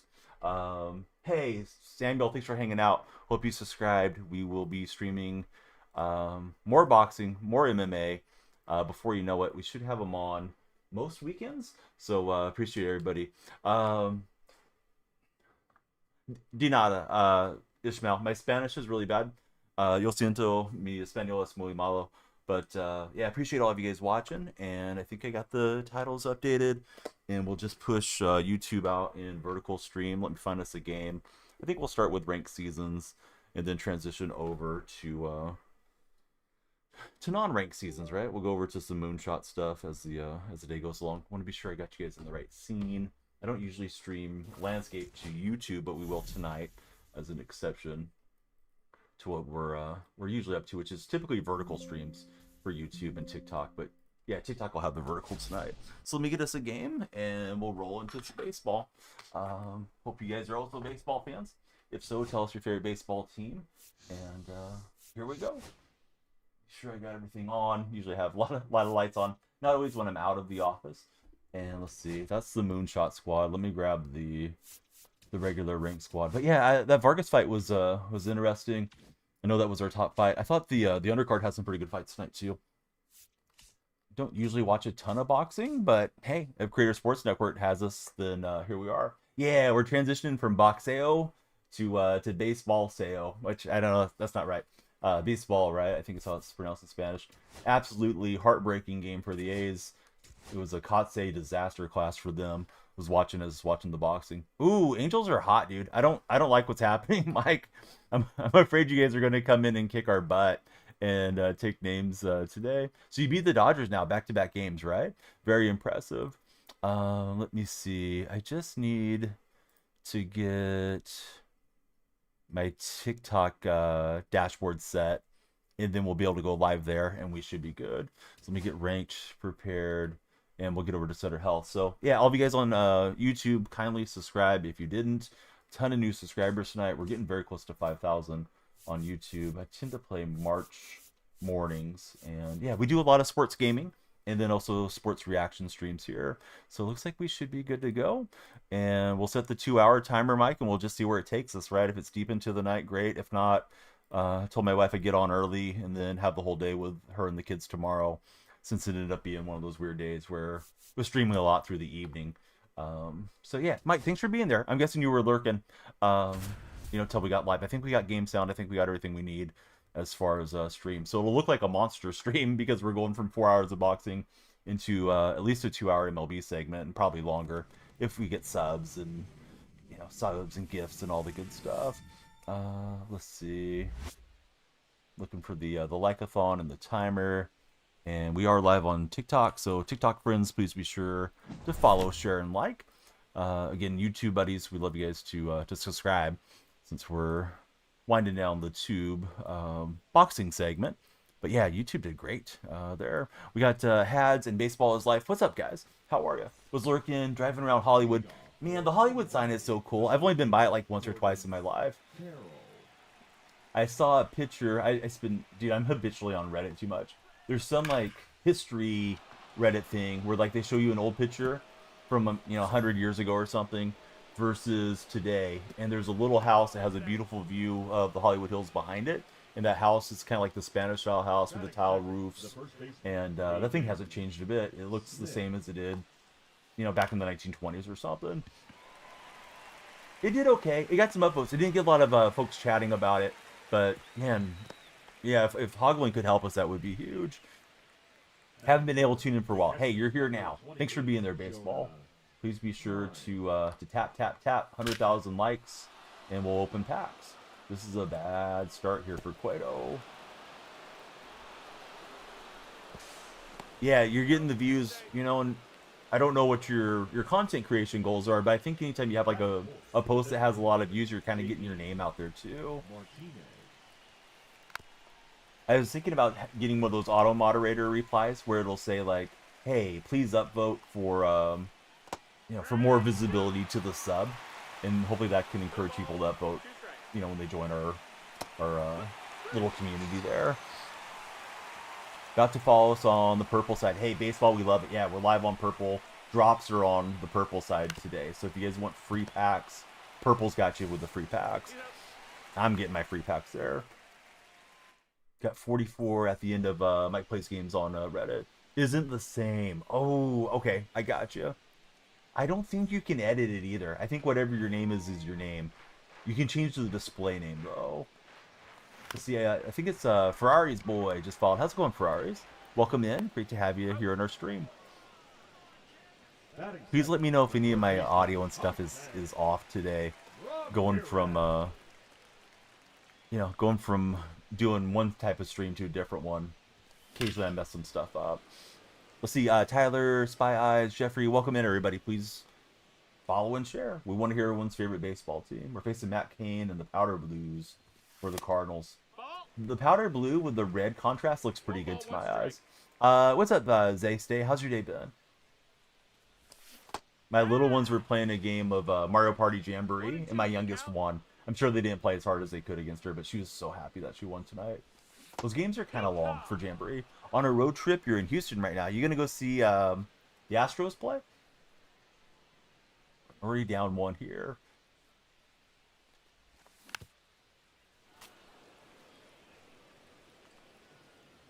Got the ads. I'm sorry for him. That was a good pitch to swing on. Doing good. Glad to be back in the stream. It's great to see you, Zay. We want to get that follow train going. As per usual. Everybody wants to get the follow train going, right? If you're a content creator. And we'll get another Soto swatch. Alright, let me be sure I'm in the right game. Yeah, that looks right. And we got the right title. Yeah, okay. Good. I just grabbed yesterday's title. Popped it back in.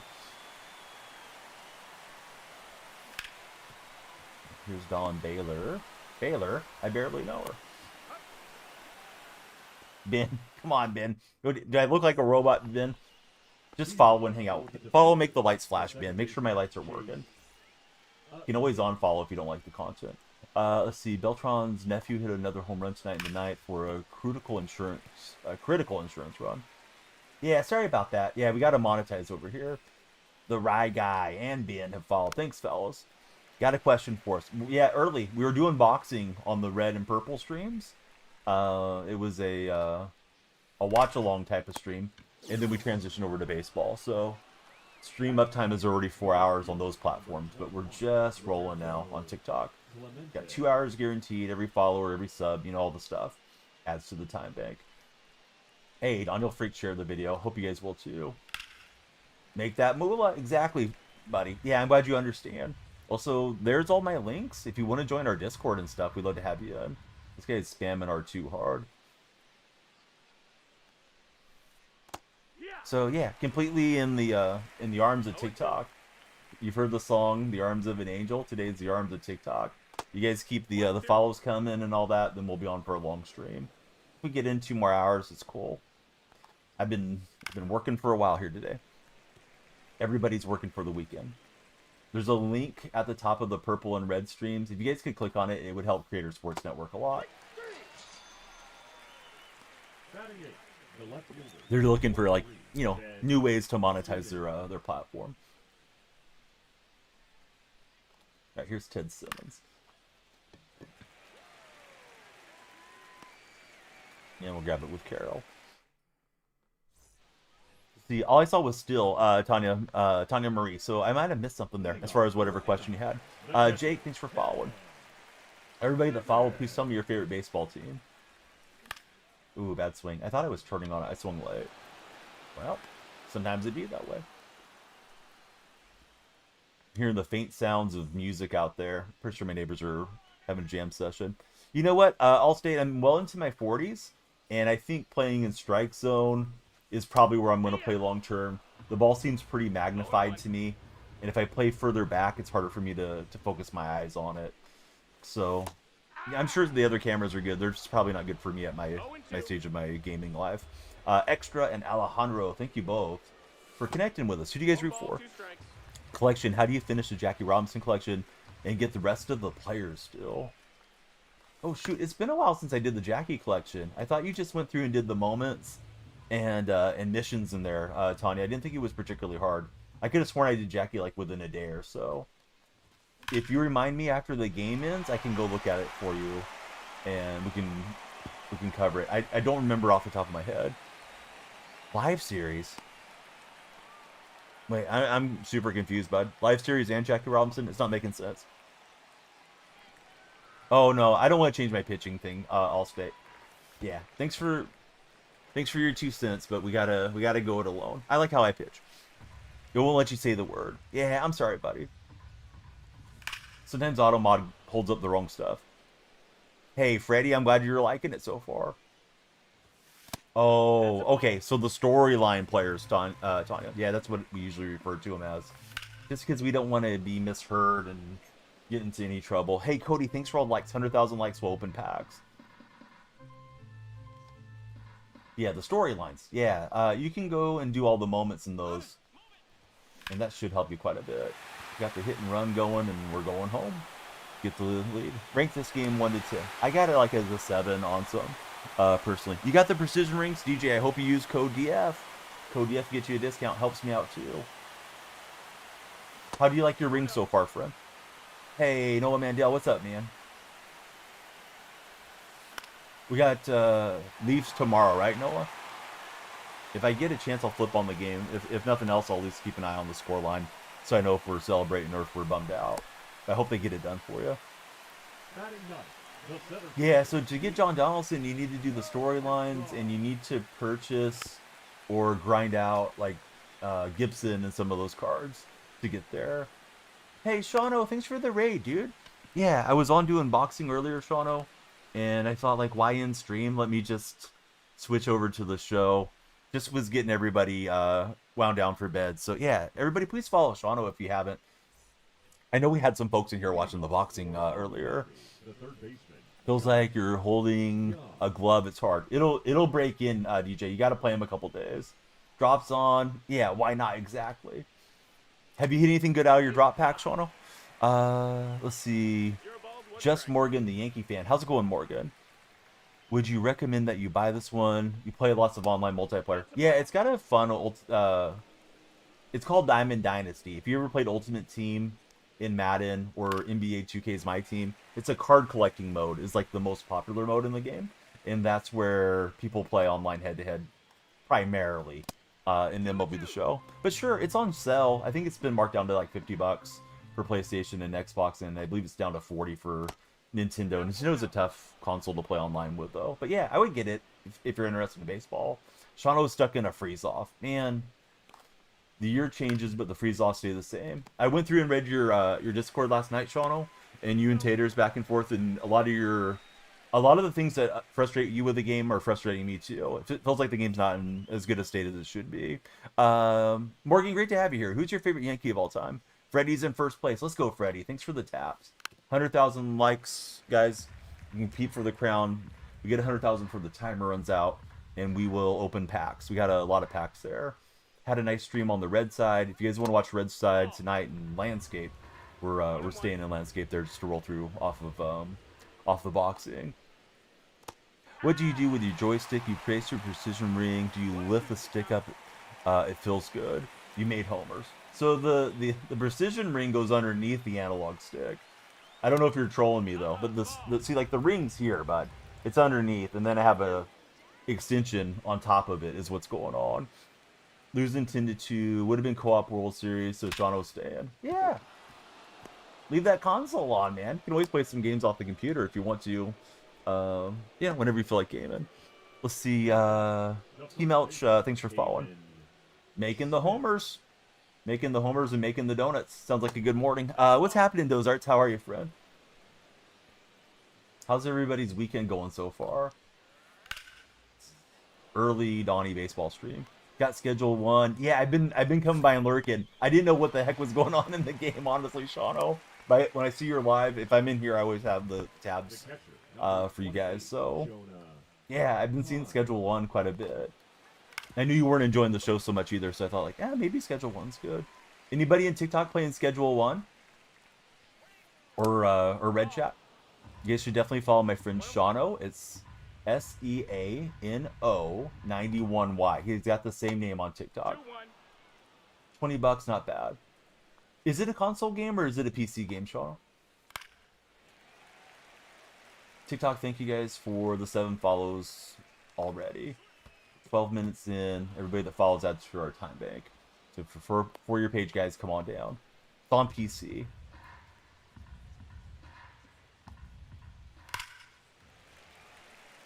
Yeah, you'll be good, DJ. Yeah, you got to stick with them. Which color precision ring are you using first, bud? Are you using the green, purple, or black ones? Ball 4, take your base. Couldn't get him to chase there with Jonah Heim. Hope they bring it to console within a year.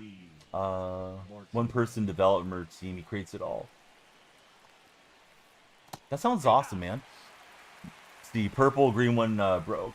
Yeah, the green ones are kind of soft, to be honest. Hey, what's up, Noah? Thanks for being in the red chat, Noah. And Don Baylor's got just enough room. We'll maintain the lead here. I'm playing ranked to start, and then we'll probably play Moonshot later as the night progresses, as my eyes get more tired. Let's see, Connor just came through. Thanks, Connor. Connor, who do you root for as a baseball fan? Like, who's your favorite team? It's probably better phrasing. Did you guys see the flagrant foul? Caitlin Clark got a flagrant on Angel Reese. You know, those two have quite a bit of history with one another. Caitlin said it was a basketball play. Seemed like Reese was really ticked off that Caitlin got her. I don't really watch WNBA, but it showed up in my feed, so I wasn't going to turn away. I do like Caitlin Clark. Javier, thanks for the likes. User 98, how's it going, buddy? You think the Leafs can win tonight for you? But tomorrow for me, yes. I'm still on Saturday. Marlins for Connor. Marlins have an interesting history, man. 2 World Series championships since expanding in. They've had some bad seasons as well. Who's your favorite Marlin of all time? They're the exact same time, Double X Donnie. Ooh. Hey, everybody, please follow Shauno if you guys get the shot. He's right there. Sean in chat. If you're on TikTok. That's my buddy. Super cool content creator. He makes really good edits, too, whenever he makes, like, a TikTok, too. Let's see. The Dallas started game yesterday. Puck got flipped into and hit a fan in the head. CC's teammate protected CC from being sucker punched by Reese. She got a technical for it. Yes, it looked like Angel was going to go for the shot from behind. Hey, thanks, Javier. I wouldn't mind adding a little bit more lighting, you know, when different actions happen through the stream. I just don't want it to be like Bizarro Land with too much lights. Hey, thanks, Shauno. It's gotten better over the years, right? I mean, it used to be a lot more basic. It was gross to see the towel on TV, says Noah. You think the way the Chicago team moves is very weird. Have you watched a little WNBA, Mike? Were you watching that game by chance? It's good as it is. Hey, thanks, Javier. Javier, who's your favorite baseball team? Shauno, he's missing Plain Jane Donnie. Donnie went Donnie Wood on everybody. No. Yeah, I just got a little bit more lights around here. Ooh, Baylor served it, man. That was like a tennis serve right down the lawn. I don't think we can get the runner home. There's a weird little dip in the right field corner. It looks like it's like dunks down. I'm assuming it's a visual glitch. Wasn't there at the start of the year. It's weird. Luis Castillo for the Marlins. Oh, that's a good call. Watching the Sparks this year a lot for Mike Place games. Hey, Cooper. Thanks for following. How are you, Cooper? You got Cooper and Parker coming in. You got 50K stubs from Trout and the American League West. Oh, nice. Don Baylor's a fun card. He's played pretty good first base for me. Like, he gets good animations for somebody in his secondary position. And his speed plays okay over there with the 84 speed or whatever he's got. Hey, Luke, welcome aboard. He's done better for me than McGuire does, sadly. But that McGuire card, usually all the McGuire cards, I tend to struggle with them. Should you buy Bobby Witt Jr.? Are you trying to do live series, Dusty? If you're trying to do live series, yeah, just get him. It seems like everything just keeps climbing up, unfortunately. A hit here and we could go up, you know, 5-1. Jake, welcome aboard. Thanks for jumping on that follow train. Every follower adds to our time bank, and we do a longer stream. Mike will usually root for any LA team, not named the Dodgers or football related or UCLA. Had to put the game at PG-13 after. Keegan, welcome aboard. Oh, that's a nice rip. Corbin Carroll's gonna... He kind of belled me. That pitch is away, and I was early. But somehow it was a solid hit into the gap. Maybe Matt Cain's pitch confidence is down. Use him in the Polo Grounds. Dusty, you're playing in the Polo Grounds? This is just my old man opinion. Only time it's proper to play in the Polo Grounds is like in February, when you're getting ready for the new MLB The Show to drop. Otherwise, you're just trolling playing in that park. You know, if it's an event that's park locked, is one thing, but nobody is playing serious baseball in the Polo Grounds.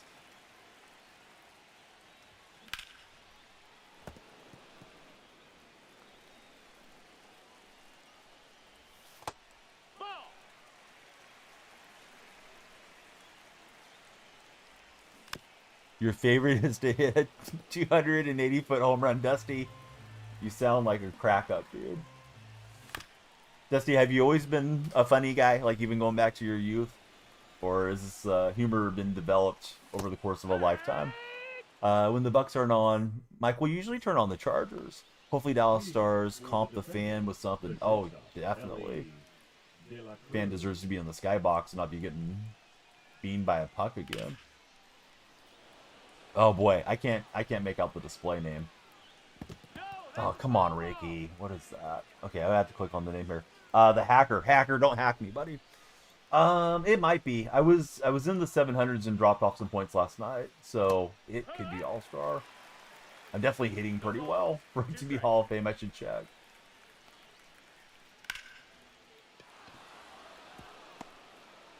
See, you're rooting for them big time in the conference final, so is Mike. Let's find out.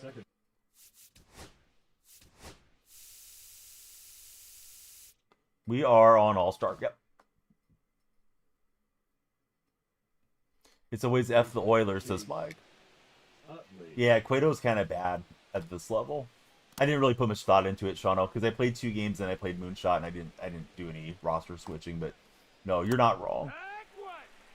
For like Hall of Fame and above, he's somewhat effective. But yeah, he doesn't throw hard enough down here. That one catcher. Thanks for following, catcher. Catcher, how much does all your catching equipment cost? Because I know that stuff's a pretty penny.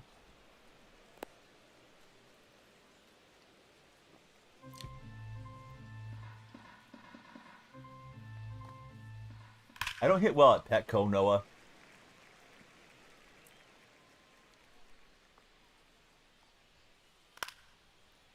Yeah, because here's what happens. Yeah, if the guy wants to, they just can hit everything foul, and then you make a mistake pitch and they rip it somewhere. You throw the fastball up and in the zone and make your cousin mad. Wait till your cousin gets good.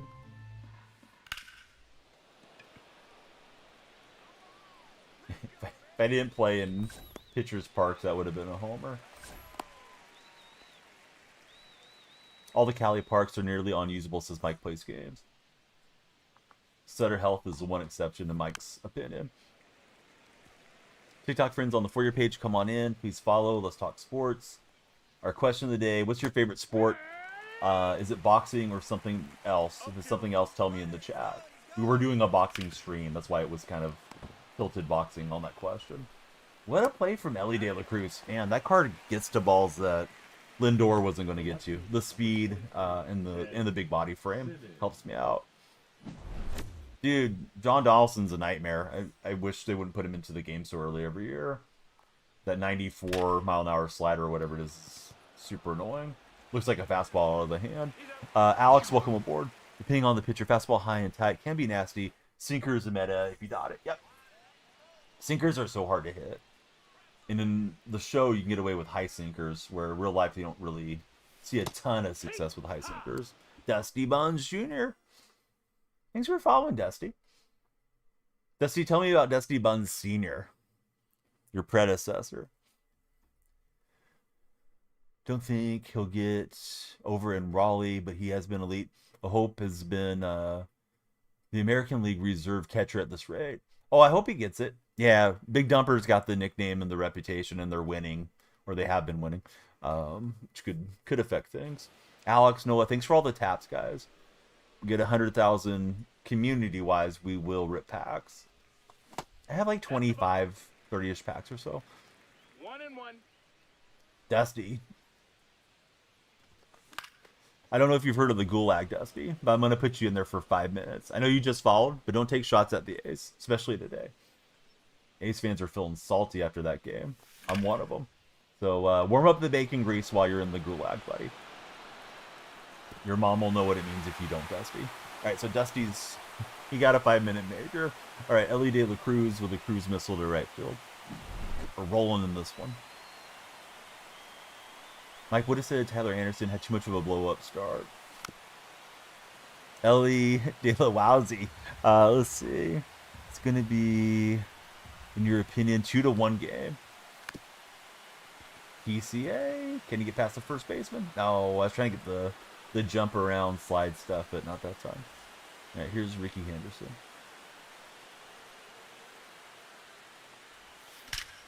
Ricky's just ripping him up the middle. Boozy. Hopefully I said it right. I probably did. No, Ricky's doing a little dance there. A little taunting from Henderson. Yeah, Matt Cain's getting shelled. Here comes Luke Weaver. Game 7 always makes you nervous. I am a World Series player. Hey, what's happening, Cameron? How's your day going? If you guys are browsing, come on in and follow, please. It'll make the stream longer. And if you're not tapping, you're napping. We need 100,000 likes. Appreciate the tap team that's assembled in there. Let's see, NFL edits. NFL edits, do you edit Madden clips or do you edit NFL clips? It sounds like you edit NFL clips, so I'm curious. Got 2 hits on him, almost 1 left the yard. All right, we'll swing through. Ricky will steal it easily. Do you have a particular player or team that tends to go more viral for you than any other ones? I can't check it out right now. Maybe post-stream, buddy. Also, what do you use to make your clips? Are you a CapCut guy or are you using something else? I feel like I want to get better at something else, but CapCut's been okay so far for me. Don't take too long. Ricky's running home. Soriano, Hendricks, Tyler Anderson coming to Sacramento. Let's see. Pat Tong, welcome in, Pat. Pat, tell us about yourself. Who's your favorite athlete of all time? You do all your own editing, but you got to use editing software, right? I'm imagining you with like the old frames of film. You know, nobody in chat's old enough to remember when we actually had film, but like splicing it in a dark room and then putting it together and adding a soundtrack and stuff. You do it on your PC, all right. But you got to use some type of software edits. Tell us more. Patton's going to go favorite athlete, Bo Jackson. Great answer. Too bad we don't have Bo in MLB The Show. Don't have any probable pitchers on the projections. CapCut. Alex says he's playing me. Take it easy. I don't think so, Alex. What's your PSN, Alex? Because you can't see it in TikTok. Oh, Alex. How dare you? That's elder abuse.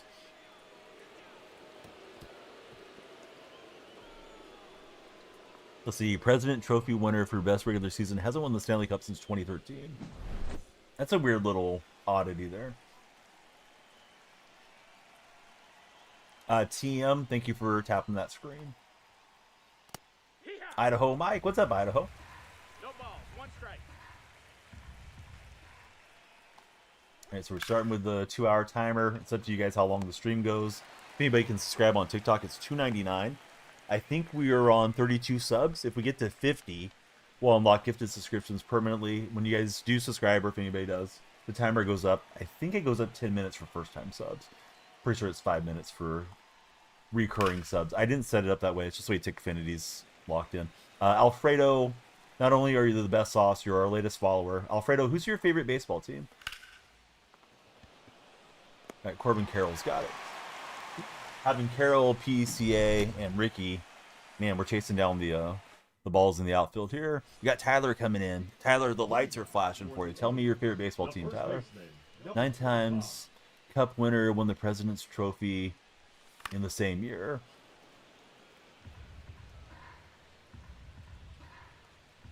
Oh, interesting about DK. Yeah, I enjoyed DK a lot. I'm sad Seattle traded him. Advantage first game, second game, you guys had the advantage. A's are playing bad. A's are beating themselves at the moment. Tonight's game was winnable in so many ways, and they just found a way not to do it. JJ Bleday's super struggling. So I won't be shocked if we don't find a way to choke, 3 out of 4 to you guys at home or something. Best team in the NL is the Cubs for Tyler. That was a sick play for my opponent. He just missed getting us on the force out. Idaho Mike, he's just grinded. Mike, do you have a favorite card out of Moonshot? Because I know you did Moonshot yesterday. Shauno, thanks for all the likes, Fred. Shauno rated us on the Purple stream. If you guys know the Purple stream, you can follow him there as well. We got JPJ Loves Gaming coming through. What's up, JP? Hope you had a great stream, and hope you're having a great weekend.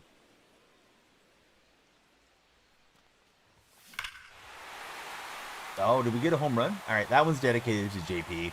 So, yeah, thanks, JP. We were streaming boxing earlier for anybody tuning in now on the Purple side.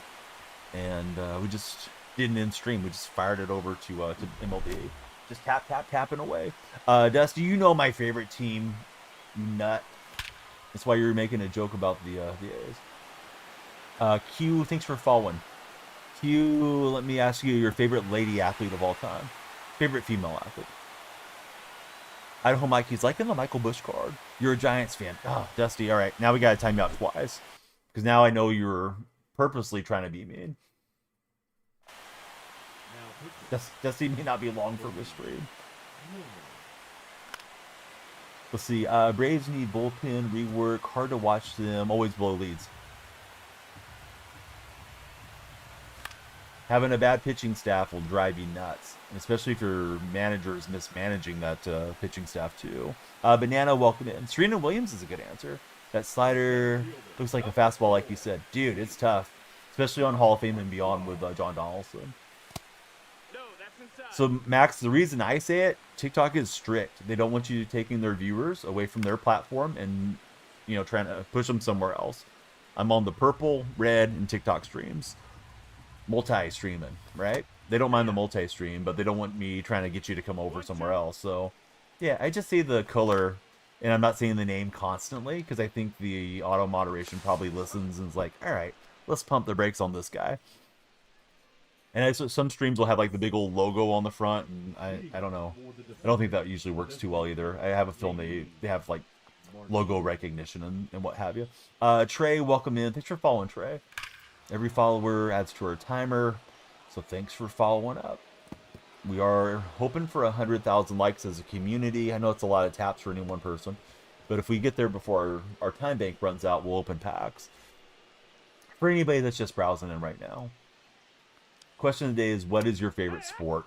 I was doing a boxing stream, so I had it kind of pre-filled. Like, is boxing your favorite sport? If not, tell me in the chat. I had one guy tell me he was a golf fan, like I am too.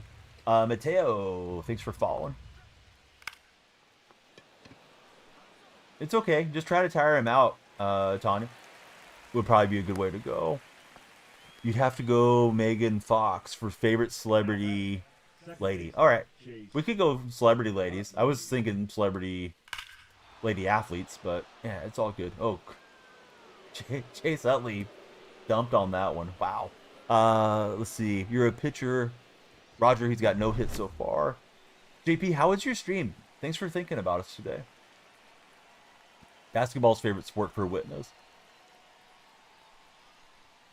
If you guys are watching on the Purple side, be sure you got your connection set up for the drops too, so you can get your free packs. Yeah, I need to get Judge and finish up the Yankees, then I'll have Clemens at least. Then it's going to be a lot of stub Saban to get the Dodgers and Padres done. We could do whatever, PJ. I usually just throw that stuff out to get people chatting and interacting with us. Is Megan Fox still acting? I feel like I haven't seen her in anything in a long time. Then again, I don't watch a lot of movies. I like to, I just haven't got to. Probably should take out Cueto. Let's see if we can get a double play here. Nope. Alright, it's time. Bring in Luke Weaver, I guess. Stream was pretty good. Had football game, sim games tonight. Very cool, JP. Are you still enjoying the show, or have you not got to play it much? Simmons is all over this. I'm hoping the wind takes it foul. And it does just go foul. Right, so she's still active.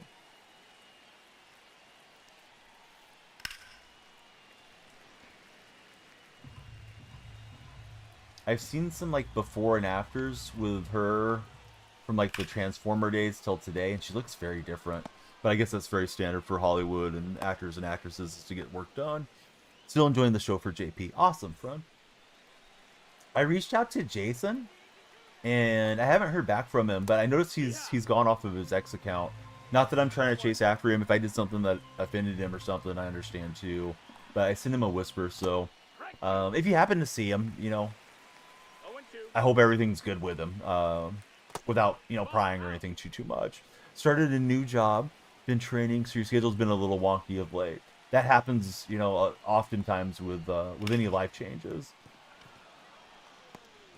And I think, you know, you just do what you can as a streamer. If you like streaming, you have to just, you know, make life work around it when it's possible.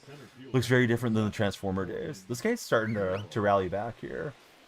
I don't think we've faced 3 yet. So hopefully we missed the barrel here for Carroll. First hit. Clemens almost tired 5 innings. Hate going to the bullpen this early. Was Clemens not full stamina for you? Or are you having to throw a ton of pitches? Some of those guys are so good at driving up the pitch count that it's kind of crazy. Colby Johnson, welcome in. Thanks for following, Colby. And so here's Pavin Smith. Let's go grab Mark Davis, I guess. Throwing a ton of pitches. Yeah, those guys are frustrating to face. Like, I respect them when they don't flinch, you know, on a pitch that I thought was a decent pitch. But yeah, they're not my favorite. I like the guys that just go up hacking. It's like, all right, we're going to get out of here. Speaking of get out of here, that could have been a lot worse, but it's 5-9 now. Haven't touched co-op in a while because of all the freeze-offs for Noah. Has been insufferable in the series. Hit a home run, make it 6-2. Well, yeah, they got to get the post for the poster child of the game, right? All those international clicks and local clicks. Now batting, the third baseman. You expect them to give the Angels attention, Mike? I know they're going to avoid the A's as best they can. They don't want to shine the light on teams playing in minor league parks or the Rays. Post said he went over tonight. Now batting, I knew exactly what you meant, Noah. That's a quick inning for Milner. I thought it was all over that one, but out too early. TikTok, we need 2 more follower friends to get us to 30 followers on the session. So if you're browsing, come on down. Also, 4X World Series would be 3X co-op, 1X solo. Oh, that's impressive, Shano. I'm hoping I make it back this season. The first season, I couldn't quite get there. I had a game where I probably should have hit World Series, but I lost some extras. Made a defensive miscue. D. Woodyard and Triple Baseball, welcome in. All right, Dusty, no more trolling. Giant fans need to act right. I know it's hard for you guys. When was the last time you were at Oracle Park, Dusty? Haven't been there. Man, it's probably been 10 years at least since I've been there. I do enjoy the garlic fries. That is bad, dude. Listen, MLB The Show's there every single day of your life. As long as you have free time, you can play the show. You get 1 prom in your lifetime. You're probably trolling, but yeah, you should enjoy the events of your youth as best you can, Dusty. in my opinion, since you asked. And you might say, well, I didn't have somebody to take or whatever. Like, just go with your buddies. Just go hang out. Maybe you'll find a spark on the dance floor. And if you don't, yeah, who cares? Like, have a good time. You're worth celebrating all by yourself. Probably going to the Jays game once this year for Noah.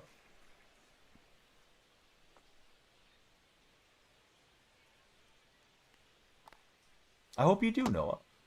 Seems like Coffee Time's been having a good time out at the Jays games, you know, in recent years. Ooh, froze him on the corner. That was the dot. Here's Don Baylor. Thank you guys for taking us over 30 followers on TikTok side. Isaac, welcome in. Thanks for jumping on there, Isaac.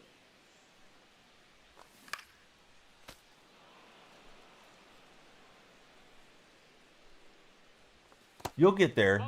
Yeah, just keep having patient at bats. Easy for me to say. Apparently, yeah, they keep telling me in chat how well Baez is playing. I thought he was pretty much washed up. I don't know what's going on with Javier when he's got his groove back. And Baylor is going to top hand smash that thing in the left field. Let's try to get two. Prime Don Baylor had decent speed. I remember him at the end of his career. Ace had him, I think, in 88 and 89. Maybe it just been 88 that we had him as a pinch hitter DH type. I was little. I remember having his baseball cards. Kind of had the dad bod build like I got going. Yeah, well, just a little bit late. And I'm chasing here with Simmons. Can't wait to replace Simmons with Yasmani Grandal from the Moonshot content.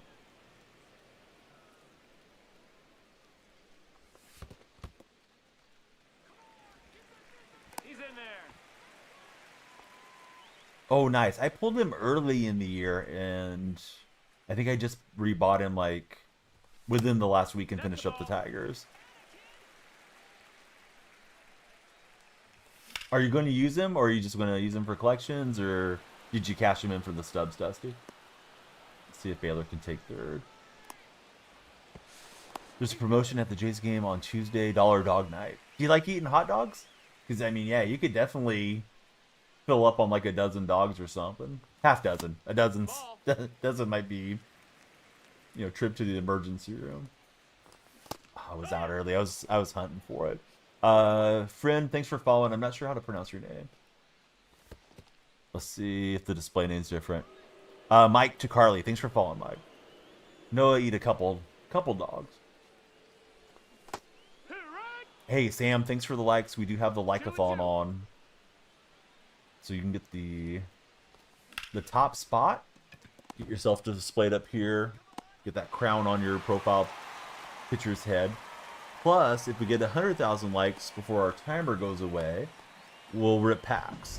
Now, how can you add to the timer? I bet you want to know. By following, chatting, sharing. Those are the free actions. If you could send a gift or subscribe, that adds even more time. But if we can just get everybody following, that's always huge. Let's see. Wavia, thanks for following. Shano's number 2 at the moment. Shano's going for that number 1 spot, whoever's got the crown up there. Dusty Buns, Noah, thanks guys for tapping. 1 and 2. I don't really like facing this Kopech card. I do okay against him, but not my favorite guy to see come out of the bullpen. Hey, what's up, Boston? How's your day been? Swiss to, thanks for following as well. Got the whole tap team going crazy now. Dragon, welcome in. Thanks for following. Dragon, who's your favorite NHL team? Come on, Dusty. Was that an unfortunate typo, or are you trolling Dusty? I feel like Dusty's a troll. They're Moonshot cards, Dusty, because it's a moonshot when you hit it to the moon with a baseball bat. Not what you said. It's not, I don't know, Dukes of Hazzard or something, man. So how you can get them is there's a Moonshot event, there's Moonshot moments and missions. Is you complete those different hoops, MLB The Show wants you to jump through, then you can accumulate all the cards. That would probably be a better event, you know, just everybody out there slosh, but no, yeah, it's the Moonshot event. This is a Moonshot card here. Roberto Clemente. 0-1. He's got right switch right, so we'll go with Kenley Jansen. Now pitching. Kenley Jansen.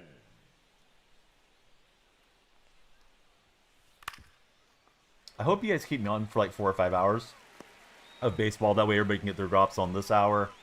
If you're West Coast and you get your drops on the other side of midnight and enjoy all those purple packs.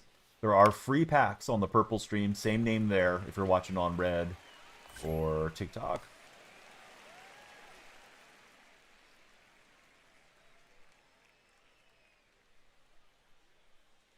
I may be accumulating packs while I live stream. Who knows? You got to call it to the bullpen. It's Andres Munoz coming in. What's he throw again? Slider, sinker, circle change, and the 4-seam.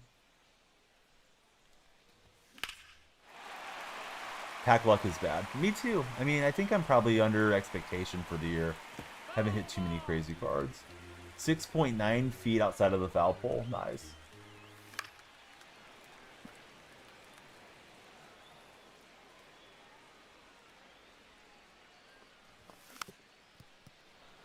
I don't know. Apparently we got a piece of it. I thought I swung on this. Good pitch. I thought that was missing in. Well, here's PCA. Let's see if Pete can get a little drag bunt going. Are we breaking the unwritten rules up 5 trying to bunt? Dusty, you better come back. We'll miss you. Have a great rest of your night till you're back here. That's pretty darn close there, Noah. Gave up the first run and you're upset. I think you're asking what monitor do I use. I don't know how to answer you in Spanish. Shoot, I don't even know what monitor. I have a 1 millisecond gaming monitor. That's 27 inches. Dusty, you're not going to come back. But tell your mom to warm up the bacon grease. She likes to pour it down my throat when she's on top. Anyhow, Dusty got banned trying to be clever. We gave him 2 chances. That was his 3rd strike. Losing 1-0. Hey, you're a bloop and a blast from getting the lead. Noah, thanks for the share. Dusty couldn't help himself. Then he got dusted. And Josh Young is in the batter's box. He may make a move to the pin. We got to laugh out of on some. I like that. Good use of your emotes, buddy. We did milk Dusty for some taps on the screen. Shano, 44 PPs. Hey, Shano, thank you for the resub. We will take your name to the subscriber wall here momentarily. Here's Willie Stargell. Pop Stargell stepping up. It looked like De La Cruz wasn't going to fill that thing. That was weird.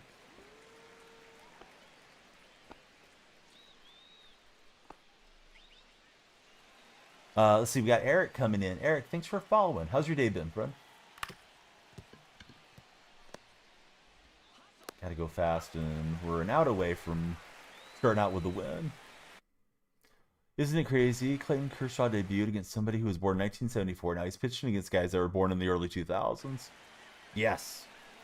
Yeah, you think about the lifetime of some of these players and, you know, who they played against that were the veterans when they broke in as a rookie versus, you know, who they finish off against. There's a huge time gap there. I remember finding comfort in Ricky Henderson still playing when he was still playing, because like Ricky came up before I was born, and he played till I was into like, at least my early 20s. All right, so we get a win, drop them down a bit. Let's see, Moonshot. I haven't made a ton of progress in it. We'll probably play the event later, but I assume I should play this still first, ranked first, and then we can work on these Moonshot things. Event home runs help, event innings pitched help with the guys, and then just different home runs, low fielding, high fielding, you know, all this nonsense. I've only made it to series so far, but I'm probably gonna play that Brian Roberts over Ketel Marte in my main lineup once we get him. Keep missing the home runs. Brent Burns is 40 now. He's playing with guys. He's playing with a guy that was born in 2004. Yeah, Burns has gone for a long time, right? I remember him for many years with the Sharks. shared the rotation with 24-year-old Greg Maddox. Oh, I didn't remember Maddox being out that way. Let me get Shauno on our sub ball. Thanks again, Shauno, for everything.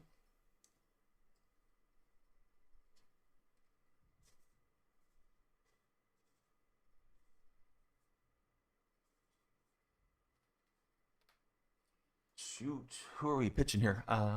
Dustin May. Thought I didn't have anybody full bar for a minute. On early, maybe we'll stay on late. We'll see. I wonder how my red chat's going. I didn't want to end the red stream because the boxing was so strong. But I don't know if it's going well now. Oh, we still have a decent chunk of viewers. I think we'll keep going. If it continues to trend downward, I may end it and then click on the vertical stream, because that vertical feed tends to get me a lot of extra eyeballs too. But man, we were ripping on boxing earlier tonight. Easy for me to say, Tanya, but I would say don't get upset about the game. It's just a game. You're facing Donaldson. It's always tough. This guy's got Roland P5. I'm not even close to Carlos Beltran, let alone Roland. Pretty clean uniforms. I don't know if I love the pencil bat skin. The first game my son played of Coach Pitch, they played 2 games. The first game, one of the kids had been his basketball teammate this past winter, but he had the bat that looked just like this opponent's bat. The big number 2 pencil. Had a really glossy finish on it, and I was catching for my son's team so they didn't have to, waste time getting the baseballs back. So I was really gentle with the bat when I sent it back over there. See some of the coaches like winging those things in the dirt. It's like, those parents paid a lot of money for these bats. Like, I don't want to be the one that screwed up the finish for them. Yeah, Donnie Piazza back there. I'm just standing, making sure that none of the kids throw a bat against me. Not getting into the catcher stands. I'll get down there and never get back up, Mike. Oh, that was a cool play from Roland. That was a nice little animation. First pitch home run, down 2. You know what? I probably should replace the guy that pitches, respectfully. But he had like 3 hit by pitches last game, Mike. First game probably about the same. One little girl got like chewing the helmet. He has a hard time. He's only like halfway to the mound too. I think being a little further back, they get more time to gauge the pace of the ball and react to it. Government, how are you doing, buddy? Man, they've been okay, but they just, they should have won yesterday. No disrespect to the Giants, but or actually tonight. We haven't gone into Sunday yet, but that game was terrible, dude. JJ Bleday failed twice with a runner on third and less than 2 outs. Mark Kotze outmanaged himself, and they managed to walk in the winning run. But they're a 500-ish team. I don't think they're going to beat the Yankees and Marlins, or excuse me, the Yankees and Mariners, Dodgers and Giants. Those are the last 4 series. Looks like actually we locked in losing every one of those series. We can probably beat up on the White Sox and the Rockies and those types of teams, but probably right now middle of the road A's club. They have to get better with pitching and defense. Yeah, they got some guys that can play for sure. At least it's a lot more fun than it has been like the past 3 seasons. The beginning of the Kotze era has been horrible. That was tan, says Noah. This guy's got Yasmani. At least Yasmani isn't fast. Did you see the fan's arm coming out of the node like he was stuck in lawn prison there? I'm clipping that deal. Hold on. Let's see if I can show you guys what I'm talking about. I probably sound like I'm out of my mind. Hopefully it shows up here too in the render. But alright, let's go right here. Alright, but the ball's batted from Grandel. And there. See him? See him? What is going on here? What is this guy doing? Why did he get punished into the wall? You see his arms reaching out. And if you don't like that, you don't like him, it'll be the show 25. He's buried in the berm in West Sacramento.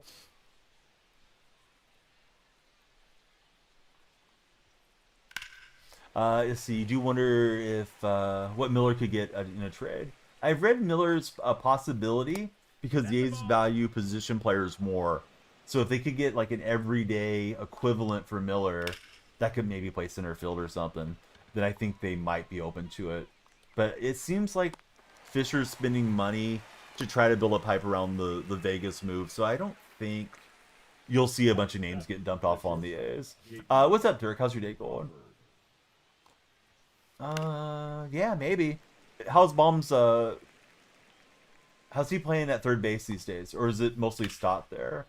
Because third base is a little bit of a question mark. We have Gio Urshela and Miguel Andujar playing third. Andujar's bat plays, but his defense is rough. What's up, J-Dub? How are you, friend?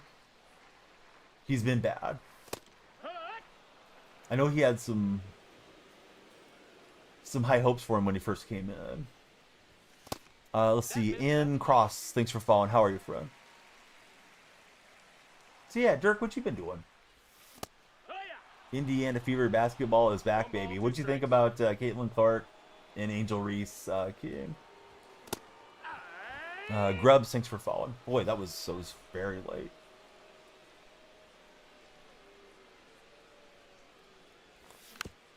Yeah, I'm doing good. How are you doing? Are you all over being sick, King? I know you were sick a few days back.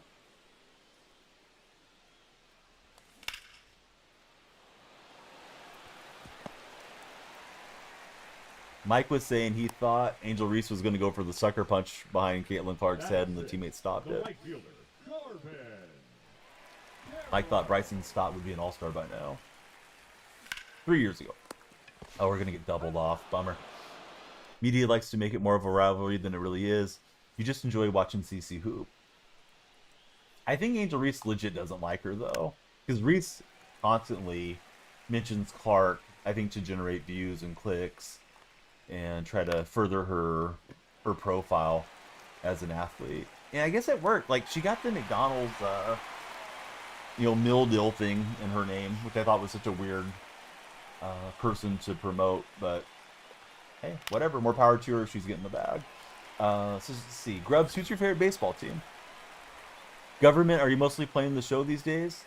And if so, how do you like it? Dirk, what you been up to? I know you're not at the bowling alley anymore. I forgot what you said your new job is. Lando, welcome aboard. Thanks for following, Lando. All the time, comparison is the thief of joy. Dude, that's a really good, words to live by. Give me a Baker meal deal first for Mike Plays Games. Government's playing the show. Oh, I just kind of bailed out of it. I was further to the right, and I just pushed left there. Game isn't good, but you like the challenge and feel of GOAT. Batting 8, a shortstop. Government, you're a mad lad to be playing up on GOAT. Hey, TikTok, thanks guys for 39 followers. The more the follows come in, the more time is on the time bank, and the longer we will stream. We get 100,000 likes, all of you collectively. We'll rip open all the packs. Started to add rip to open and started with the rope in there, but yeah, we'll rope in the packs too if you guys like.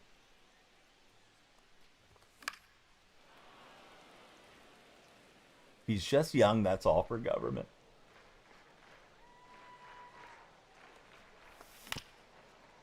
And we'll hit the top of the ball. Hodges has it. It's a foot race. And the former shortstop, DeGrom, will win the race. There's PCA.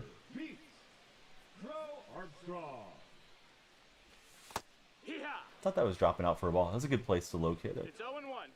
Who do you guys have for Game 7 tomorrow between the Nuggets and the Thunder? Who's going to take on the Timberwolves?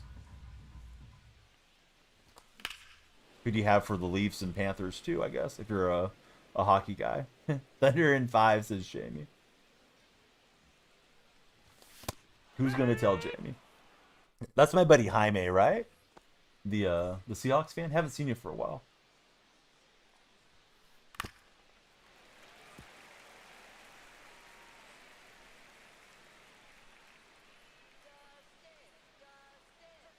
That would be impressive, yep. Beat him so bad they shortened the series. Noah, you're all over the tap. Thanks, Noah. TikTok, we need one more for 40 followers on the session.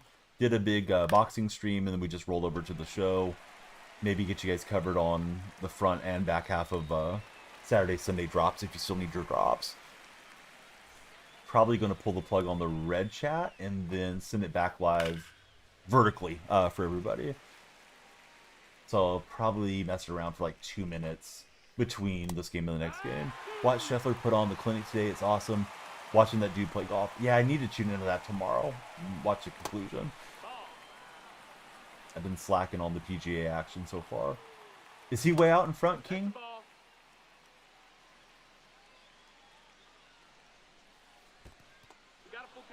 Almost got him to chase. And he will go expanding the zone slightly. And that'll get us out of the inning. No, excuse me. Only the second out. It'll get us away from Delta anyway. I don't know how many outs there are. Let's just pitch. He's up 3 strokes after today. What's up, Mason? Hey, how are you? How's your weekend been, Mason? See, you lost 4-0 after getting upset because you want to get World Series. Can't get to 600 so far. Baby steps, friend. If you're only getting to 600, you don't need to worry about World Series yet. You got to get accustomed to playing on Hall of Fame. And that may mean more high contact guys and more speed in your lineup than what you're using currently. Because when it's you go out at All-Star, you know, the PCIs come down a little bit, and you just got to get that ball in play. And sometimes you got to grind out the low-scoring games. Using more power. Yeah, it's harder as you go up divisions. You know, the guys that are, like, super cracked at the game, they're going to square up with anybody. But us more mortal players on the game, yeah, having a little more contact can help. It is a good gamer tag. Yeah, you're not wrong, Noah.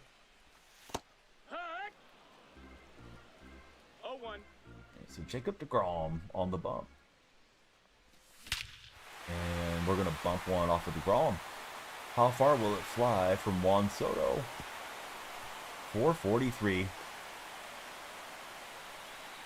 I mean, you don't have to take all the power people out, but if you have low vision, low contact guys, think like a Mark McGuire type, you may struggle with that player. Where if you went with somebody that has higher contact, like a Freddie Freeman or somebody, I'm just spitballing. I'm assuming Freddie's got pretty good contact. He's probably going to play better for you, you know, up on Hall of Fame and beyond. Don't hit well with Kittel. If you don't hit well with him, then, you know, grab someone else. Finny Boy, thanks for following. Idaho Mike, he wants to finish live series. Oh, I think it was gift wrapped. Got all day because it's Grandal. You hit one 543 feet a few days ago with Trout Coors Fields. Furthest one you've hit in 2 years. I don't think I've hit one that far on a legitimate park ever in head-to-head play. I hit some crazy long home run with Posada like 3 or 4 years back in a Greta Stadium. Well, maybe 4 years back we didn't even have Greta Stadiums, but probably the first year of Greta Stadium, I hit just some insane shot in one of those. But that's really impressive that you got that much distance out of it, King. JP Crawford's gonna sting me for one. I thought that location was alright. Probably should have thrown a ball. I think that was right in the corner. Need Tatis and Marte. Hey, you're not too far off then, Idaho Mike. At least you got the hard stuff done. So you're hitting 300 with your best players. You want to be hitting 500 with your players. Yeah, not realistic, bud. Not yet. You need to get better. I mean, at least that's my assumption. Have you ever hit World Series? Because I thought you'd hit World Series in previous seasons, but maybe not. T-Man, how's it going, friend? Matt 88 Ice has joined the chat. We love it when the Iceman's here. Matt, how was your weekend? It's like, don't call me out. I just want to alert. Okay, first year playing. First year playing, trying to hit World Series is tough. Yeah, don't beat yourself up.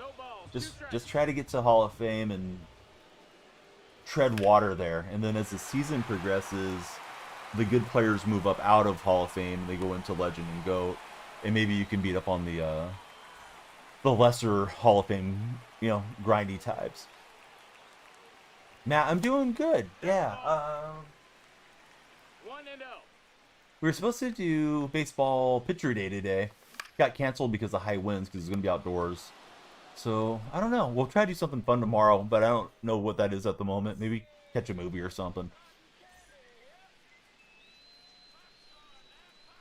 Matt, you've been gaming? I know you last time we talked about gaming, you said there wasn't any games that you're really enjoying currently. Zaid, thank you for jumping on that follow train. More followers, more time there on TikTok. Love a good picture day. Person you just lost to hit championship series already. You can't worry too much about what banner they have if it says World Series or Championship. Co-op was glitched, so a lot of people have banners they don't deserve. So T-Man, it's going well. What you been up to? Everybody on the purple stream, be sure you're accumulating your drops before they go away. Matt's really bored with gaming at the moment. Matt, do you ever PC game or mobile game? Not that you need to, but I'm just curious if maybe like the variety would be enjoyable for you. Bowling went chasing and we'll get him out. So 1-1 ball game at the moment. Mobile, but not really. Leading off for the Athletic. My son has a little cheapy Android phone, and it works really well for his desires and needs. Like, he can play Roblox on it and stuff. But I've noticed when he downloads some of those little, like, freemium games, he plays it for a minute or two, and then an ad pops up, and it's trying to get him to download another game. And sometimes he'll just kind of churn through the games till he finds one that he likes to mess around with for the day. Now batting. What's happening at SOS, Zach? How's your day been? That was not a good at-bat from me.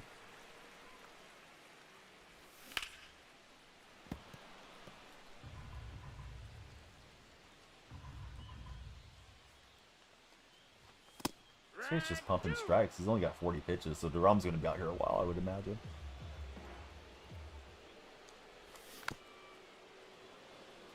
My favorite is Pokemon Go, but I don't know if that one really qualifies.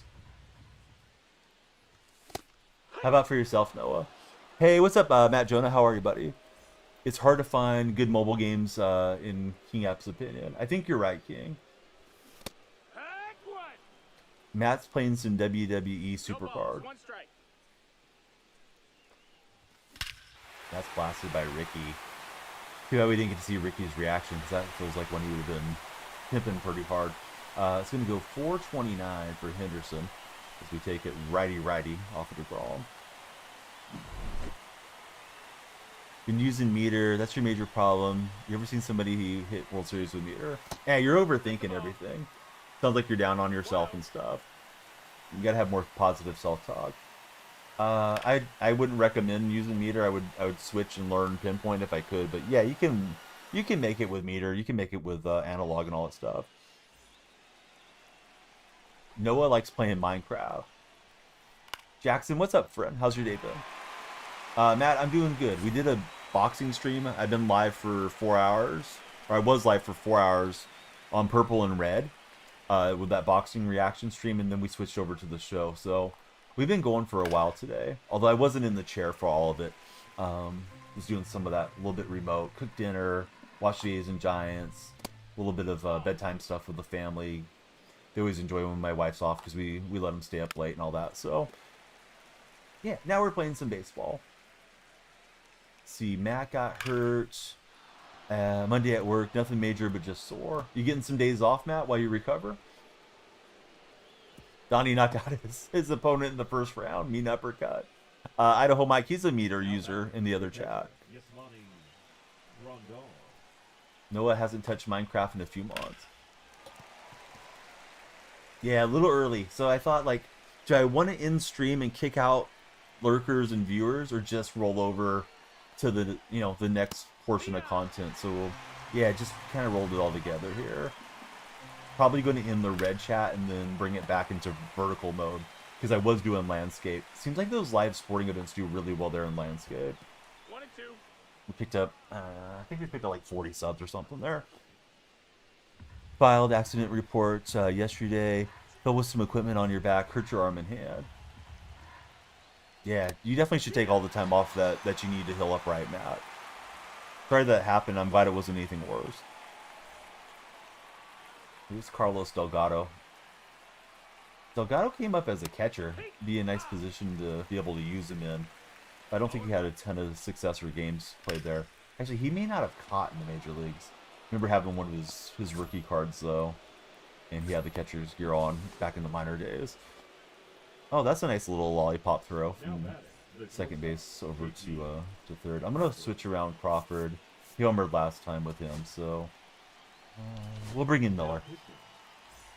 TikTok, MA, thank you for all the taps on the screen.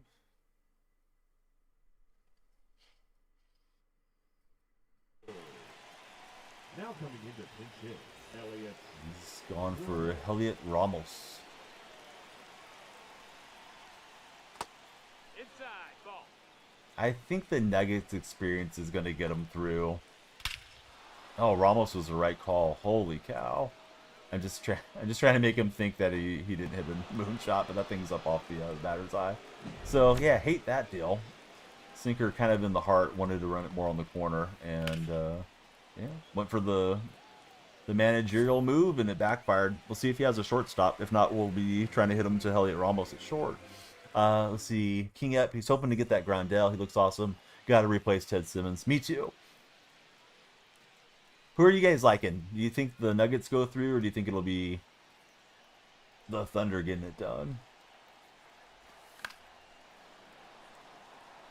One of these days, I think I'm going to switch over to the black precision ring. This one's getting a little loose already.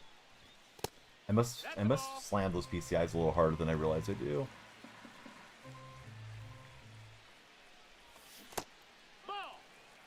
TikTok, thank you guys for the 43 followers. Thanks to everybody that's followed or subscribed on the red and purple streams, so to speak.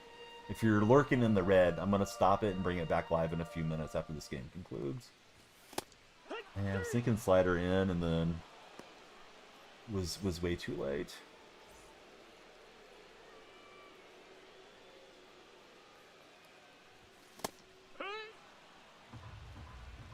Yeah, let that one travel too far for Baylor. And I gotta be able to hit the fastball, so even if I swing early, I need to be sitting dead red. Chased up the ladder that time.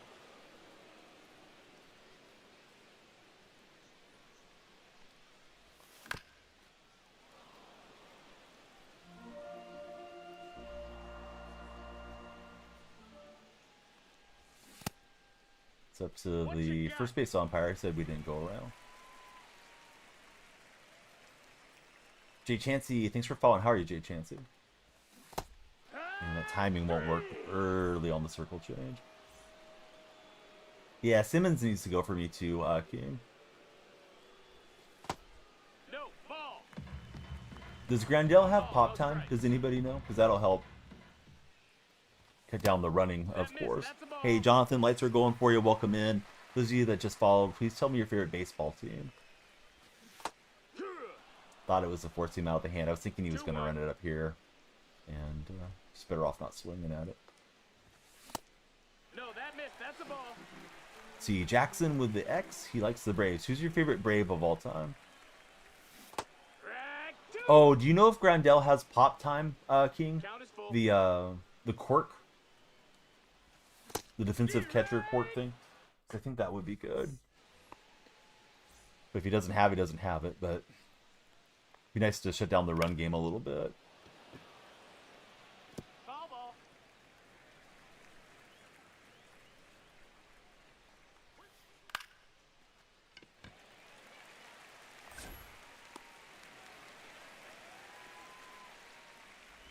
If you're not tapping, you're napping. 100,000 likes and we'll open packs on TikTok.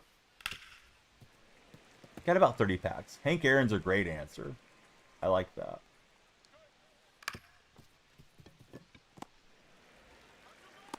That's it out.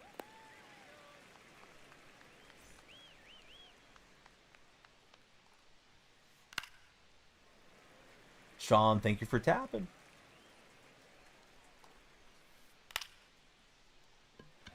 All right, we won our first game. Trying to make it 2. We're going to need some runs if we're going to come back. TikTok, we're 5 away from 50 followers. We're for your page browsing. This is the stream. Let's talk sports. Come on down. Excellent slider. I thought it was missing in. I was looking for the fastball anyways. Did he go?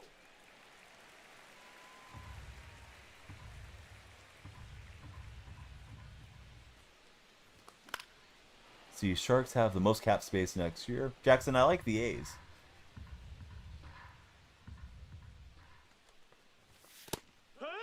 Nice pitch. I thought I was missing it. Oh, no problem, King. Yeah, I didn't mean to put it all on you. I was just wondering, like, in general, if anybody knew. Don't feel like you need to go moving around if you're comfortable or anything, man.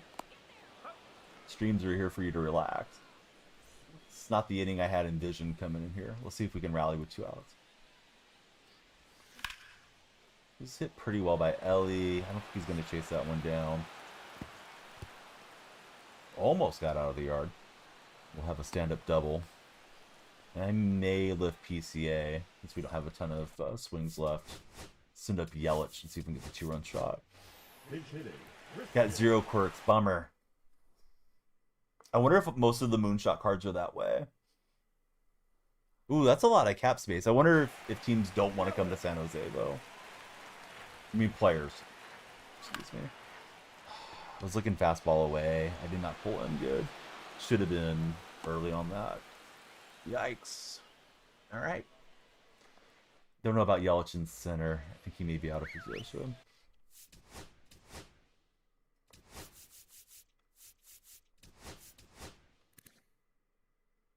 Oh, he's only supposed to play right field. All right.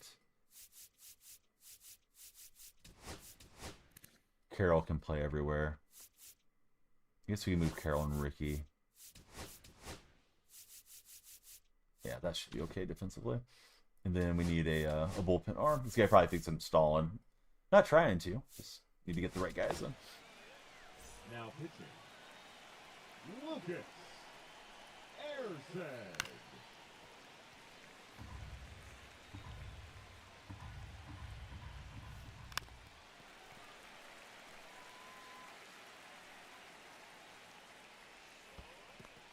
One, two.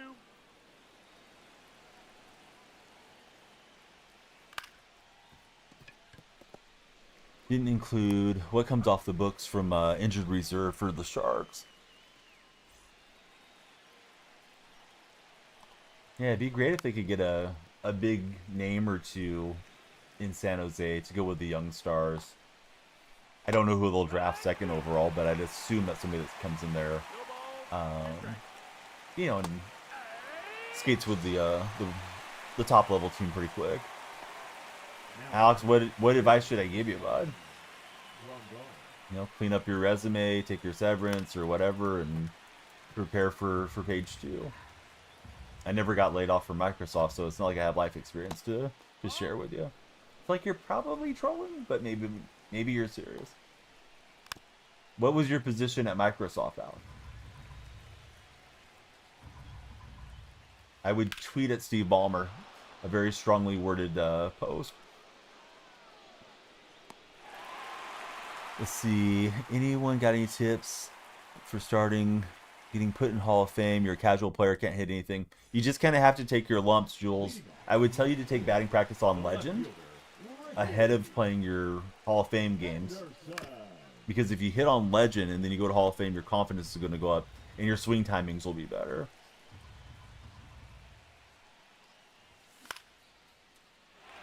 And that'll just flare in, so we got a shot. Ricky's on. But yeah, I don't know what that's an acronym for, Alex, so I'm not sure if you're serious or not.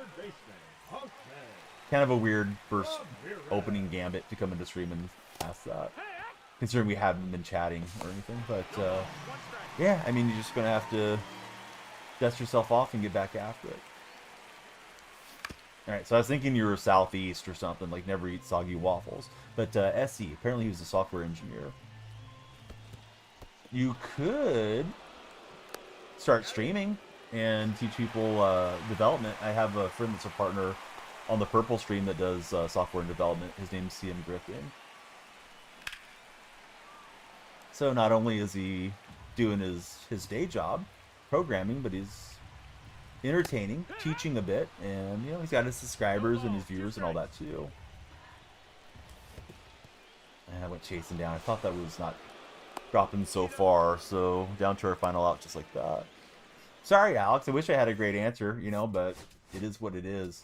I'd assume, and you didn't tell us anything, but I assume, you know, you're going to get paid for a while if you got laid off there.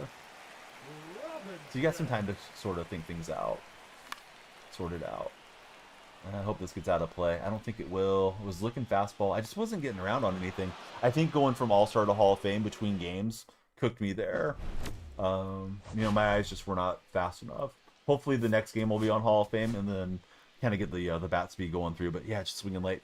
Okay, if you guys are watching on YouTube, the Red Chat, I'm going to end stream because we're in landscape. We had a huge boxing stream there today. Got a couple new P5s. And I'm going to come back live in a few minutes with the vertical stream as we're more accustomed to there. So just bear with me if you're in the Red Chat, as we